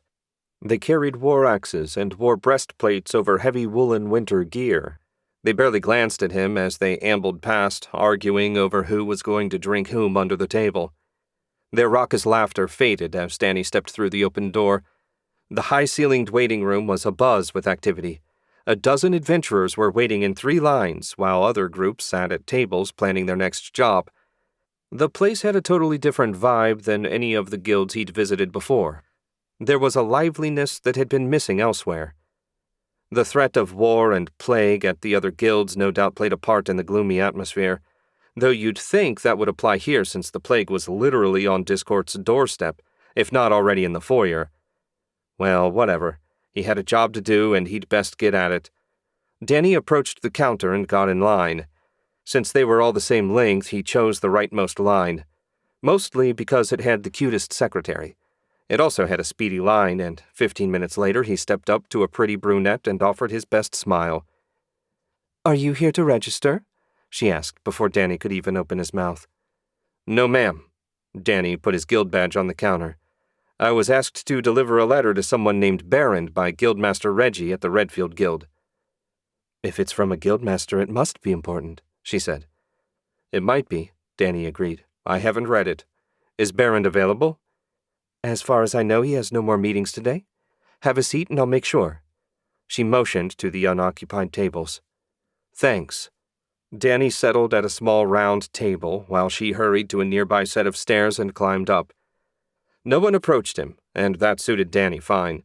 He had zero interest in chit-chat at the moment. Now that he was close to delivering his message, he wanted to get it done and see if Barrand had any information for him. The wait was blessedly short. The secretary returned and hurried over to his table. "Barrand is free and would be pleased to meet with you. This way." Danny stood and followed her up the stairs to the second floor, then down a hall. "He's not on the third floor?" "Oh, no. The third floor is exclusively for the guildmaster." She made a face when she mentioned the guildmaster, kind of like she'd bitten into a lemon. "He meets with the rich and powerful clients up there, so everything has to be kept just right." Sounded like the guildmaster was a snob, but Danny kept his opinion to himself. He had no interest or need to meet with him, especially since everything he'd heard made him suspect the guy was a crook at minimum. The secretary knocked on a closed door and said, "Ronan to see you, sir."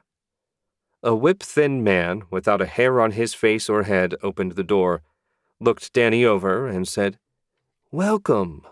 Please come in." "Thank you, Lauren. That's all for now." She bowed. "Yes, sir." Lauren trotted off and Danny entered the office. It looked lived in. Papers covered the desk. A bookcase was stuffed to bursting with books and mementos, and one of the two guest chairs was piled high with outdoor gear. Barrand sat behind his desk, and Danny handed him the message before taking the empty chair. "Anything I should know before I read this?" Barrand asked. "I'm not sure what Reggie wrote.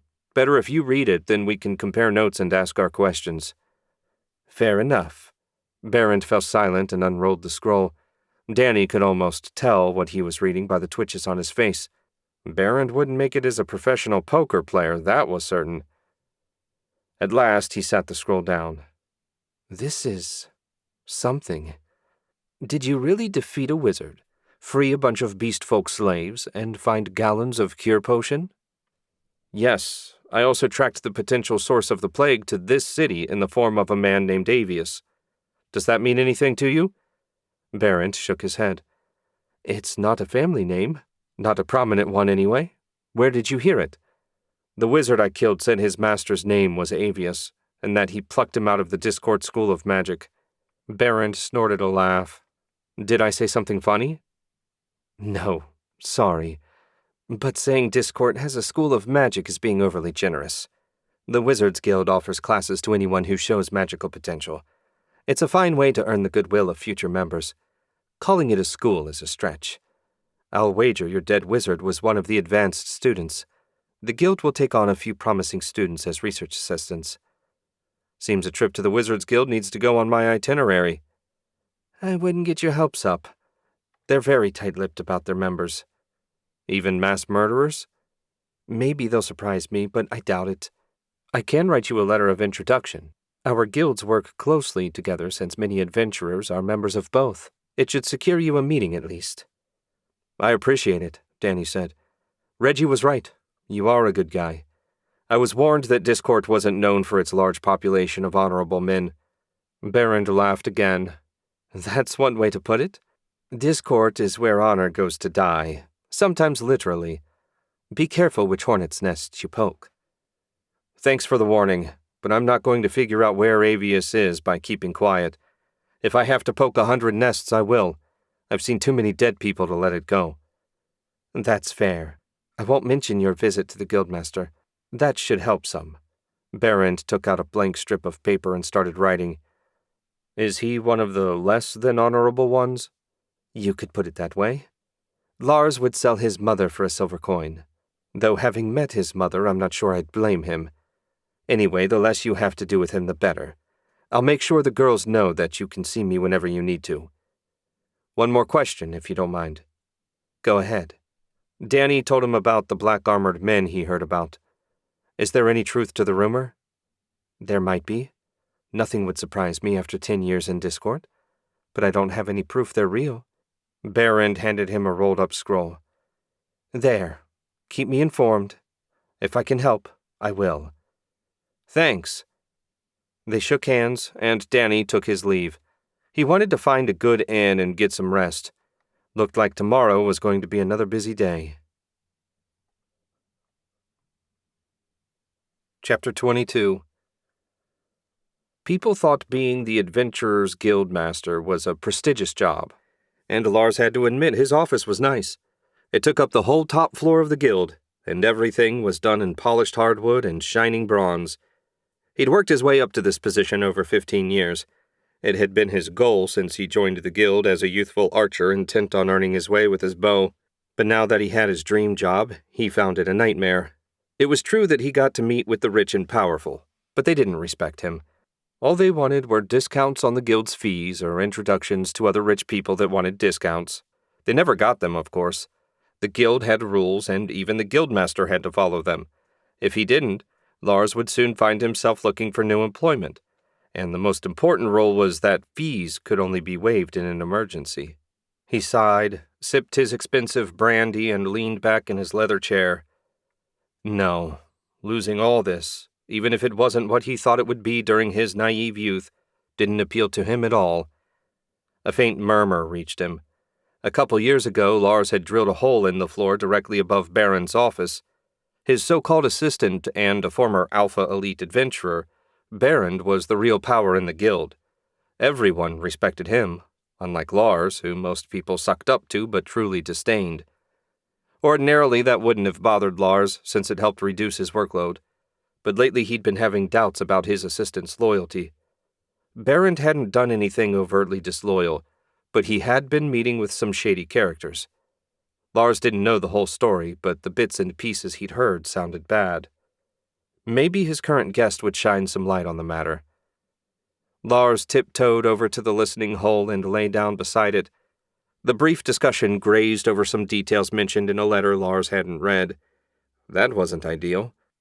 When the guest, his name had come out a bit garbled, but he was pretty sure it was Ronan, confirmed that he freed some beastfolk slaves and found gallons of plague cure potions, Lars' heart lurched. He'd heard of the potions, but never seen one. If the wizard this adventurer defeated was the source of the cure, that could be a problem. The name Avius meant nothing to Lars. It sounded like a cover name, the sort of thing a wizard responsible for a plague might use. The scrape of chairs made Lars flinch. He scrambled back from the listening hole and hurried over to his office door. He opened it a fraction and peered out in time to see a figure walking down the steps. Broad shoulders, shaved head, the scruffy shadow of a beard, and wearing sturdy leathers, he looked like any of 100 adventurers Lars had met over the years. Nothing about Ronan struck him as remarkable. Nevertheless, Lars needed him to talk. He waited until Ronan left the building, collected his heavy wool cloak, and hurried down the stairs and out the door. Trailing Ronan through the streets of Discord wasn't that difficult given the lack of people on this bitterly cold evening. Lars shivered, thoughts of his half-finished brandy dancing in his head. No! He had to focus. Ronan had no idea how dangerous Berend was. If he wasn't one of the man's loyal followers, he might be in danger. 6 blocks from the guild, Ronan crossed the street and climbed the stairs to an inn called the Day's End. It looked unremarkable. 2 stories, slate roof, just like a score of other inns in Discord. It was the sort of place Lars wouldn't have given a second look most days. That might well be why Ronan chose it. The door closed behind Ronan, but Lars hesitated to follow. Berend had warned him against Lars. He knew his reputation wasn't the best, while most people considered Berend a hero, mostly for putting up with him. Steeling himself, Lars got ready to make his move. Before he could take a step, he sensed someone behind him. Turning, he reached for the dirk at his belt. His heart skipped a beat when he found himself facing Berend. The former Alpha Elite adventurer was probably the strongest warrior in Discord. Berend's expression was impassive, but Lars could sense the tightly coiled anger simmering under the surface. "Out for a walk, Guildmaster?" "Yes, it gets so stuffy in my office. I thought a little brisk evening air would do me good." "Of course. Still, it's a bit chilly for comfort," Berend said, despite not showing any sign of discomfort. "Shall we walk back together?" Lars looked over his shoulder at the inn. Despite phrasing it as a question, Lars knew an order when he heard one. Turning back, he said, "Sure, let's." Berend clamped a hand on his shoulder, fingers like iron digging into the muscle through his heavy cloak. "Stay away from Ronan. That young man is mixed up in some dangerous matters, and he doesn't need you getting in his way or confusing things." "What sort of dangerous matters?" Lars asked. "The sort that don't concern you. I'll handle everything to do with Ronan. You stay in your office, drink your brandy, and keep your mouth shut. Do that and everything will continue as it has. Do you understand?" "Perfectly," Lars said. With a final, painful squeeze, Berend said, "I was confident you would. I just remembered another matter I need to attend to. I trust you can find your way back on your own?" "I'll manage. Good evening, Berend." "Good evening, Guildmaster." The two men parted ways, with Berend turning down an alley to get up to who knew what sort of mischief. Lars felt certain that, whatever it was, it wouldn't be healthy for Ronan. Chapter 23. It felt like far too long since Danny had a comfortable bed and a warm room to sleep in. While far from a stranger to roughing it, sleeping on the ground or in the back of a wagon, especially in the winter, got old in a hurry. His room at the Days End Inn was a perfect remedy for his weariness. The bed had a decent mattress and no bugs. His bowl of soup, steaming away on the nightstand, was filled with meat and vegetables. His mouth watered just thinking about it. He'd chosen the place at random, but it seemed he'd made a good call. He grabbed his bowl and took a bite. The slightly spicy broth paired perfectly with the chunks of mutton. He could have eaten in the common room, but Danny had too much on his mind to enjoy the camaraderie. First and foremost, he had to admit that he was no closer to finding Avius than when he arrived. Granted, it had only been one day, but he'd had high hopes for his conversation with Berend. In the end, the assistant guildmaster hadn't told him much of use outside of his warning that the Wizards Guild was less than helpful when you were looking for a member, assuming Avius was one. Danny grabbed his satchel from its spot at the foot of the bed and pulled the letter Berend had written out. A wax seal with the guild's mark held the envelope shut. That was nothing a bit of fire magic couldn't solve. He melted the bottom of the seal just enough to pry it loose, then popped the envelope open. The letter was nothing special. It simply asked that every courtesy be extended to Danny as his investigation was of the utmost importance. There were no details about the search for Avius, which was probably a good idea on the off chance Danny lost the letter. The odds of that were long, but not zero, and Danny thoroughly approved of taking the cautious approach. He was less certain what to think about Berend. He had a commanding presence, that was certain. If someone had told Danny he was the guildmaster, he would have believed it. In fact, if the current guy was such a mess, Danny didn't understand why he wasn't removed and Berend elevated. No doubt some politics were involved, and Danny wanted nothing to do with it. He had plenty on his plate without poking the local authorities. At least he could say without hesitation that saving Mother Enki had been an unquestionable good. He was cautiously optimistic that the High Priestess would be able to tell him something useful in the morning. At minimum, he'd be happy to hand off the cure potions to someone who could make use of them. Danny polished off his soup and stood. No reason to make one of the serving girls come all the way up here just to collect his bowl. He could drop it off at the kitchen before hitting the sheets. The stress had caught up to him, and Danny was exhausted. He sealed his room with a spell and headed downstairs. The common room was half full, mostly with workers having dinner after a long day. Some of them looked rough, but everyone was laughing and having a good time. It was a good vibe, and Danny found himself smiling as he made his way to the kitchen door. 5 feet away it swung open, and one of the serving girls emerged, running into him. She tripped and nearly fell. Thankfully, her hands were empty, and Danny caught her without making a mess. "I'm sorry. Are you okay?" he asked. "Yes, thank you. The cook says I need to slow down going in and out, but I always forget. Are you finished? I could take your bowl for you." "I appreciate it." Danny handed her the bowl and got a shy smile in return. She ducked back into the kitchen, and he turned for the stairs. Danny made it halfway across the common room before a beautiful woman with long blonde hair and pale skin moved to intercept him. She wore a thin dress that only went down to mid-thigh and hugged her ample curves quite nicely. Her bright green eyes glinted like emeralds. Since he didn't believe in coincidences, Danny figured this was the same woman Mother Enki healed. How she found him and what she wanted was another matter, one he was very keen to investigate. "You were very sweet with that girl," she said. "No reason not to be," Danny said. "Did you need something?" She leaned forward and whispered, "Some company." Maybe his luck was turning around. It wasn't every day a man got propositioned by a beautiful assassin. "I'm here alone. Would you like to come upstairs?" "I thought you'd never ask." She reached for his hand, and Danny quickly created a thin barrier of ether to keep their skin from touching. He had no idea how the assassin poisoned Mother Enki, and he wasn't going to take any chances. He led the way upstairs. A few of the guys whistled as they went past, not that Danny blamed them given the beauty of his companion. Pity he doubted the evening was going to end the way they seemed to imagine. An effort of will deactivated the ward he'd placed on the door, and he pushed it open before stepping aside to let her go in first. He closed it, restored the ward, and added a sound-blocking aura.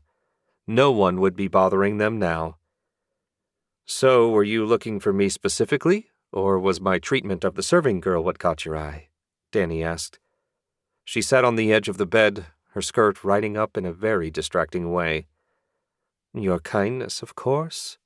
It's not like I've ever seen you before today. Perhaps you think me too forward." "Not at all, though I am impressed at how quickly you recovered from the plague. Mother Enki's healing talents can't be underestimated." Her gaze darted around the room as if seeking an escape route before returning to him. "I don't understand." "Sure you do.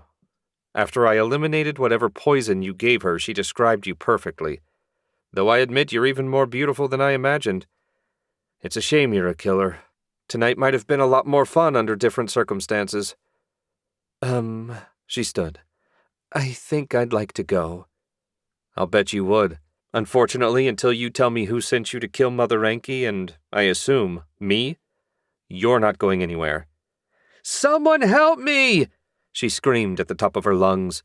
Her voice, so pleasant a moment ago, was now shrill with panic. Danny waited a few seconds, then said, "Doesn't look like anyone's coming. Do you want to scream some more, or shall we have a proper chat? I'm not planning on hurting you, not at the moment anyway. I just want to know who sent you." She slumped in on herself. "I can't say." "That's not going to cut it. Try again." "It's the truth, I swear. There's some kind of spell on me that won't let me say who it is or anything about them." Danny peered closer through the ether.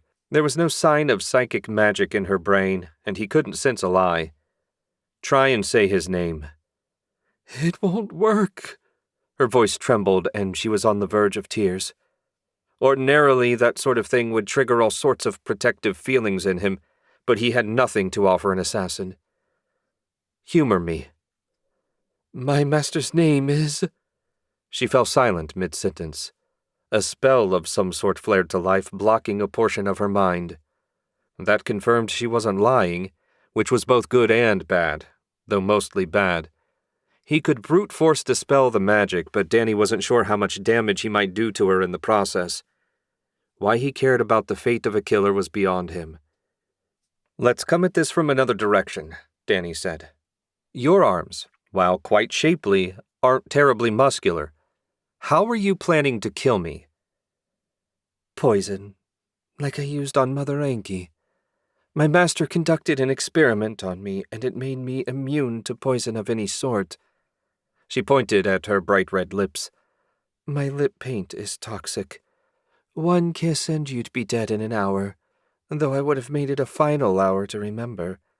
Mother Anki only lasted as long as she did thanks to the goddess's blessing. Danny could imagine worse ways to go, but even so he wasn't eager for that kiss. He used an ethereal tentacle to pull his satchel over to him and took out a scrap of cloth. Here, clean that poison off. I don't want you to do something desperate and force me to kill you. She wiped the lip paint and held out the cloth. Set it on the nightstand for now.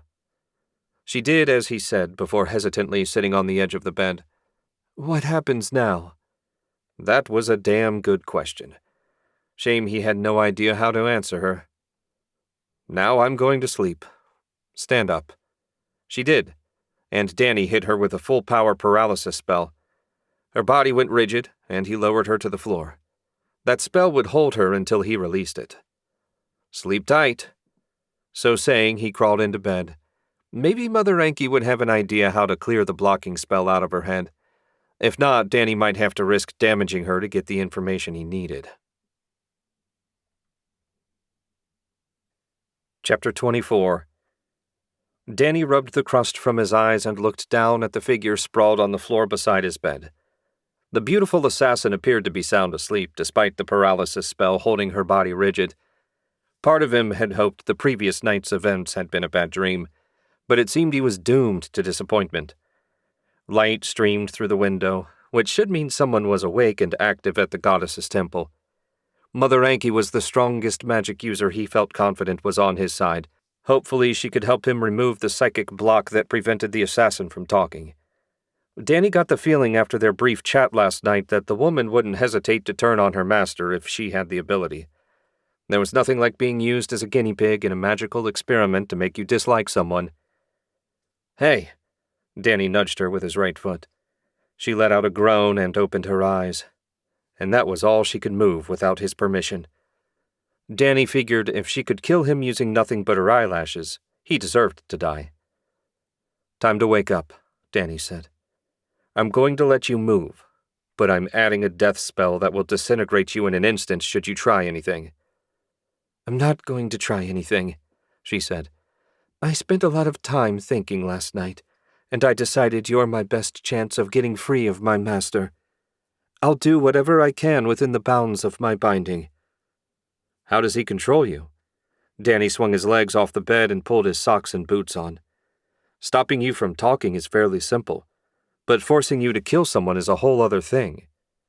I don't know how it works, only that I have to do whatever the masked man says. The compulsion isn't limitless. For example, my need to kill you vanished late last night. My best guess is it only lasts 12 hours. I've never had a task last longer than that. Danny, or more accurately his host body, had no knowledge of such a spell, which meant absolutely nothing given his focus on combat magic. Danny could blow stuff up with the best of them, but the subtle uses of magic remained largely a mystery to him. We're going to see if we can do something about that today. Mother Anki should be able to remove the spell, and if she can't, I'll do it, and she can heal your brain should I break something. I'm not fond of the way you put that. More importantly, are you sure they won't cut me down the moment I arrive at the temple? I did try and kill the high priestess. Worshippers of the goddess don't work that way. Now, if you'd tried to kill the high priest of the binder, I'd be more concerned for your long-term health. She laughed before realizing what she'd done and making a face. This isn't how I thought my morning was going to go. No? How did you think it was going to go? I figured you'd kill me and find some way to dispose of my body. Well, it's still early. I'm going to step out into the hall so you can have a bit of privacy. When you're done, knock once. 15 minutes later, they were both as ready as they were going to be. Danny held out his hand. Hold on, and don't let go. I'm going to make us invisible. If your masked master is watching the inn, I don't want him spotting us and knowing for sure his plan failed." She hesitated before slipping her delicate hand in his. Danny didn't know what she did before ending up in her current predicament, but nothing about her screamed assassin. He had no idea if he'd be able to help her escape her master, but he was determined to do his best. He activated his stealth field and willed it to expand to her as well. Once they were both invisible and silent, he led the way down to the common room. They had a decent crowd, and the smell of fresh bread and bacon made his mouth water, but food would have to wait. They stood beside the door, and the next time it opened, slipped out into the chilly streets. Since she didn't have a cloak of her own, Danny slung his partway around her. He didn't know if it would do much good, but hopefully his body heat would help keep her a little warmer. They moved like ghosts through Discord, ignoring the sights and smells, unnoticed by the people hurrying through the streets on their errands. He wasn't sure he'd ever get used to the stealth field's power. At last they reached the temple district. When he was confident no one was around to see, he ended the spell. They quick-marched the last few yards to the goddess's temple, and Danny gratefully pushed through the door into the nice, warm entry area. A different priestess was behind the counter this morning. She looked from Danny to the assassin and back. Her eyes widened all of a sudden. "Would you be Mr. Ronan?" "Yes, ma'am. I'd like to speak with Mother Anki if she's awake. It's a matter of some urgency." "I don't know if she's up yet. Only Father Cohen visits her regularly. I was supposed to let you in whenever you showed up, but I'd hate to wake her." The priestess seemed totally at a loss as to what she should do. "Why don't you get Father Cohen, and he can tell us?" She brightened. "Good idea. He's usually in the chapel praying at this time of day. Wait here while I check." The priestess hurried through the door, leaving Danny and the assassin alone. "You can let my hand go," she said. "I'm not going to run away. Whatever punishment fate has in store for me, I've earned many times over." Danny hadn't even realized he was still holding her hand, and let go at once. "I think you'll be pleasantly surprised by Mother Anki. She didn't strike me as the vengeful sort." The priestess quickly returned, this time with Father Cohen. The priest only glanced at Danny for a moment, then stared at the assassin. A perfectly reasonable reaction to such a beautiful woman. Though Danny had his doubts, it was her killer body that got his attention. "Is she the one who poisoned Mother Anki?" When Danny nodded, his jaw dropped. "Why, in the goddess's name, did you bring her here?" "She's got a spell on her keeping her from telling me about her master. I need Mother Anki's help removing it. Don't worry, the compulsion that forced her to try and kill the High Priestess has long since expired. It'll be perfectly safe." "No! Under no circumstance will I allow that woman into Anki's presence. Even if she behaves, who knows what sort of psychological damage seeing her would-be killer might cause." Danny scrubbed his hand across his face. "Do you really think she's that mentally weak?" Father Cohen's jaw bunched as he grimaced. He couldn't very well admit that he thought the temple's high priestess was mentally weak. But if he couldn't do that, his main reason for stopping Danny went out the window. At last, he said, "Fine, I'll ask her. But if Anki doesn't want to talk to her, that's the end of it." "Agreed. The sooner we do this, the better." Father Cohen stalked off toward Mother Anki's room without another word. Danny and the assassin fell in behind him. When Danny caught her looking at him, he winked. Why he was trying to make the woman feel better, he wasn't totally sure.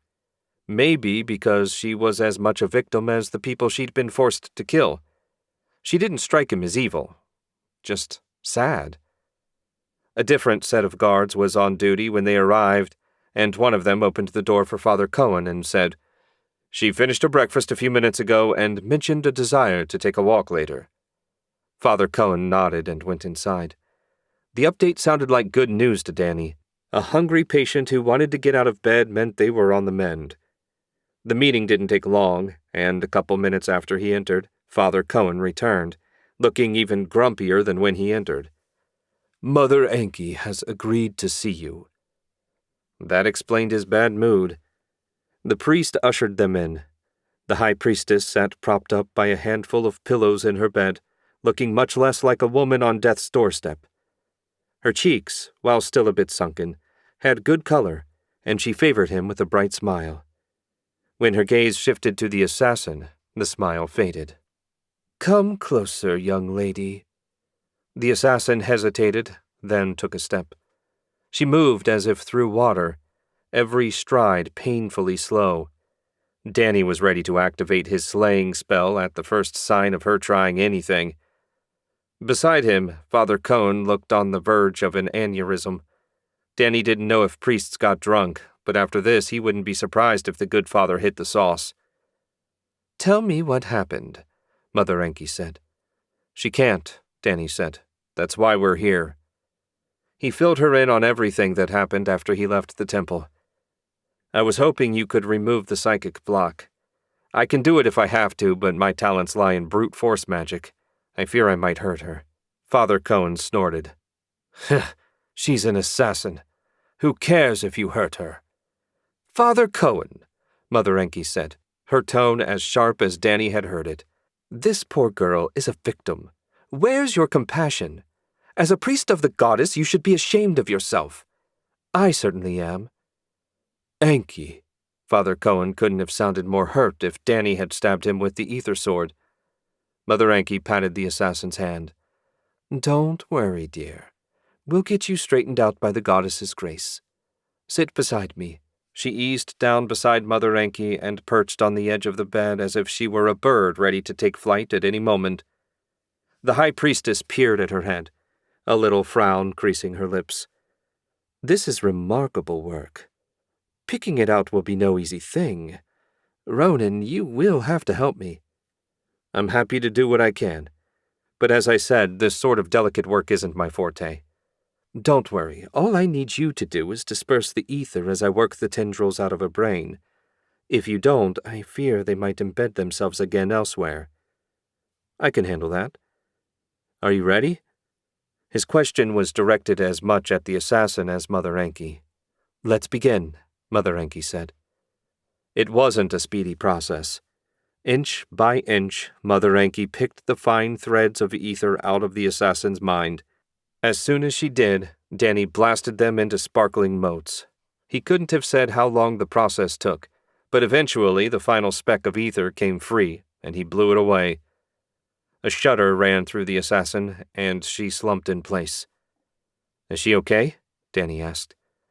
Mother Enki touched her with a glowing hand, and the assassin perked up. Her bright green eyes focused on Danny. "My name is Melina. Thank you both for setting me free." Danny grinned. "You're perfectly welcome. I've got a lot of questions, but what do you think about something to eat first?" Melina gave an eager nod. "I'm starving." "I could eat as well," Mother Enki said. "Channeling that much of the goddess's power always leaves me ravenous. Father Cohen, be a good fellow and see what the kitchen can whip up."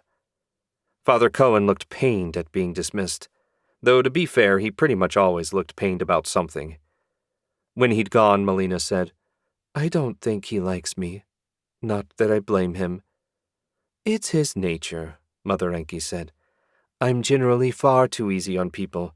Father Cohen balances me with his sternness. We're a good team, but sometimes he lets his nature get the best of him. He also tends to be overprotective of me. While I appreciate all he does, it gets annoying. How did you end up with Avius anyway?" Danny didn't know how long the food would take to arrive, so he figured a couple quick questions wouldn't hurt anything. "Is that the wizard's name? He bought me at the northern slave market. I was 13 at the time. He kept me in his lab for 3 years, conducting experiments and casting control spells. I never got the impression the results were what he wanted, though when he finally confirmed that I was immune to poison, he seemed pleased." "Slavery isn't legal in the 5 Kingdoms," Danny said. "Is it common around here?" "Not right around here," Mother Enki said. "Discord has no slave market, and though there's no law against slavery, it is frowned upon by the rich and powerful. The northern clans, on the other hand, have a strong tradition of slave trading. They raid each other constantly, as well as coming to the plains to capture beast folk. Sometimes they'll hit a small village, burn it to the ground, and take anyone they can back to sell. It's a disgusting practice, and the temples argue against it as much as possible, except the binders, who consider it acceptable in certain situations. I'm surprised the wealthy look down on slavery, Mother Enki snorted. It's not because of any noble sentiment. Having paid servants acts as a way for them to display how rich they are. Having slaves is the same as admitting you're too poor to pay your help. I never thought about it that way. Danny looked around. Going to be hard eating standing up. You don't have any chairs for guests? Of course I do. I just prefer to keep them out of sight. Mother Enki concentrated, and the white disk of a pocket dimension opened. Could you bring the table and chairs out? Danny walked around and looked inside. The space was way smaller than his, about the size of a modest walk-in closet, but it was still plenty to store a round table and 4 chairs. He pulled everything out and set them up in the open space beside her bed. While he doubted Father Cone would want to join them, setting a place for him was the polite thing to do. Father Cone returned not long after, and they enjoyed a late breakfast. When all that remained were cups of tea, Mother Enki said, "Now let us share stories. I have little to tell myself. The plague hasn't been a major issue for Discord. I think I've healed 20 people altogether." "I've turned aside 3 parties while on gate duty," Father Cohen said. "Considering the traffic we see during better weather, that's hardly worth mentioning." Danny went next, telling them everything he'd seen since leaving Fell Forest. When he finished, he opened his storage and pulled out one of the kegs of cure potion. "We were hoping the temple would be willing to handle distribution of the cure, but if there aren't many sick people in the city, that might not be the best idea." "We can work together with the other temples and arrange a healing caravan," Mother Enki said. "It will travel from village to village, helping as many people as possible." Danny had never heard of such a thing, but it sounded like a good idea. He put the cure potion back in storage for now and turned to Melina. "What can you tell us about Avius?"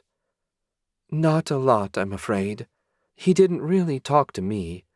I was just a research subject to him, not a person. I'm not even sure where his lab is. When he sent me here, he brought me out blindfolded." Danny had been hoping for better news. "What about the masked man?" She shook her head. "He only speaks to me to issue orders. I live in a small apartment in the residential district. I assume he pays for it since no one has ever asked me for rent. He also provides a small stipend to cover my expenses. It isn't much, but I'm in no danger of starving. At least I wasn't. Returning to my place seems unwise now. I'm not sure what I'm going to do." "You can stay here," Mother Enki said. "We have plenty of rooms. There's always something that needs doing. You can help out in exchange for room and board." "Thank you," Melina said. "I'll try my best to be worthy of your kindness." Mother Enki patted her hand. "Kindness is its own reward, dear. We who follow the goddess live to serve others." "What's your address?" Danny asked. "I'll swing by and pick up your stuff." Melina's eyes widened. "It could be dangerous. The masked man might be there." Danny's smile had an edge to it. "I dearly hope he is. It would make my life so much easier."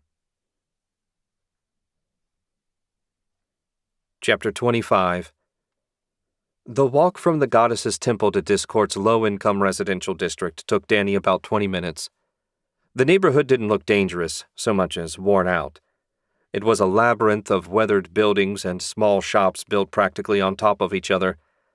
In some places they were packed so closely together the sun could barely make it to the ground. Those spots reminded him of Fell Forest, thankfully minus the aura of corruption. Finding a specific address was no easy task, but eventually he reached Melina's apartment building. Its exterior needed a paint job, and the 3 steps leading to the front door looked like they'd been attacked by rats.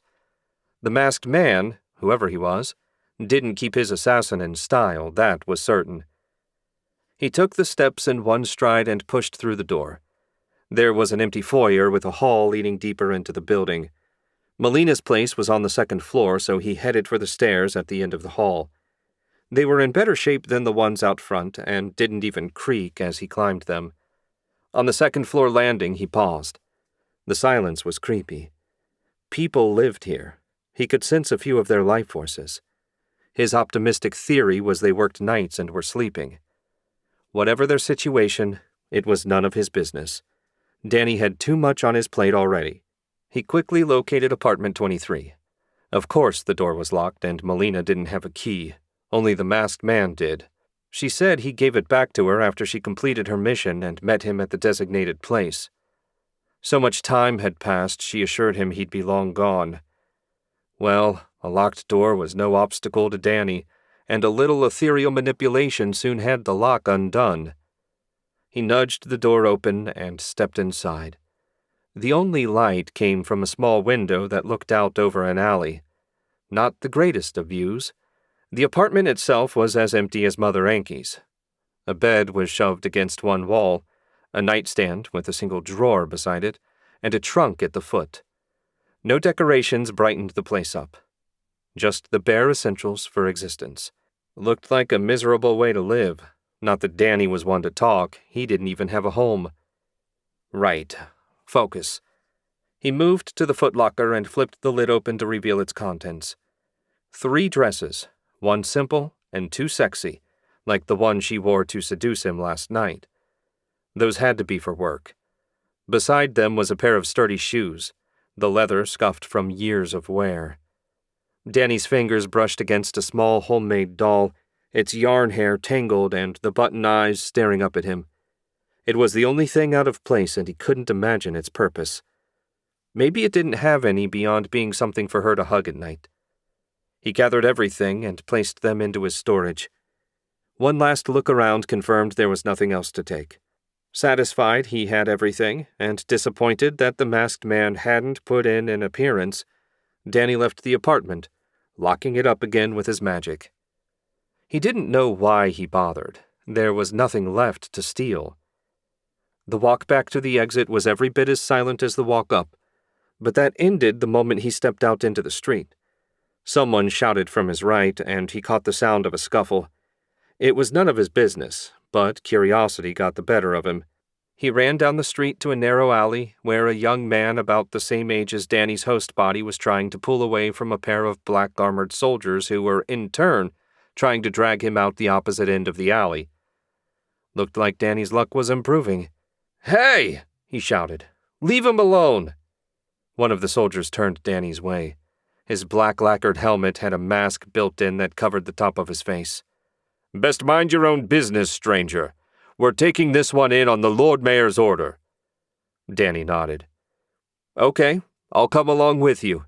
If you're going to turn him over to the proper authorities, there shouldn't be a problem, right?" The guard growled. You should have taken the hint. He drew his sword and stalked toward Danny. Any concern Danny might have had about these two really working for the Lord Mayor vanished. No way would anyone with legitimate authority attack a random passerby, asking reasonable questions. Danny drew his own sword and met the soldier halfway. 3 quick blows confirmed the man knew his business, but was no match for Danny. Then his partner came running in. The 2 of them working together didn't amount to much either. Danny increased the power to his physical enhancements and ended the fight with a fist to the first man's temple, and a sidekick that sent the second crashing into the wall of the nearby building. "Don't worry, kid. It's so—" Danny turned to find the youth they were trying to arrest long gone. "Kay. That's a fine thank you." Maybe these clowns could tell him something useful. Danny kicked the man he punched over on his back. A small burst of healing magic brought him around. When he saw Danny's sword at his throat, his eyes got wide. "From your expression, I see you understand your circumstances. Where were you taking him?" The soldier's mouth opened, but before he could utter a word, the ether surged in his brain. A moment later, his head exploded. Danny grimaced. That was a first. Lucky he had a spare prisoner to interrogate. As soon as he thought it, the second guy's head exploded. He spun around, searching for whoever triggered the magic. There had to be a wizard around here somewhere. He hadn't even spoken to the second guy, so that didn't set the spell off.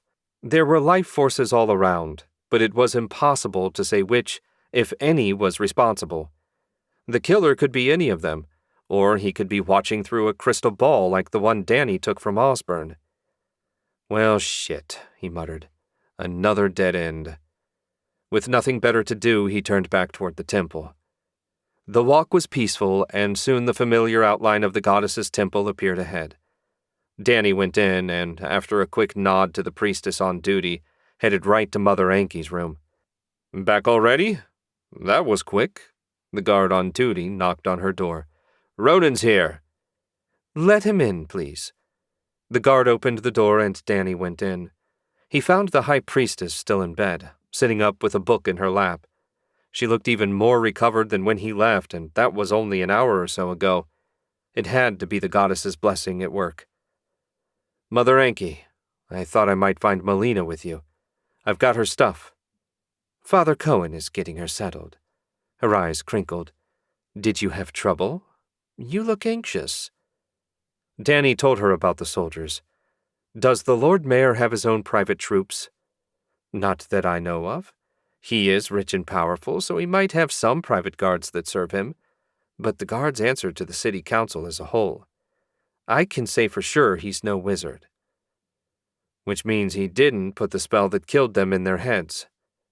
Bet I know who did. I suspect we both do. What will you do now? I still need to visit the Wizards Guild, but first I'll give Melina her stuff. Hopefully it'll make her new place feel a bit more like home. She's in the priest's dormitory, Mother Anki said. Go through the infirmary, out the rear door, and take a right. I'm not sure which room, but you shouldn't have any trouble tracking her down from there. Thanks. If I learn anything interesting, I'll be in touch. Danny left her room behind and made his way to the dormitory. The infirmary was mostly unoccupied. 2 patients, both of them older folks, were sleeping in neighboring beds. Danny had no idea what was wrong with them, but was confident his magic would keep him safe. Once he reached the dormitory, he spotted Father Cohen standing in the hall about halfway down the passage. That was convenient. Danny strode his way. As soon as the priest noticed him, he winced, which brought a grin to Danny's face. It seemed Father Cohen didn't have a good opinion of him, probably afraid he was going to bring more trouble. Morning, Father, Danny said. I've got Melina's things. Could you direct me to her room? Melina's head popped out of the doorway directly across from Father Cohen. Ronan, welcome back. Did you have any trouble? Danny debated about telling her what happened, but in the end saw no reason to keep it a secret. I didn't see the masked man you warned me about, but I did run into some black-armored soldiers who were trying to kidnap a young man. I stopped them, but before I could question them, someone caused their heads to explode. The kid they were after left before I had a chance to ask him any questions. How horrific, Father Cohen said. Messy, too, Danny said. You don't happen to know who the soldiers work for, do you? Melina shook her head. Neither Master Avius nor the masked man told me anything I didn't absolutely need to know for a mission. I'm sure they had many secrets I knew nothing about. He hadn't been overly optimistic that Melina would know anything, but having her confirm it was still disappointing. Can I come in? I've got your stuff. Of course. She moved aside to let him through. The room they provided Melina was nicer than her little apartment. Everything was clean and freshly painted. The sheets looked like they'd just been washed, and the faint scent of flowers filled the air. Danny opened his storage, took out her dresses and laid them carefully on the bed, set her shoes on the floor in front of it, and finally held out the little doll. I was surprised to find this. Master Avius gave it to me not long after he bought me. Melina took the doll, a conflicted look on her face. I cried constantly when I first arrived at the lab. I think this was his attempt to make me feel better. It was the only kind thing he ever did for me. I hate him, yet I can't bring myself to throw it away. Is that strange? As Danny debated how to reply, he peered more closely at the doll through the ether. As far as he could tell, there was no magic attached to it. It was just a normal doll. At last, he said, I think you're attached to it more because it helped you through a hard time than because of who gave it to you. I wouldn't worry. Her smile held a certain warmth that made her even more beautiful. Thanks.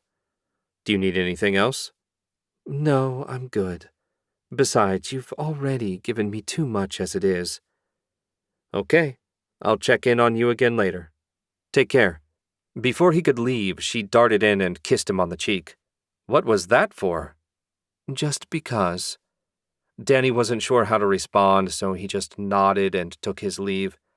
Father Cohen had already made himself scarce, so Danny retraced his steps through the temple. He'd been hoping to run into Michael. He and the young priest hadn't discussed their long-term plans, but Danny assumed he had to get back to Redfield. Since he had no idea how long this investigation was going to take, Danny wanted to make arrangements should Michael wish to return. Well, maybe the temple could handle it. For now, Danny had some wizards to chat with. Chapter 26. Barrand stood, wrapped in his heaviest cloak, across the street from the Days End Inn, not far from where he confronted Lars the day before. The sun had barely risen, but he wanted to be here early lest he miss something. He'd sent Melina to kill Ronan last night. The man was poking his nose into places it didn't belong, and if it kept up, he was bound to learn things Barrand wanted kept secret. The beautiful assassin had never failed him before. He didn't count the high priestess of the goddess surviving as a failure. Melina had poisoned the woman exactly as she was supposed to. An archangel's blessing wasn't something you could plan for. She'd been taken out of play, and the city had begun to second-guess heaven's blessings. It was close enough to total victory for him. Unlike Mother Enki, Ronan was nothing. An ordinary adventurer barely risen to elite status. One kiss and he should have been dead in short order. And who could resist a kiss from Melina? He sighed. When she didn't return to report her success last night, he knew something must have gone wrong. What it might be, Barrand had no idea. Thus his early morning visit to the inn. The day stretched on as people came and went, but neither of the people he actually wanted to see appeared. By the time mid-morning rolled around, he was losing his patience. Walking in and asking about Ronan wouldn't work. Innkeepers were notorious for sharing nothing about their guests. Their business required discretion. An innkeeper who got a reputation for talking wouldn't be open for long, and in discord, if they talked about the wrong person, they might not be breathing for long either. His scowl deepened as he turned away from the inn. He'd wasted as much time as he could. Maybe Avius could tell him something useful. Melina had been his test subject for years. He had to have some way to find her. Barrand left the working-class neighborhood behind and headed for home. He lived in the merchant district. It was full of nice houses and people who would cut your throat for a silver coin. Plenty of people said adventurers were only in it for the gold. Whenever anyone said it, they made the idea sound like a bad thing. Everyone was in it for the gold. What did they think? That adventurers risked their lives for fun? He turned down a white cobblestone street. He lived on the edge of the district.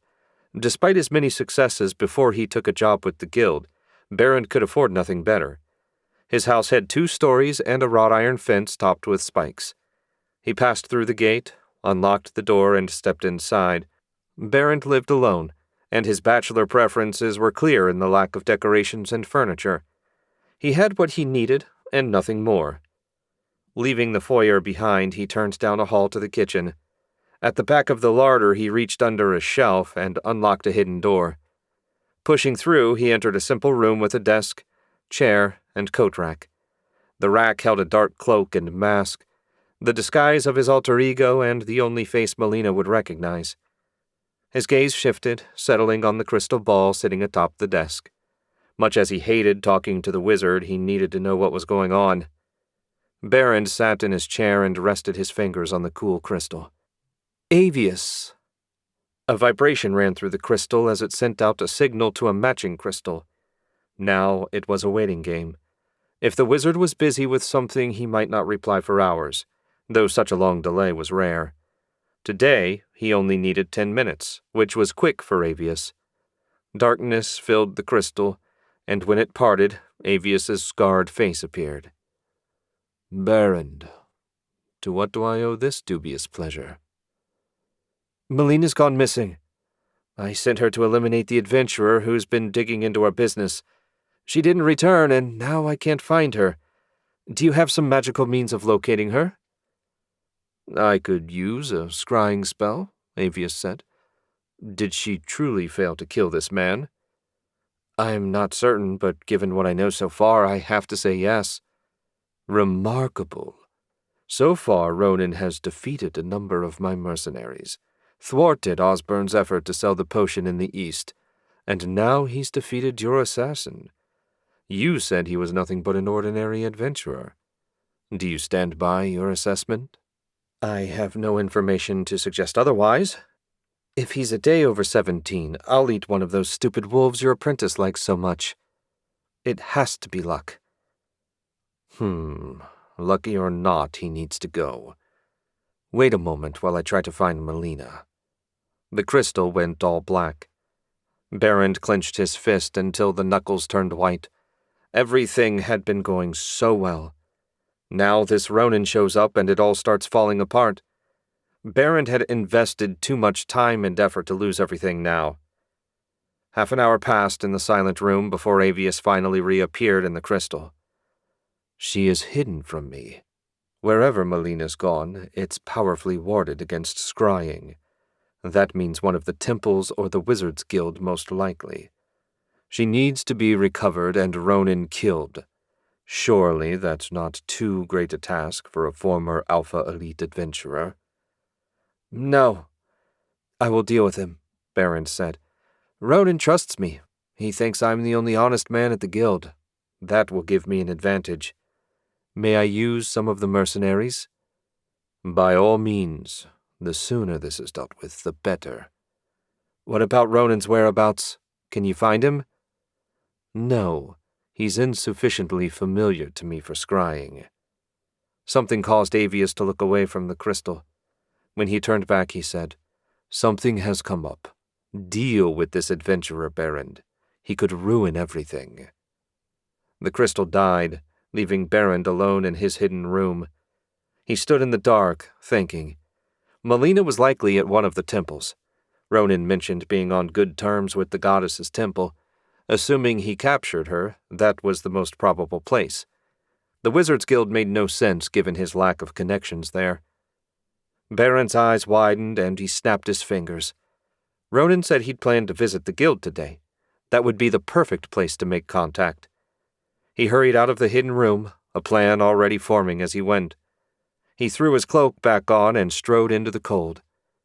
Barrand had lived in Discourt his entire life and navigated the back streets with ease. From his home, it was only a 10-minute walk to the Wizards Guild. When he reached the gray stone tower, he paused. It would be for the best to meet Ronan outside, show a bit of desperation and a bit of worry over a new friend. He could imagine the conversation already, cast a bit more doubt on the guildmaster. A nudge here and a suggestion there, and soon he'd know where to find Melina and how best to kill Ronan. Chapter 27. Danny spotted the Wizards Guild from a fair distance. The square stone tower rose well above every other building in the area. It was certainly a far cry from the simple storefront the guild worked out of in Villipan City.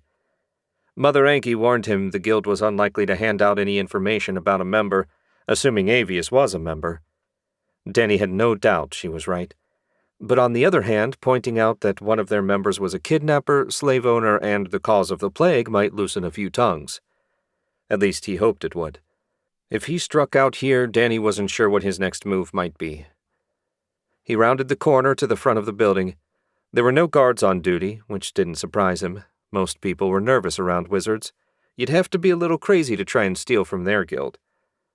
As he approached, someone came jogging his way from across the street.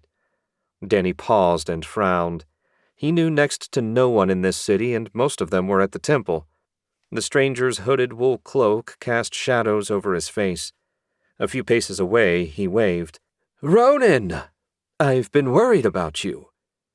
"Barrand? Why are you here? And why were you worried about me?" "After you left yesterday, I spotted the guildmaster following you. I trailed him to your inn. Despite warning him off, I feared he might have tried something." That made no sense. If Barrand had been worried, he should have come in and said something to Danny. Like, "Hey, the sketchy guildmaster knows where you're staying. Keep your wits about you." Since he didn't, Danny went on guard at once. He activated a lie-detecting spell and said, "I appreciate your concern, but as you can see, everything's fine. Was there anything else?" Barrent stared for a moment as if expecting Danny to say something else. "Not right now. I've put out some inquiries to my old adventuring buddies. Hopefully some of them will be able to give me some information on Avius." Well, that was one steaming pile of bullshit. Any faith Danny had in Barrent withered and blew away. He was starting to think the much-maligned guildmaster might be worth talking to after all. "Hopefully," Danny said. "The guy's a tough one to pin down. I don't know if the guild will have any information, but I'll find out soon enough. If I learn anything, should I send a message to your inn?" "That's fine, thanks. See you later." Danny left the lying assistant guildmaster and marched up to the Wizards Guild's front door. It was a heavy-duty thing painted black and featuring a demon head door knocker.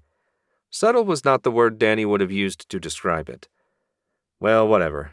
He slammed the knocker down a couple times and waited. Only a few seconds later, a young woman in a gray robe the same color as the tower opened the door. "Can I help you, sir?" "I wanted to talk to someone about a wizard who calls himself Avius. I'm trying to find him." "Are you a member?" "No. Is that a problem?" "The guildmaster only speaks with members, and he's the only one that could tell you something like that." "Okay, what do I need to do to join?" Danny asked. She flinched, clearly taken aback by his question. You need to be able to do magic and pay the 5 gold piece membership fee. That's annual, not lifetime." "No problem." Danny raised his hand and conjured a ball of fire over it. He let it float there for a second before banishing it. Then he reached into his satchel and pulled out 5 of his new gold coins. "Here you go. Do I get a badge or something?" "Yeah. Maybe you should come in. I don't usually handle new registrations on the front porch." "I can see where that would be inefficient." Danny motioned her back into the tower. Taking the hint, she backed up and he followed her inside. There was a little greeting area right beyond the door with a long bar stopping anyone from going deeper into the building. A 3-foot section had been raised, and she slipped through the gap and lowered it again. She reached under the bar and pulled out a sheet of paper, a quill, and a pot of ink. "Okay, let's do this properly. Name?" "Ronan," Danny said. He figured it would be best to register under the same name as the one he used at the Adventurers Guild. "Is that your real name or a pseudonym?" "Does it matter?" "Not really. A lot of wizards use pseudonyms since there's a school of magic that can use your true name to render you weak to the magic of a person who knows it. It's a very rare and time-consuming sort of magic, but it does exist." "Good to know. What's the next question?" "Right. What's your magical specialty?" "I'm an arcane knight, so physical enhancement and combat-related spells." She brightened as she jotted down his answer. "That explains it. When I saw you, I assumed you were a warrior. We don't have many arcane knights joining the guild. They tend to be disinterested in research and the more complex uses of magic. No offense." "None taken. I'm only joining because I want to speak with the guildmaster about Avius. I'm treating the 5 gold pieces like a bribe to get in." "That's rather blunt. You could at least pretend to be excited about joining." "I'm bad at pretending. Do you have any more questions?" She asked a couple more, mostly about whether he planned to open a magic shop and what he planned to sell. "Okay, that's all," she said. "Here are the rules. You can't share any information you find in our library with non-members. You also can't take any of the books out of the tower. As a member, you're entitled to a 20% discount at any guild-associated magic shop, as well as on services we offer here at the tower. Any questions?" "Do I get a badge or something?" "Sure do. I'll get it ready for you. But first I'll see if the guildmaster is free to speak with you. Wait here, please." "Thanks." The girl took his gold and strode off deeper into the tower. If she ever got dragged to Earth, she'd have a great future working at the DMV. What a bunch of rigmarole just to talk to someone. They didn't even have any chairs in the waiting area. He didn't know if it was some sort of power play or if they were just jerks. He settled for leaning against the counter. Hopefully she wouldn't be too long. After a tedious half-hour, the receptionist returned. She handed him a silver disc about the size of his palm. It featured a book and a wand on the front, and had his name on the back. "Here's your badge. The guildmaster is free and looking forward to meeting you." That last bit triggered his lie-detecting spell, but Danny saw no need to point it out. "Great. Where are we meeting?" "The consultation room." She lifted the section of bar out of the way. "Follow me." Danny put the badge in his satchel and followed her back into the tower. The walls were bare save for white crystals set at regular intervals, which provided a pleasant, even light. They passed 2 doors before she stopped and pushed the third one open. "He'll be along shortly." "Where do you have the classes for prospective wizards?" "Second floor. The whole thing is dedicated to teaching those with potential." Danny nodded and entered the consultation room. It was nothing impressive, but at least there were chairs around the table. Hard, wooden chairs, granted, but you could sit on them. And he did, taking the chair facing the door. The other 3 walls were blank, but just to be safe, Danny placed a ward around himself. If there was a secret door, he wouldn't be taken by surprise. Thankfully, his wait was a short one. After a few minutes, the door opened and an elegant man dressed in a gray robe identical to the one worn by the secretary entered. Danny put his age at mid-40s based on the amount of gray in his goatee. Danny hopped to his feet, canceled his ward, and stuck out his hand. "Guildmaster?" "Thaddeus," the man gave him a limp handshake. "You would be Mr. Ronan, our newest member. You wished to speak with me about someone named Avius, correct?" "That's right. I assumed he was a member since this crazy wizard I fought claimed he was plucked out of your magic class by Avius and made his apprentice." Thaddeus gestured at the table. "Perhaps you should tell me everything."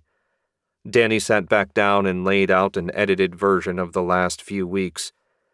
"So, as best I can tell, Avius is the source of the plague. Why anyone would want to release a plague is beyond me, and it doesn't matter anyway.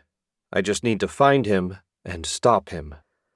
"I can't tell if you're a complete raving lunatic or the best liar I've ever met.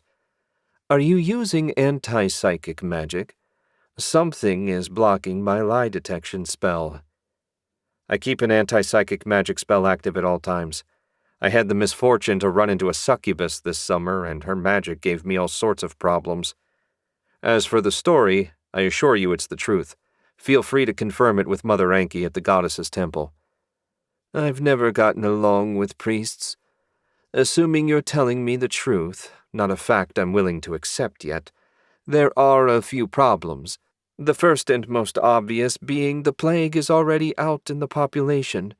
Even if you find and kill this wizard, it will change nothing." "You might be right, but, assuming Avius created the plague, he might have notes detailing the process. My main hope is that I can find something to let the priests heal it more easily. The disease is terrifyingly resistant to magical healing, and even if I find nothing of use, at a bare minimum, a dead wizard isn't going to create another plague should this one fail to achieve the results he wants." "What were your other problems?" "For one thing, we do not now, nor have we ever had a member named Avius." "I didn't think it was his real name. What about someone taking one of your students as an apprentice?" Danny described the wizard he fought. "It would have been a few years ago. Ring any bells?" Thaddeus stared off into space as if lost in his own little world.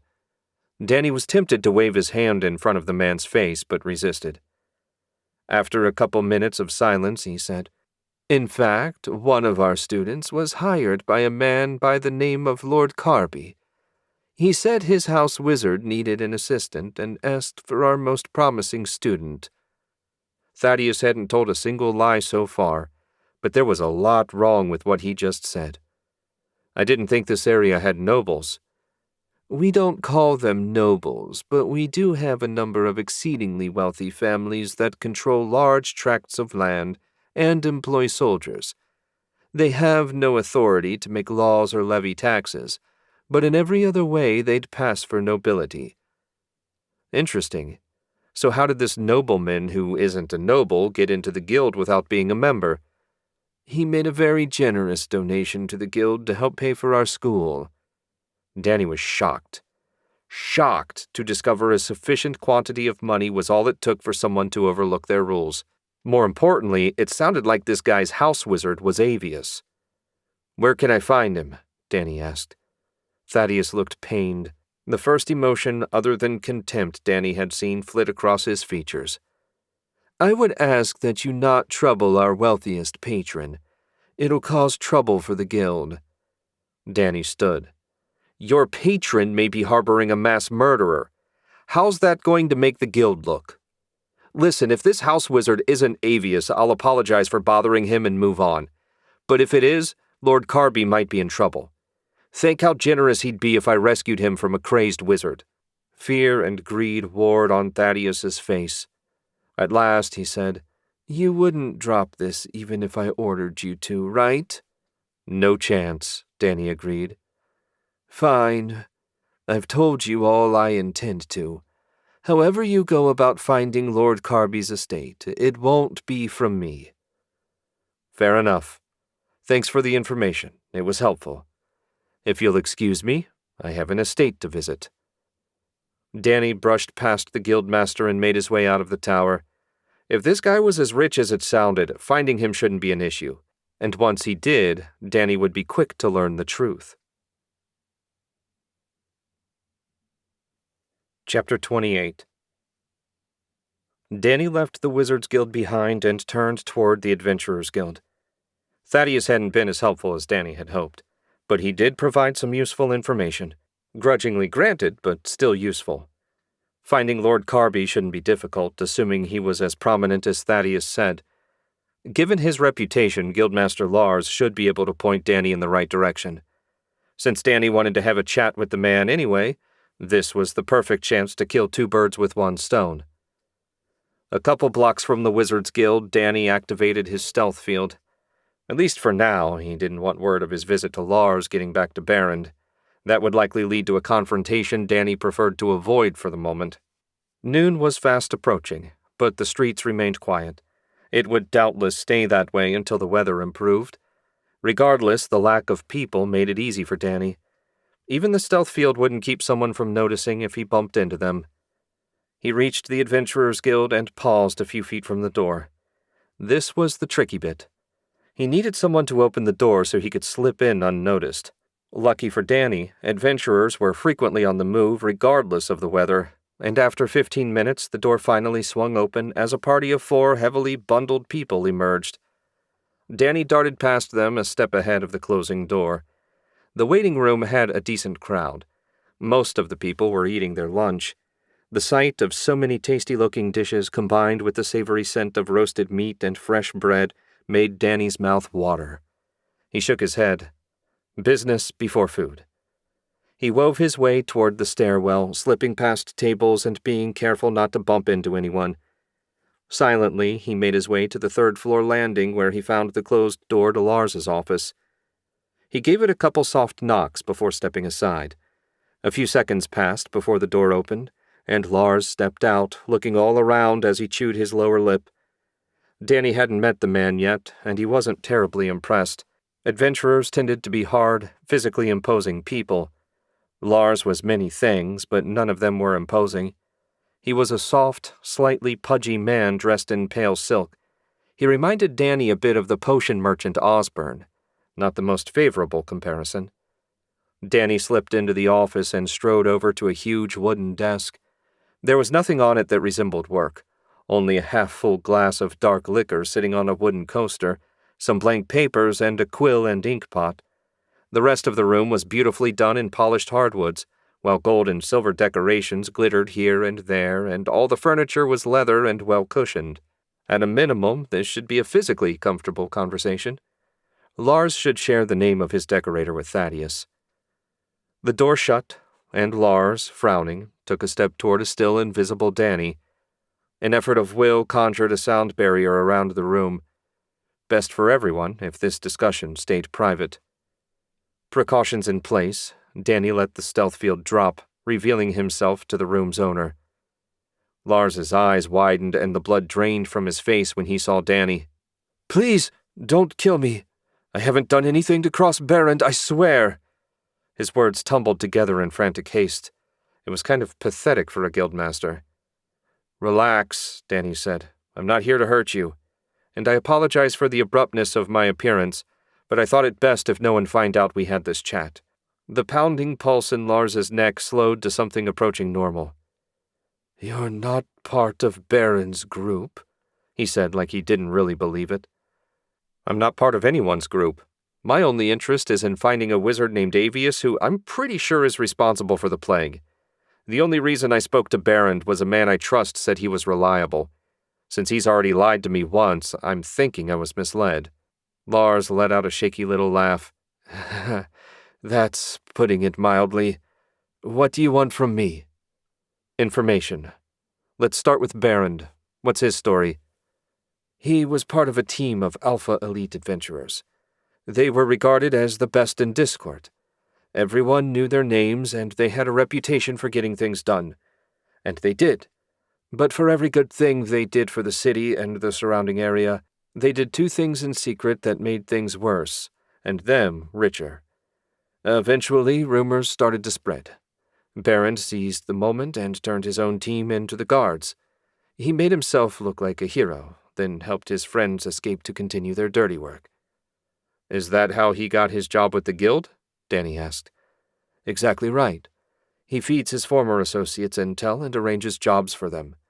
Many of the younger adventurers look up to him, and he uses that admiration to corrupt them and turn them into loyal followers. It's rather disgusting." "Sounds like it. What are they up to now?" Lars shook his head. "No idea. I used to try and keep tabs on Baron and his crew, but he made it clear that if I interfered, no one would find my body. I'm no match for an Alpha Elite adventurer. Hell, I'm no match for a beginner. I do my best to keep my head down and listen.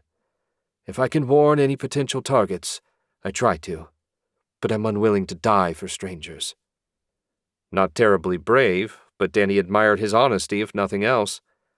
So far, Lars hadn't said a single thing to set off his lie detection spell. "Isn't there someone you could tell? Someone in authority?" "The Lord Mayor is nearly as corrupt as Baron. I wouldn't be surprised if they had some kind of deal going. Plus, any witnesses that might have spoken up are long dead. Best keep that in mind as you investigate." Danny grinned. "I'm not so easy to kill. What about a guy named Lord Carby? From what I've learned, I think he might be harboring Avius. Do you know anything about him?" Lars glanced toward the window, then sighed. "Carby? I don't think anyone knows anything about him. He showed up about 15 years ago and bought up half the countryside. If that put any dent in his wealth, it doesn't show. He's also got a mansion in the city, though according to his neighbors, he's seldom there. Seems he prefers the country life." "Where?" Danny asked. "About 20 miles northwest of the city. I've never visited the place, but I doubt you'll have trouble finding it," Lars said. "The mansion is even harder to miss. It's built of imported marble and alabaster, the only one in the city, much to the Lord Mayor's chagrin." "I appreciate your help." Danny held out his hand, and Lars stared at it for a moment before shaking. "Do you have any idea how long it's been since anyone shook my hand, much less spoke to me with respect?" Lars's voice cracked, and Danny feared he might start crying. "You don't have to do this. Leave Discord while you can and save yourself the trouble. You seem like a good man. I'd hate to see you end up like all the others."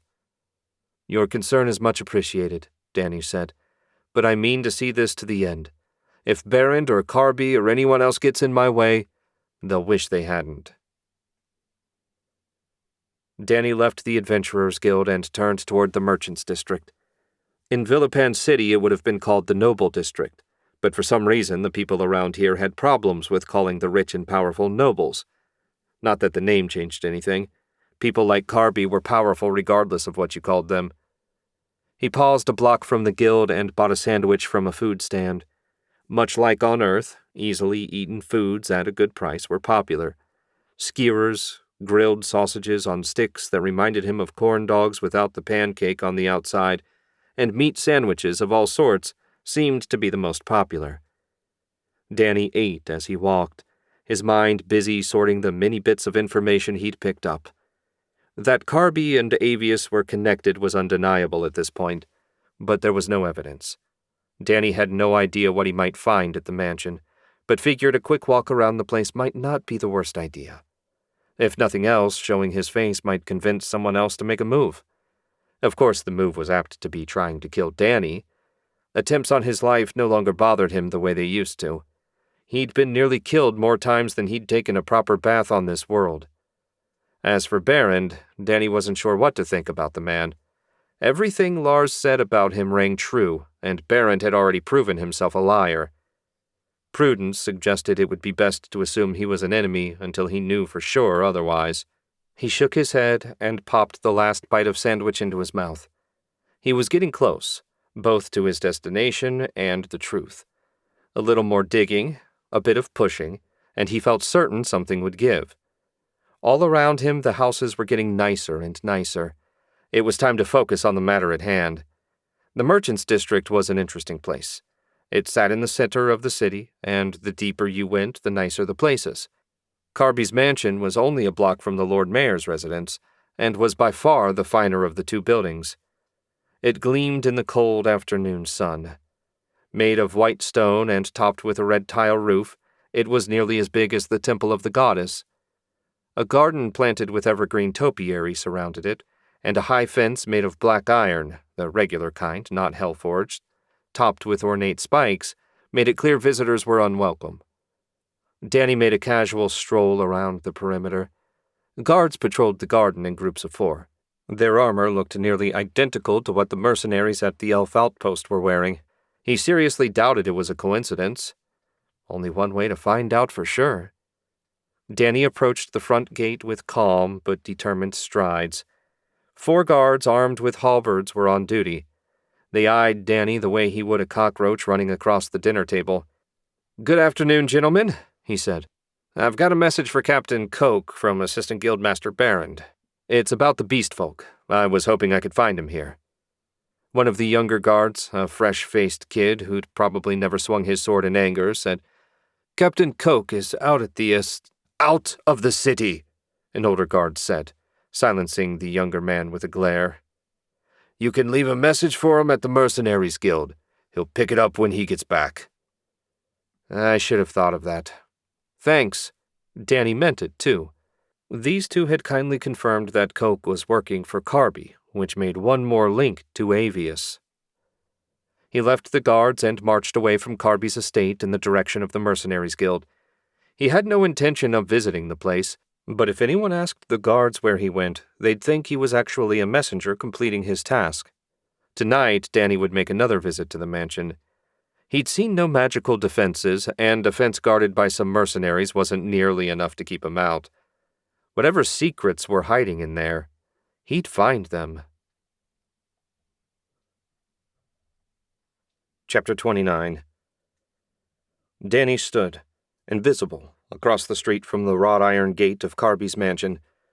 It was just after midnight, and he had no doubt it was the coldest night of the year so far. The stars shone bright in the clear night sky. Every once in a while, this world struck him with its beauty, often at odd times, like right before breaking and entering. Life was strange, no doubt. Right, back to business. The gate guards had left for the night, but others still patrolled the garden. Flickering torchlight betrayed their movements. It might seem foolish to give away the position of your guards like that, but it made a certain amount of sense if the goal was to make it clear the place was under guard at night. If they were trying to convince people not to break in, it wasn't working very well. Danny grinned, took a running start, sent ether into his legs, and leapt. He cleared the fence easily before landing silently on the manicured lawn. He paused, listening to the guards' steps crunching on the frozen grass. There was no sign he'd been noticed. He sprinted to the front door and paused again. He sensed nothing directly beyond it. A quick jiggle confirmed the door was locked. A bit of ethereal manipulation popped the lock, and he was inside. The foyer was still and silent, the opulent furnishings draped in shadow. Danny opened himself to the ether. He sensed a few people on this floor, none upstairs, and at least 20 in the basement. Why the hell were there 20 people in the basement in the middle of the night? Or any other time of day, for that matter?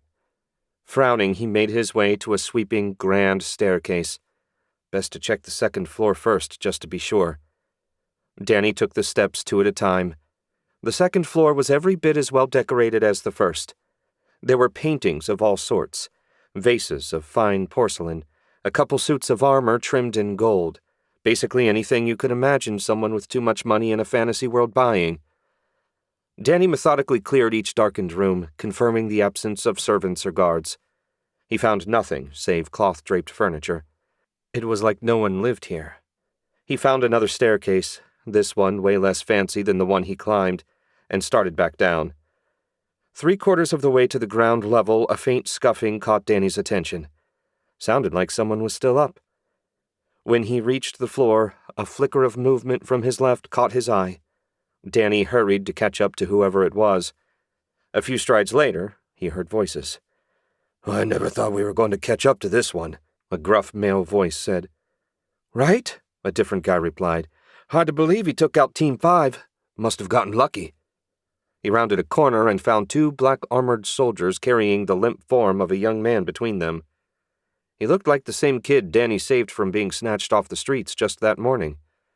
Talk about persistent. And did they really not know their boss or someone else blew the soldiers' heads to pulp?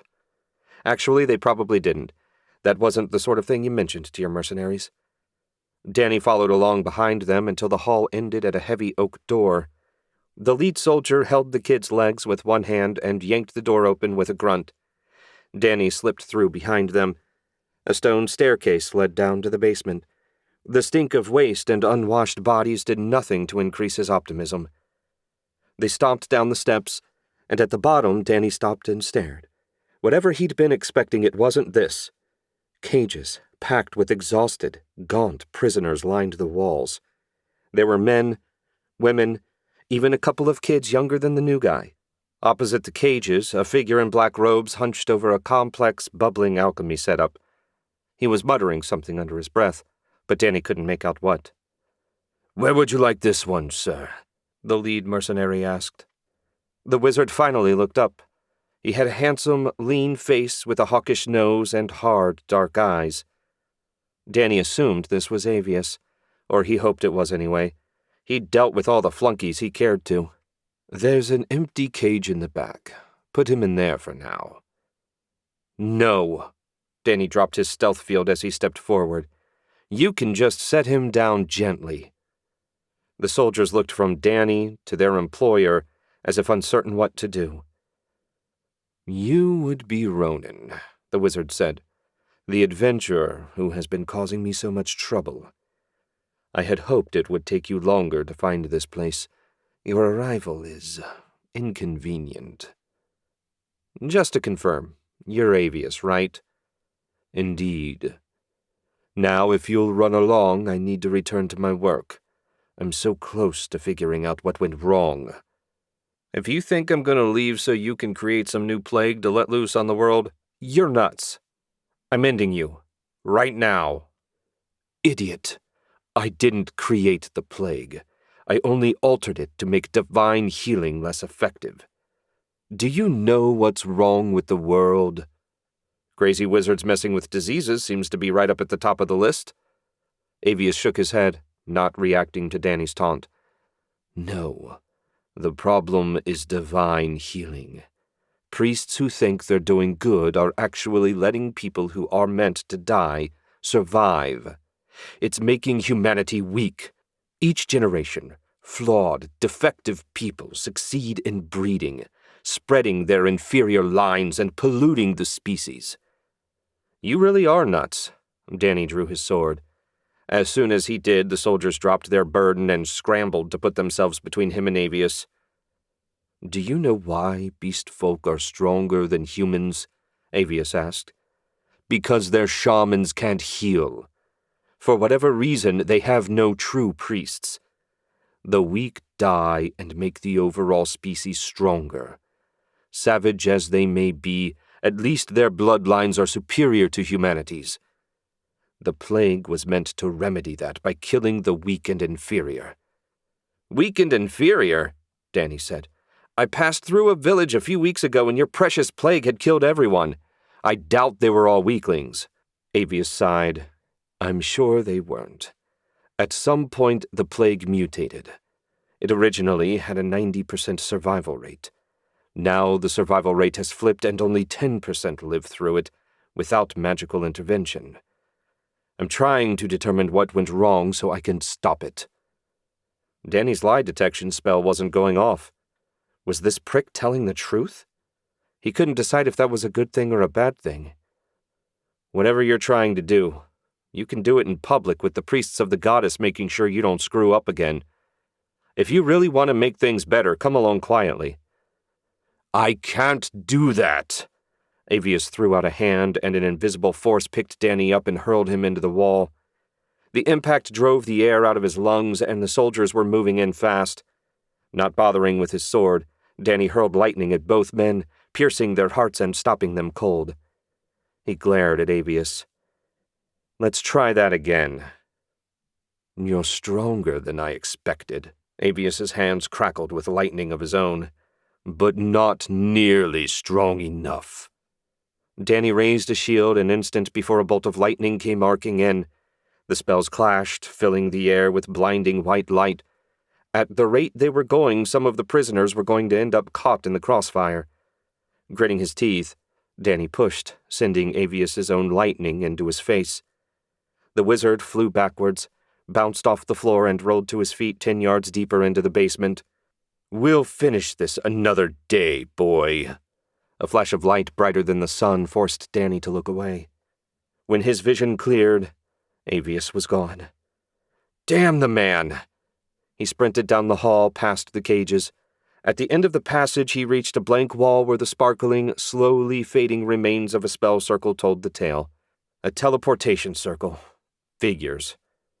Avius could be anywhere now, though Danny had a strong suspicion that he fled to Carby's country estate. According to Danny's inherited memories, you needed to prepare both ends of the teleportation spell, which meant he couldn't run just anywhere. Well, he had no doubt he'd catch up to the wizard eventually. Sheathing his sword, Danny hurried to the nearest cage and shattered the lock with a burst of magic. The terrified captives, 3 men and 2 women, flinched away from him. It's all right. I'm not going to hurt you. Are you injured? The prisoners relaxed a fraction when it became clear he didn't intend them any harm. One of the men, a gray, bearded fellow about 60, hesitantly asked, Who might you be, sir? Ronan. I'm an adventurer looking into the origin of the plague. I'd very much like to talk with you in more depth later, but for now I need to free the other prisoners and get you all somewhere safe. Where might that be, sir? The man asked. These men grabbed us right off the street and no one did anything. My plan was to take you to the goddess's temple. They've been helpful during my search, and as far as I can tell, they're good people. You'll be safe there for now. Longer term, once I track down Avius and deal with him once and for all, the danger should be over. If you have an alternate idea, I'm happy to escort you wherever you'd like to go. Danny backed out of the cage and moved on to the next one. It took about 10 minutes, but eventually he got everyone out. Though their clothes were in rough shape, they at least all had shoes. Thankfully, the walk to the temple was a short one. He led the group up into the mansion proper and out the front door into the freezing night. 15 mercenaries were arrayed in a semicircle in front of them. The soldiers all had their swords drawn. Go back inside where it's warm, Danny said. I'll deal with them. He didn't have to argue very hard to convince the former prisoners. Once the door had closed, Danny focused on the mercenaries. I'm going to make this real simple. Get lost and stay lost. Anyone still visible when I reach 10 is dead. 1. Danny counted slowly as the mercenaries looked at each other and at him. Part of him hoped they ran, but another part, the practical part, knew it would be easier to kill them now than to wait until they joined up with their buddies. When he reached 6, one of the mercenaries said, It's only 1 man. We can take him. They roared and charged. The soldiers managed 3 strides before an ethereal hand grenade exploded in their midst. The blast shook the mansion and sent bodies flying in every direction, none of them fully intact. Danny shook his head at the pointlessness of it. No matter their job, any sane person should see that setting these people free was the right thing to do. The door eased open, and one of the prisoners stuck his head out. "It's over," Danny said. "Let's get you folks to the temple before the city guard shows up. I'd prefer to avoid any further violence tonight." They all seemed enthusiastic about that plan, and soon a ragged caravan was quick marching through the city. Some were carrying kids, and two of the larger men lugged the still unconscious youth between them. By some mercy, they reached the temple without issue. Danny shoved the door open and ushered everyone in. The priestess on duty gaped as person after person staggered into the entry area. When he'd shut the door, Danny said, "I don't know who's in charge, but I've got a bunch of people in need of care. If you'd be so kind as to see to them, I'd be much obliged." His words snapped her out of her stupor, and she hurried into the infirmary to find help. "We need to let our families know we're okay," someone said. "I'm sure the temple will help you contact them," Danny said. "For now, let's focus on getting you checked out." Soon the priestess returned with 3 of her fellows, and they got busy sorting everyone out and guiding them into the infirmary. Danny yawned, happy to let them handle it. For now, all he wanted was a good night's sleep. Tomorrow, he suspected, would be as busy, if not busier, than today. Chapter 30. Danny sat with Mother Anki in her bedroom, a delightful collection of goodies on the table between them. There were fried eggs, toast, sausage, sliced apples, and hot tea. As breakfasts went, this one was a winner. After a solid night's sleep, he'd come to update the High Priestess, and she'd suggested they talk over breakfast. Danny was quick to agree. He swallowed a mouthful of tea and asked, "Does a mutating plague make any sense to you?" Mother Anki frowned.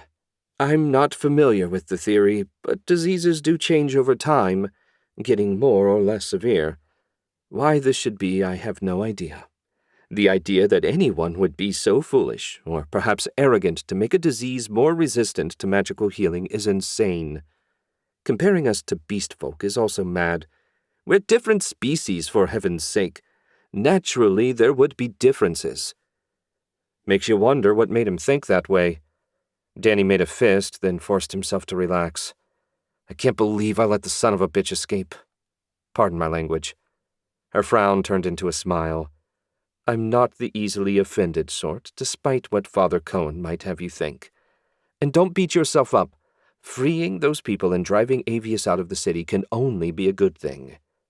Danny wished he was so confident. What if he was right and his research is the only thing that can stop the new plague variant? Even if he was, Mother Enki said, that doesn't give him the right to kidnap people, hold them in cages, and experiment on them. We'll have Thaddeus examine the lab. Perhaps he can come up with something. A knock at the door cut their conversation short. Father Cohen entered, his perpetual frown especially deep this morning. "Excuse the interruption, but there are guards outside, along with someone from the Lord Mayor's office. They're asking to speak with Ronan." "They asked for me by name?" Danny asked. "No, technically they asked for the person who blew up Lord Carby's guards." Danny grinned. That was close enough. He pushed back his chair and stood. "Guess I'd better see what they want." Mother Anki rose as well. "City officials tend to be more polite when a high priestess is around. I'll join you." Danny's grin broadened, and they set out together for the front door. As they walked, Danny asked, "How were the prisoners?" "We found no sign of illness," Mother Enki said. "Other than being sleep-deprived and hungry, they were fine. As far as the priests can tell, all Avius did was take a few blood samples from them. That supports his claim of searching for a cure rather than meaning them harm. Not that I would ever condone his actions." In the foyer, they found a group of 6 city guards clad in leather and chainmail shifting uneasily beside a man wrapped in a heavy, fur-trimmed cloak. He had a white, pointed goatee and the snooty, nose-in-the-air look of a man that hadn't done a real job in his entire life. This had to be the Lord Mayor's representative. Danny disliked him at once. "Mother Anki," the official said, "I wasn't expecting you to join us." "Ronan has been a great friend to the temple, not to mention saving my life. If you wish to cause him difficulty after all he's done for Discord, it will be over my dead body." The snooty fellow cleared his throat. "The mayor's office would never do anything to insult the goddess's temple. But we do need to know exactly what happened last night. Your friend woke up the entire neighborhood, and when the guards arrived on the scene, there were a number of bodies. Witnesses mentioned seeing a group of people fleeing the scene. Others saw them arrive here. It's hardly unreasonable that we have questions. Danny might have underestimated this guy. He'd learned a great deal in 8 hours. Of course, the temple understands the Lord Mayor has his duties as well. What time do you wish us to make our statement? Would 2 hours be sufficient? His lordship has an opening in his schedule at that time. Your timeline is satisfactory, Mother Enki said. Tell the Lord Mayor we look forward to straightening out this situation. The official bowed. His lordship will no doubt be grateful for your willingness to help. Good morning. When the official and his guards had left, Mother Enki said, He won't rise far if he doesn't learn to lie better than that. What do you mean? Danny hadn't renewed his lie detection spell yet this morning. I mean, he didn't come here with 6 guards to ask you politely to stop by in a couple hours. They were going to grab you at sword point and drag you to the Lord's manor right this second. No doubt they planned to make an example of you. I don't understand. I rescued a bunch of innocent people and drove off a crazy wizard. At minimum, I should get a thank you. You also broke into the home of one of the richest and most powerful landowners in Discord, not something Carby's peers want to encourage. Heaven knows what sort of mischief they're getting up to. Not kidnapping and plague research, hopefully, but that doesn't make them innocent either. Huh. I never really thought about it like that. I just did what needed doing. Mother Enki laughed. And that's why you wouldn't make it far as a politician either. Don't worry. Once it's clear you have the temple's support, the Lord Mayor will back off. His ego might be as big as the city, but he isn't stupid. Danny hoped she was right. He had too much left to do and no intention of ending up in a cell or swinging from a rope. If the Lord Mayor wanted to push him, he'd find out Danny could push back. Danny, Mother Enki, and their temple knight escort approached the Lord Mayor's residence, a sprawling, dark stone mansion that was built more like a fortress. The place was only a block from Carby's mansion. Maybe the Lord Mayor was pissed because Danny woke him up last night. He wasn't quite sure what to expect with this meeting. As far as Danny was concerned, he'd done the right thing, and the 20 or so people he set free agreed. What's the Lord Mayor like? Danny asked. Sajak is about what you'd expect. Greedy, venal, clever, and arrogant. Sadly, he was the best option we had during the last election. I doubt next year will provide any better alternatives. Why not take the job yourself? Danny asked. Mother Enki laughed. I think not. I'm sure the city has worse jobs, but none I less want to do. Besides, high priests aren't eligible for the position. Neither are guildmasters. Only one of the landowners can be Lord Mayor. It's a way to balance our power. The group reached the heavy oak doors at the front of the mansion. Like everything else about the place, they had a serious fortress vibe. On either side stood a pair of city guards dressed in heavy cloaks. The nearest one on the right slammed the butt of his halberd against the door. When the door started to open, the same guard said, You're expected. Go straight to the audience chamber. His lordship is waiting. Do you require a guide? No, Mother Enki said. I've been here many times. Thank you. They strode through the open door. A few yards into the entry hall, Mother Enki paused and turned to the knights. You can wait for us here. Danny thought they might argue, but the men just bowed and stepped to one side of the red carpet running deeper into the mansion. Seems a bit quiet, Danny said. I expected more guards and servants. The servants are no doubt busy in the residence. There are guard stations at regular intervals, hidden behind special doors. If there's trouble, they can react in an instant, but otherwise they stay out of sight.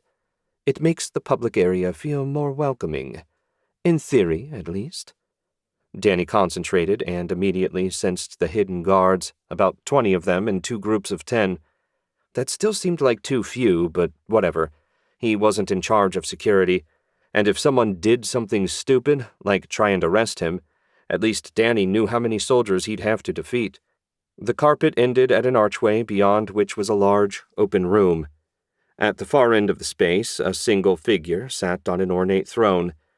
The man himself was wrapped in a purple, fur-trimmed robe that tried to swallow him up.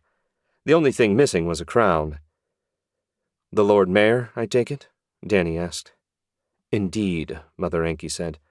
"Sajak likes to play at being a king, though he only has what authority the city council grants him. Try to humor him unless he gets too obnoxious." Mother Enki stopped a few strides from the throne. "Mayor Sajak, we've come as requested. Allow me to introduce Ronan, the heroic adventurer who risked his own life to rescue a number of our kidnapped citizens."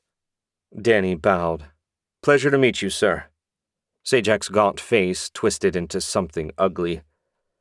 Mother Enki, so kind of you to come all this way after your recent illness. It was hardly necessary. "On the contrary," she said, "Ronan is a great friend of the temple. We owe him a debt, not least for saving my life." I see. The temple of the goddess plans to defend this criminal. How disappointing. The accusation rankled, but Danny had to admit he did break the law. That he'd done it to save people didn't change the facts. "Is it the intention of the mayor's office to arrest and put on trial a man who rescued innocent people from the most deplorable conditions? No doubt the people will be thrilled to see how you're keeping them safe." Sajak's frown deepened. If Mr. Ronan had evidence that people were being held in Carby's mansion, he should have brought it to the city guards. Investigating crimes is their job, not some random adventurers. Danny took a deep breath. "I didn't have any evidence to offer until I infiltrated Carby's mansion. Once I found those people locked up and the wizard responsible for the plague experimenting on them, I couldn't walk away and leave them alone."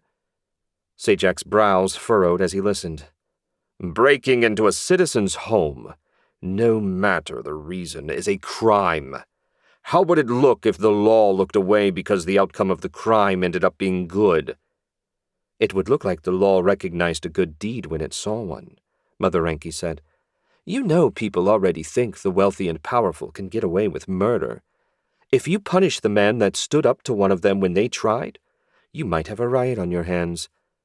We'll be reuniting those freed with their families today and telling them exactly how they got their loved ones back."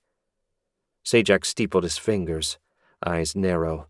That sounded like a threat. "Not at all, Sajak," Mother Enki continued as if he hadn't spoken. "In fact, Carby's actions have shown a blatant disregard for the safety and well-being of Discord. Surely such behavior cannot go unpunished. Confiscating his estate would send a clear message to other landowners that harboring enemies of the city will not be tolerated." Sajak's narrow eyes widened. "There may be something to your argument.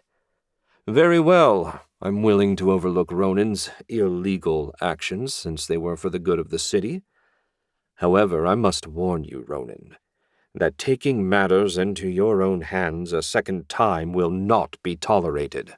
Danny nodded. "I understand, sir." "Good. You're dismissed. Mother Enki, I'll see you at the next council meeting." "Indeed. I'll be sure to let the other high priests know how dedicated you are to the greater good. Until then." Danny bowed, and Mother Enki offered a polite nod before they turned to leave the audience chamber. As they retraced their steps back to the exit, Danny considered what Sajak's words meant for his investigation. Since Avius had, he assumed, left the city, it didn't make much difference what the Lord Mayor said. They picked up their escort and headed for the temple. As they walked, Danny asked, "Is it going to be a problem if I investigate Carby's country estate?" "Not at all. Sajak's authority doesn't extend beyond the city walls. But understand that means the estate will be much more heavily guarded than the mansion. Take care not to get in over your head." Danny grinned. If she'd had any idea some of the things he'd done in Villapan, she wouldn't be worried about him visiting some rich guy's estate. "I appreciate the warning, ma'am. Rest assured, I'll be careful." Avius looked from Berend to Coke and back. The trio was seated at the dining room table at Carby's country estate. When he selected these two as his partners in the project, he'd had high hopes. The plan had been going reasonably well until the plague mutated. That turn of events had been wholly unexpected. His goal of strengthening humanity may well end up largely erasing it, at least in this area. A disappointing result, to be sure, but the disease didn't linger long enough to spread across the world. Humanity would survive, albeit in its degraded form. The immediate problem was the adventurer Ronan. The man was proving a bigger problem than Avius had dreamed possible. Far from recovering the current project, Avius was more worried about surviving. He leaned forward, steepling his fingers. None of his worries showed through his calm exterior. Only their fear of his wrath kept his partners in line. Should they lose that, he would have a rebellion to deal with in addition to his other problems. "Ronan will be coming," he said. "It's only a matter of when. We need to be ready to deal with him." Captain Coke slammed a fist on the table. "Damn it, Avius! I've lost too many men on this job. At the rate we're burning through them, I may lose my seat at the Mercenaries Guild too. I want a bonus." Barrand chuckled. "Perhaps if your men were more competent, Captain, they'd still be alive." "My men are the finest fighters in the region. We had no trouble rounding up all those beast folk your friends took north." "And you got your cut from the sale," Barrand said. "Spare me your whining now that we've run into a real obstacle." Barrand was vastly understating the precariousness of the situation, but Avius agreed with his attitude. Had he known ahead of time what a simpering fool Coke was, he would have hired a different captain. "You will be compensated," Avius said. "The merchants will be back with the proceeds from the first batch of cure potions in the spring. That will provide plenty of wealth to go around. Pity will need to reclaim the outpost before another batch can be prepared. But the circumstances are what they are. For the moment, let's focus on dealing with Ronan." "I'll handle him," Barrand said. "But I'll need more men to make my plan work." "I have 6 elite swordsmen left," Coke said. "They're my best fighters. Take them and end this." 6 will suffice. They should be plenty to handle one man. We'll ambush him on the road leading to the estate. I know the perfect spot. We'll surround him and attack all at once." Avius considered the plan. A simple ambush seemed unlikely to succeed, but then again sometimes simple was best. "Be careful. Ronan's magic impressed me. There aren't many people strong enough to force me to flee, even weary as I was. Underestimate him and you'll pay the price." Barrand snorted and waved away Avius's warning. "Magic doesn't frighten me, not when I'm wearing the mask and cloak, and no one can best me with a blade. Besides, Ronan trusts me. I'll get close and cut him down. Even if he survives the first blow, 6 men are more than adequate to deal with a weakened enemy." "So be it," Avius said. "I'll leave this matter in your hands, Barrand. Bring me good news. In the meantime, I'll be in my lab. Freeing the survivors may have set me back, but I have sufficient blood samples to keep going." Avius stood and stalked out of the dining room. Maybe it was wishful thinking to imagine he could still turn this debacle around, but he'd invested too much of his life to give up now. Chapter 31. The wind howled, biting through Danny's cloak as he trudged along the snow-covered road. Flurries stung his eyes, forcing him to squint. The weather had gone from cold to frozen hellscape in the 6 hours since he left Discord. The sky was so dark he could barely see the dirt road under his feet. All in all, it was a perfect day for hunting down an insane wizard. He had no idea how far he'd come or how far he had left to go. The directions he'd gotten to Carby's estate didn't include precise distances, only that if he kept a steady pace, he should arrive before sunset. Father Cohen had said before dark, but it was plenty dark already. A frown creased his face when he sensed a life force directly ahead. Danny looked up from his boots. A dark figure stood in the middle of the road about 50 yards ahead. He couldn't make out any details beyond the silhouette and the snapping ends of a black cloak. Who the hell would be out in this weather? Danny moved his hand to the hilt of his sword and expanded his awareness. As he feared, he sensed 6 more people just over the crest of a nearby hill.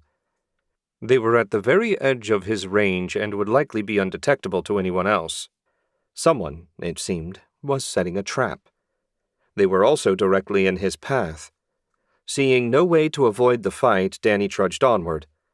10 yards out, a familiar voice said, "Ronan! I was afraid I wouldn't find you in time. Barrand? What are you doing out here? And why are you looking for me? Barrand moved a little closer. Danny shifted back, maintaining the gap. Given the hidden men and what he knew about the assistant guildmaster, Danny had no intention of letting him close to easy sword range. Are you planning to force me to shout my message? Barrand asked, his tone incredulous. I had a long conversation with Lars, Danny said. That, along with the 6 people you've got hiding just out of sight, make me hesitant to let you come too close. The storm hid Barrand's expression, but Danny doubted it was pleased. It's unfortunate that you've been taken in by his lies. As for the people you mentioned, I know nothing about them. I came alone. Every word a lie. Disappointing, but hardly a surprise. Take your friends and go, Danny said. I have other business today. Barrand reached under his cloak and pulled out a black mask carved in the likeness of a demon. This would have been less painful for you if you'd let me make your end quick. Now we have to do it the hard way.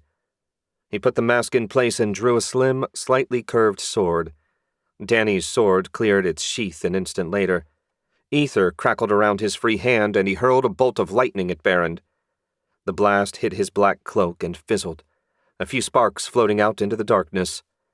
Barrand charged, his movements sharp and skilled, but so slow it was a joke. Danny turned the first blow aside and charged his body with ether.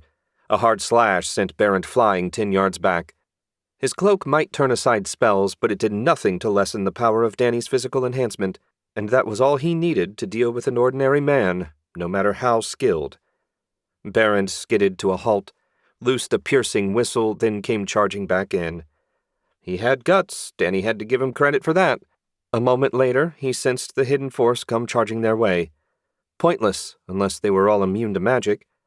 Danny punched Barrand in the face, sending him sprawling in the dirt. One problem taken care of, he turned to the 6 new ones charging down the nearby hill. Black armored mercenaries like the ones who kidnapped that kid in Discord were headed his way, swords drawn. Another, more powerful bolt of lightning lanced out, arcing from soldier to soldier and burning them out. In less than a second, all 6 were lying still in the snow. Against anyone else, it would have been a good ambush. But Danny wasn't just anyone else. After fighting demons and giants, men, no matter how talented, didn't compare.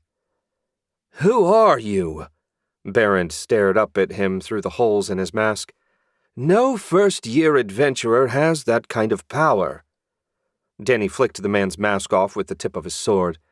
Blood leaked down Barrand's lip from where Danny hit him. "I'm no one special. Just an adventurer trying his best to make the world a better place. Was that ever your goal, or were you always a corrupt piece of shit?" Barrand's laugh was bitter. "The world doesn't want to be saved, boy. It's full of ugly, grubby, self-serving assholes who are all out to get what they can, and if you stand in their way, they'll step on you without a second thought. The only way to win, to survive, is to be the strongest and nastiest. I did what I had to and make no apologies. Your apologies wouldn't interest me anyway. Tell me about Avius and whatever defenses I'll have to deal with at the estate." Barrand remained silent. "Don't mistake my desire to do good as an unwillingness to do hard things." Danny flicked his wrist, opening a deep gouge across Barrand's cheek. "Talk, or next time I'll cut one of your eyes out." A pained grimace twisted Barrand's face. "It seems I underestimated you in more than one way. 3 squads of infantry and 1 squad of archers are on duty defending the estate. Coke is there as well. Not that the miserable pissant is worth a damn in a fight. Avius is neck-deep in research. It seems he doesn't want to wipe out 90% of the world's population. Yet he had no issue with killing 10%. Barrand shrugged. "He pays well and made me immune. I wasn't terribly concerned if a bunch of weak, sickly wastes of space ended up dead. Even getting rid of 90% might not be such a bad thing. The world would be a better place without 90% of the people I've met. You've clearly been hanging around with the wrong people. Enjoy an eternity in whatever hell is waiting to claim you." Barrand smiled, showing no sign of fear. "I'll be waiting for you." A quick slash removed his head from his neck.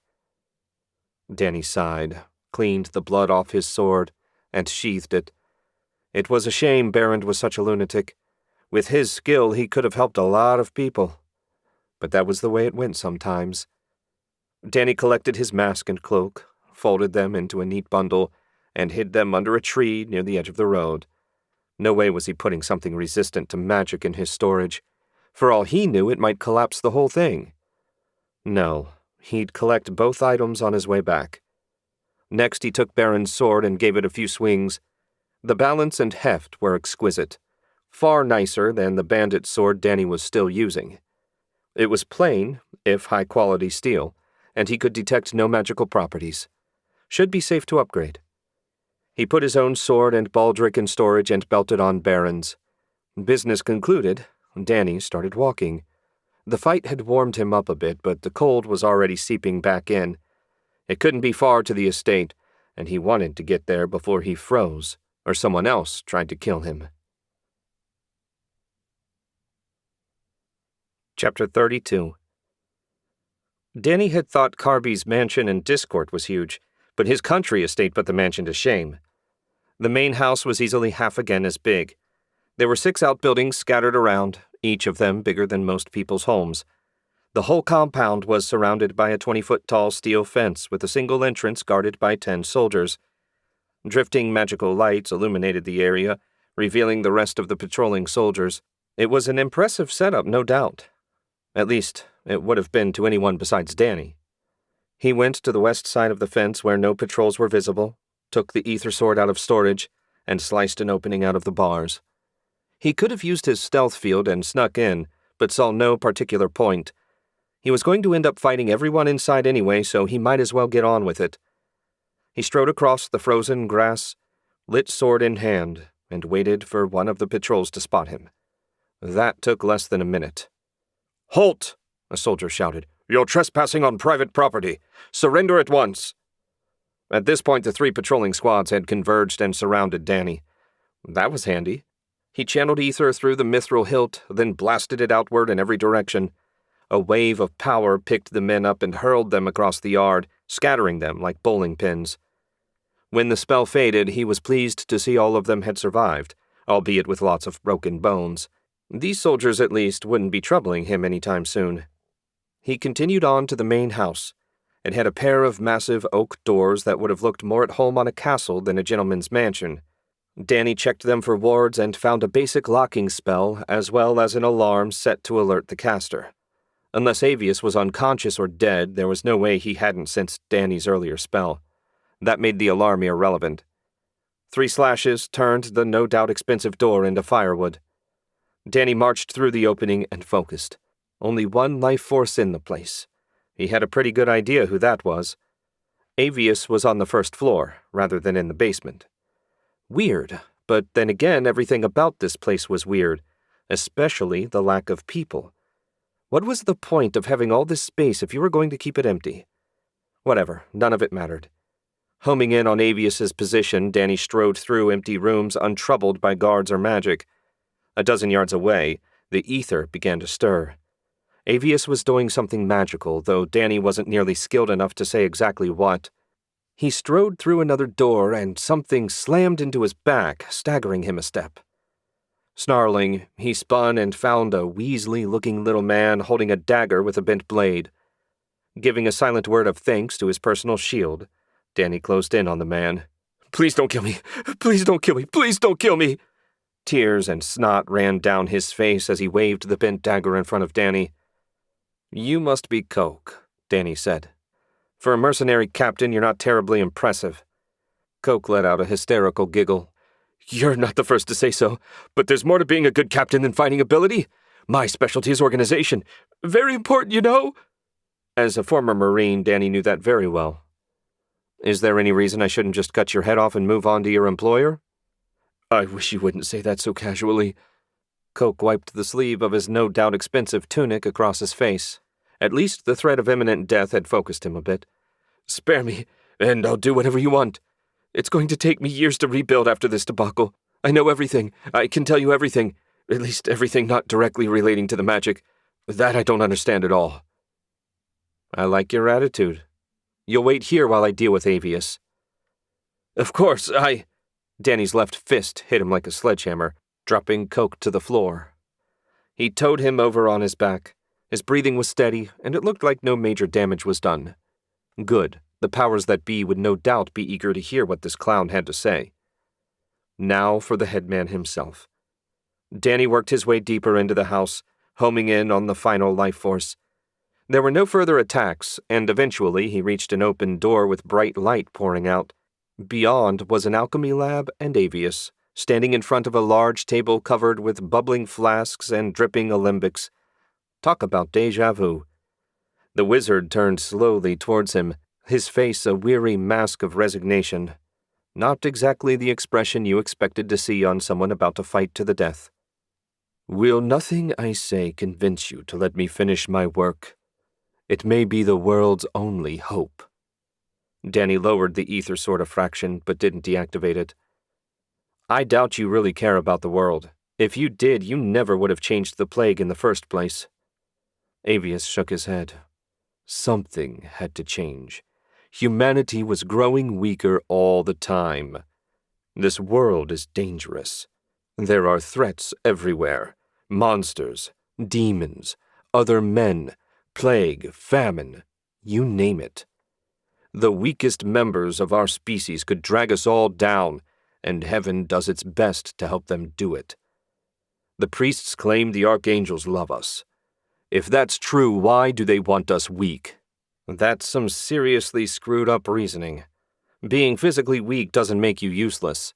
There are many brilliant people with bodies you would consider flawed.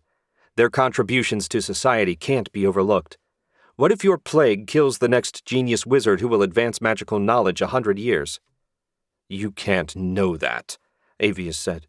Neither can you. Neither can the archangels. Don't you think that has more to do with why they want to save everyone they can? Avius stared at him, eyes wide and chin trembling. I never thought about it that way. The plague nearly killed me when I was a child. There was no priest in our little community to save me. When I recovered, my parents said I was strong, a worthy member of the group.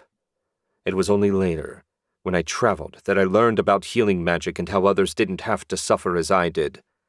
The more I saw the pathetic state of the people who led humanity, the more I thought things had to change. If suffering brings strength, I would make humanity suffer. Thus the super plague, and now it's run out of control. Yes, despite my best efforts, I can find no way to change it back. Avius blew out a long sigh. I wanted to make humanity better, stronger. Instead, I've doomed it. You may as well kill me now. I deserve nothing less. There is another option, Danny said. If you're serious about improving humanity. Avius frowned. What do you mean? You made your followers immune to the plague. Why can't you repeat the process on everyone else? Instead of increasing suffering, you could eliminate at least some of it. That is a possibility I hadn't considered. The process isn't especially difficult, but I couldn't do it on my own to everyone. I wouldn't trust you to. But I'll wager the Temple of the Goddess would make a good partner for you. You teach them how to do it, and they'll spread the knowledge to the far corners of the world. They're already planning a healing caravan to cure the local victims. They could also render everyone they meet immune at the same time. In a generation, the plague would be nothing but a memory. This plague, at least. This is your chance to really help humanity if you're willing to take it. Avius drew himself up straight. I accept your terms. I've been a fool. I see that now. I swear I'll spend the rest of my life trying to make amends. I never should have listened to Berend. Danny frowned. What did he say? I thought you were the leader of this project. I am, but he put the kernel of the idea in my mind. We first met in an elf ruin. I was seeking knowledge, and he and his team wealth and magic. We got to talking, and it seemed I'd found a kindred spirit. Berend was as disillusioned with humanity, especially its leaders, as I was. He said they were a plague on the world. That was when it all clicked. Then it's a good thing I killed him. We'll spend the night here and set out in the morning. I have no interest in venturing out into that storm. Whatever you decide, I'll gather and organize my notes. Avius started to turn, but one other thing was nagging at Danny. Where's Carby in all this? Despite all I've heard about the guy, I've yet to see any sign of him. You've already met him, Avius said. I'm Carby. I created him as an alter ego, a front I could use to spend the considerable wealth I gained from exploring elf ruins. One of the artifacts I found generates an illusion that also suppresses my magical aura. When I'm posing as Carby, you'd never know I was a wizard. On the downside, I can't use magic while I'm wearing the amulet. That makes things easier.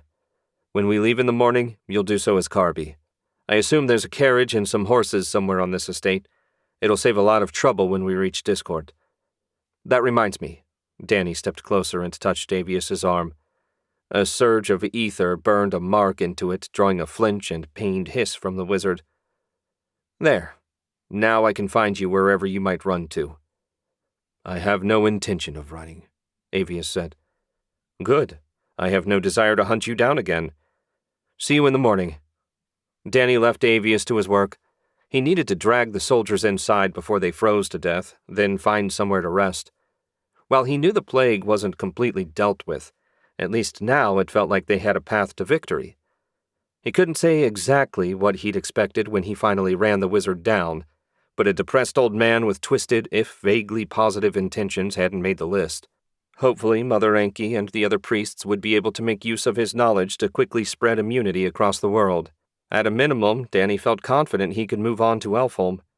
There was also the matter of the missing beastfolk slaves. He'd like to find and rescue them, but if they'd been sold and scattered to the winds, it would be no easy task. Traveling in this miserable weather wouldn't be pleasant either, but he was determined not to delay any further.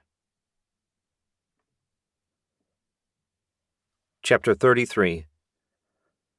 The next morning saw Danny on the road again, this time riding in a fancy carriage and surrounded by a small force of mercenaries who hadn't been so badly injured they couldn't move.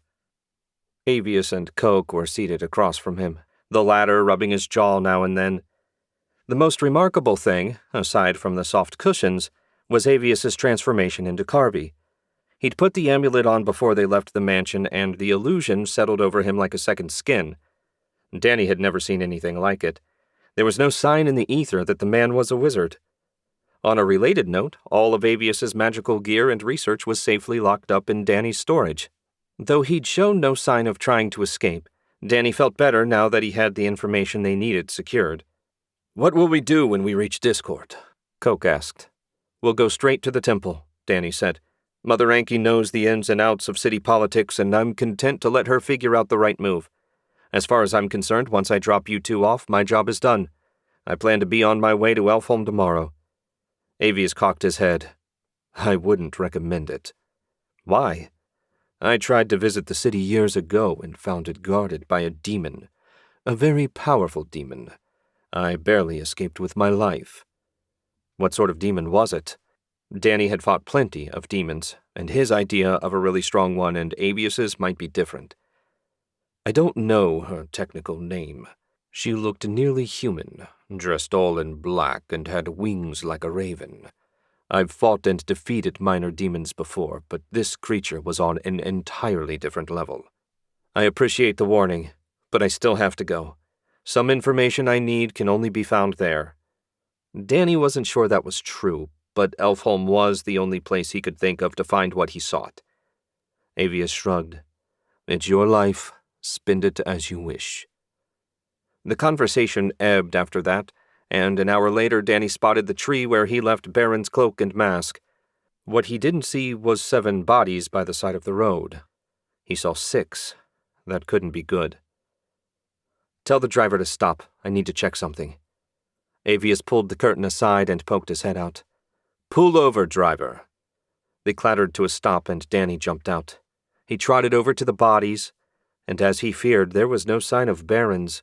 Even in this world, he doubted a headless corpse got up and walked away on its own. Even worse, the ether had a corrupt feel. It was faint, but definitely present. He didn't know what happened here, but whatever it was, it couldn't be good. He went over to the tree and blew out a sigh of relief. The mask and cloak were waiting where he left them. Danny grabbed them and turned to find Avius standing near the bodies. He'd removed his amulet and was studying the area intently. "See anything interesting?" Danny asked. "A hell portal opened here." Shit, that was so not what Danny was hoping to hear. "You're sure?" "As sure as I can be, given how much the ether has already repaired itself. It seems Barrand made plans for his future. I wonder which demon lord he offered his soul to." Danny had a bad feeling he was going to find out far sooner than he wanted to. He focused on the remaining bodies and reduced them to nothing with a disintegration spell. "Hey!" Coke shouted from the carriage. "That black armor isn't cheap." Danny had no sympathy for either the dead men or their leader. "Let's get out of here." Avius restored the amulet and they returned to the carriage. Danny set the cloak and mask on the seat beside him. It was a relief to set it down. Just holding the black cloth made him feel weird. "Where did you find those?" Avius nodded toward the cloak. "Barrand. They disrupted attack spells targeted at him. Bloody nuisance, but luckily for me they didn't affect my physical enhancements." "May I see it?" Avius asked. Danny couldn't see any harm and passed the cloak over. Avius held it up to the light passing through the curtain. The cloth sparkled like something a Vegas magician might wear when making a casino disappear. "Amazing." Avius barely breathed the word. "This cloak is woven with threads of anti-mithril. It repels the ether, rendering anyone wearing it or wielding a weapon made of it invincible to direct attack spells. You can't begin to imagine how rare that metal is. I'd like to throw it in my storage and forget about it forever, but I'm afraid it'll disrupt the magic." "Very wise. You need to place it inside something first, like a chest. That will contain the effect and you'll be able to safely lock it away." Danny took the cloak back. "How do you know all this?" "I read about it in the journal of an elf-blood wizard obsessed with the stuff. Barrand likely found the cloak in one of his labs." "Great. Metal that repelled magic. One more thing he'd have to worry about. If it was as rare as Avius made out, at least it shouldn't be a common problem." No one felt much like chatting after that, and the rest of the journey passed in silence. Dusk was approaching when the walls of Discord appeared ahead of them. The carriage slowed, and a gruff voice asked, "Name and purpose of your visit to Discord?" "Lord Carby's carriage returning from his country estate," the driver said. "It's quite chilly, and his lordship is eager to get home." Danny grinned. If being a mercenary didn't work out, the driver had a future as an actor. "Go on in," the guard said. A moment later they were moving. The driver knew where to take them, and a 10-minute ride ended outside the goddess's temple. Danny got down and stretched. For all that he complained about walking everywhere, he'd gotten used to it. The long ride left him stiff. "What should I do?" Coke asked. "You'll stay with us," Danny said. "Your guys are free to return to their barracks or wherever they stay between jobs. They can take the carriage with them. Once we talk with Mother Anki, we'll see what's next." Coke gave the order, and soon it was just the three of them. Danny led the way up to the temple and pushed through the front door. The warmth felt wonderful. Michael's girlfriend was on duty behind the welcome desk. She offered a hesitant smile, her gaze darting between Danny, Avius, and Coke. "Is everything okay?" "I'm not sure yet. Is Mother Anki available? We have some important matters to discuss with her. Father Cohen should probably attend as well." "I'll check. Please wait here." She left the table and hurried deeper into the temple. "Do you think she'll see us?" Avius asked. "I expect so. She's been waiting for me to return with news." Sure enough, 10 minutes later they were guided to a meeting room 3 doors down from Mother Anki's bedroom. She and Father Cohen were seated at a rectangular table. They stood when Danny and his prisoners? That didn't seem quite right. Whatever, it didn't matter what he called them. "Welcome back, Ronan," Mother Anki said. "Please sit and tell us what you've learned." Danny obliged, and when he finished, the normally good-natured high priestess was glaring with full fury at Avius. That might be the most evil thing I've ever heard of. You, sir, belong in the deepest, darkest hell imaginable. I did what I thought best for humanity. That it turned out poorly is unfortunate. Avius spoke with a stone-cold poker face.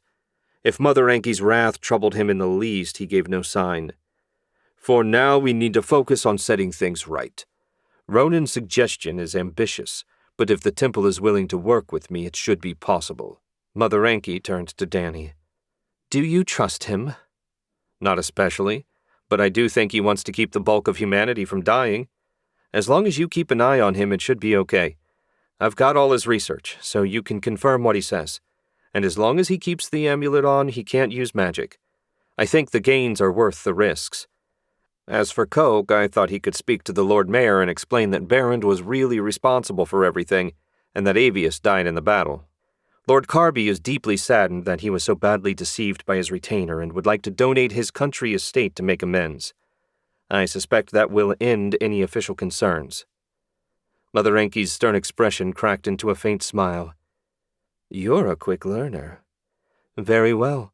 The temple will work with Avius to spread plague immunity across the world. Father Cohen, you will be in charge of Avius and the overall project. I will reach out to the other high priests to let them know what's happening. The more prepared they are, the faster they'll be able to deploy the magic once we have it perfected. You two should get started. Father Cohen took the hint and stood. Follow me. We have a proper magical workshop in the rear of the temple. One moment. Danny opened his storage and pulled out all the research materials he'd collected. You'll need these. Father Cohen grunted as he hefted the stack of books and papers. All three men stepped out of the room, leaving Danny and Mother Enki alone. What will you do now? She asked. I feel like this matter is reasonably under control, Danny said. I'm not good at research or precise casting. If I tried to help, I'd just be in the way. No, I think it's time I got back to my own mission. I'll be leaving tomorrow to continue my journey. Miserable as the weather is, I still should be able to make some progress. I'm most grateful you were here in our hour of need, and not only because you saved my life. Heaven knows what might have happened if you hadn't intervened. Whatever your plans going forward, I wish you only the best. May the goddess go with you. Danny smiled. She certainly may. Would it be possible to impose on you to have the caravan deliver a couple letters for me? Certainly. In fact, I wish I could offer you some other sort of reward, but I fear the temple will need all its resources to deal with the current emergency. Don't worry about it, Danny said. I helped out because it was the right thing to do, not because I expected to get rich. It's been a pleasure, Mother Enki. If I'm ever back this way, I'll be sure to stop by. Good luck with the cure. He stood, offered a polite bow, and strode out. He needed supplies. Then he'd find a new inn and write his letters. First thing in the morning, he'd drop them off, and it would be time to hit the road. Elfholm was waiting. Bonus Chapter: The Five Kingdoms Recovery Plan, Part 1. Lyra strode through the halls of Castle Villipan. Things were largely back to normal now. Servants scurried around, their minds free of demonic influence. A hint of chill filled the air despite the best efforts of the castle's many fireplaces. 6 inches of snow covered the ground outside, making travel miserable. Everyone was hunkered down as they waited for spring. Once the weather turned nice, she was less confident about the future. Albin Morel had basically moved into the castle, and he spent all his time whispering in King Florian's ear. The wretch had ambitions, and he was trying to spread them. So far, Florian had shown little sign of wanting to play along, but Lyra figured it was only a matter of time. She reached the war room and pushed the door open. Eve was there, but the rest of the group had yet to join the youthful priestess. Her already pale skin looked bone-white today, and dark circles surrounded her eyes. Clearly, Eve hadn't been sleeping well. She smiled at Lyra and started to stand. Lyra waved her back and settled in the chair beside her. Lady Shale, you're looking well. You're not, Lyra countered with typical bluntness. What's troubling you? I've been thinking about Daniel, wondering where he was and what he's doing. I wish he'd decided to stay. Eve hesitated, then added, I don't like the way things are going. Duke Albin asked me the other day whether Adonale would allow us to fight with the army if it wasn't against the Demon King. I told him if Villepan was attacked, we'd do our best to help, but Adonale would condemn a war of aggression. I'm uncertain what he's planning, but I hope I dissuaded him. Lyra had heard nothing about another war, and liked the sound of it not in the least. Who would they fight? The Five Kingdoms was in rough shape after the Demon King's invasion. Villepan's army was barely worthy of the name, with less than 15% of the soldiers still in any condition to fight. Before Lyra could ask for more details, the door opened again, and Florian, Albin, and General Gall entered together. The king and duke were both smiling and seemed in high spirits. The general, on the other hand, looked like a starving ghoul had eaten his cat. "You're all here. Excellent," Florian said. "After much consultation with Lord Morel, I've come to some decisions about Villepan's future." Lyra's stomach twisted. Florian looked far too pleased with himself. "After this most recent debacle," Florian said, "it has become clear to us that in order to survive, it has become necessary to reunite the Five Kingdoms in a single kingdom, the Kingdom of Greater Villepan." He paused, looking from Lyra to Eve and back as though he expected them to burst into applause. Reuniting the kingdoms was among the stupidest ideas Lyra had heard in some time. If he'd suggested absorbing Fort, she could have seen it. The royal family was dead and most of the population scattered or sacrificed. Someone was going to have to step in and restore order for the survivors. But the rest of the kingdoms were another matter. No one had even visited them to see how things stood. When the silence had stretched to an uncomfortable length, Lyra asked, "How did you plan to go about it?" Florian beamed at her. "Albin came up with a brilliant idea. We're going to summon another hero to lead our army. With his power at our disposal, the other kingdoms will be quick to surrender and become vassal states." All eyes turned to Eve, who quickly waved her hands. "That's not at all possible. It takes a full century for the cathedral's magic to recover. Besides, the hero summoning is only for fighting the Demon King." "Are you refusing to carry out your king's command?" Albin asked. "It's not a question of obeying or not." Eve drew herself to her full, if rather unintimidating height. "I'm only a conduit for Adonale's power. If His Majesty can command an archangel to grant me the power, I will be happy to obey. Should Adonale decide not to comply with the king's command, there's nothing I can do." Lyra refrained from smiling, much as she wanted to. The idea of Florian commanding an archangel was hilarious. That Villepan was stuck with the fool as king was less hilarious. "Is it truly impossible, Eve?" Florian asked. "Yes, Majesty, it is," Eve said with a firmer tone than Lyra had ever heard her use. "The summoning ritual was created to counter the Demon Lord's champion, not to increase Villepan's territory or fight allies we'll need when the current and still very much alive Demon King returns. Rather than fighting amongst ourselves, we should be rebuilding the combined army and preparing for the next round of the current war." Albin snorted. "We do not need military advice from a woman. If you cannot fulfill your duty to the kingdom, we'll have to find a new high priestess." Lyra was about to snap at him when Eve said, "You do not appoint a high priestess. I answer to Adonale, not you, or ultimately even His Majesty. Nothing you do or say will change reality. Best if you face it now." Albin reached for his sword. "How dare you speak to a duke in such a tone?" "That will be quite enough, Albin," Florian said. "If Eve says it can't be done, then we must accept her word as Heaven's representative." Albin let out a little growl. "Fine, we'll have to rely on the backup plan." Given what she'd heard so far, Lyra was by no means eager to find out what other stupidity these two had cooked up. Still, she had to know. "And what does your backup plan entail?" "We'll be recruiting the Elf-bloods to fight with the army," Albin said. "Your people have been living off Villepan's charity for far too long. It's time they contributed something." Lyra's eye twitched, and she slowly turned to look at Florian. "What is this buffoon talking about?"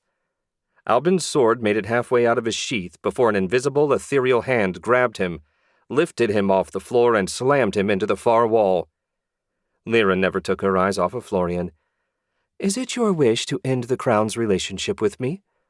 I agreed to serve your ancestors to provide my people a safe refuge. Take that away, and I see no reason to continue to serve. You must understand, Florian said, his voice unsteady. This is an extraordinary circumstance. The kingdom needs more warriors, and everyone knows how strong elf bloods are. My people haven't fought anyone in 1,500 years. They aren't warriors, and I will not have them turned into warriors. You can have me as an ally or an enemy. Choose. You're putting me in a bad position, Lyra, Florian said. How will it look if the king backs down from one of his servants? Lyra narrowed her golden eyes. How will it look if the king's severed head is placed on top of the castle flagpole? Choose, Florian. The blood had drained from the boy's face, but she didn't let up her pressure. At last, he said, Of course we want to maintain good relations with you. The thing is, knights have already been dispatched to conscript your people. Albin said it would be best to get them integrated with the army as quickly as possible. I knew you were an idiot, Lyra said. Richard knew it as well, but even I didn't think you were this stupid. No doubt spending time in the company of Albin Morel has damaged your brain even further. Heaven knows I feel slightly stupider every time I'm forced to speak with him. Since you've decided to breach our agreement, I'll be leaving Villapan City. First, I'll deal with your knights. Then I'll settle down in our village. If you send more soldiers, I'll bring you their heads, then add yours to the pile. I'm done with you and your wars. Have fun when the Demon King returns. Lyra turned and stalked out of the war room. She made it partway down the hall before Eve came running up behind her. You can't leave, Eve said. Who will train the next hero? Should it be necessary, have your successor come find me. Assuming no one troubles us for a century, I may reconsider my decision. Lyra stopped and focused on Eve. Take care of yourself.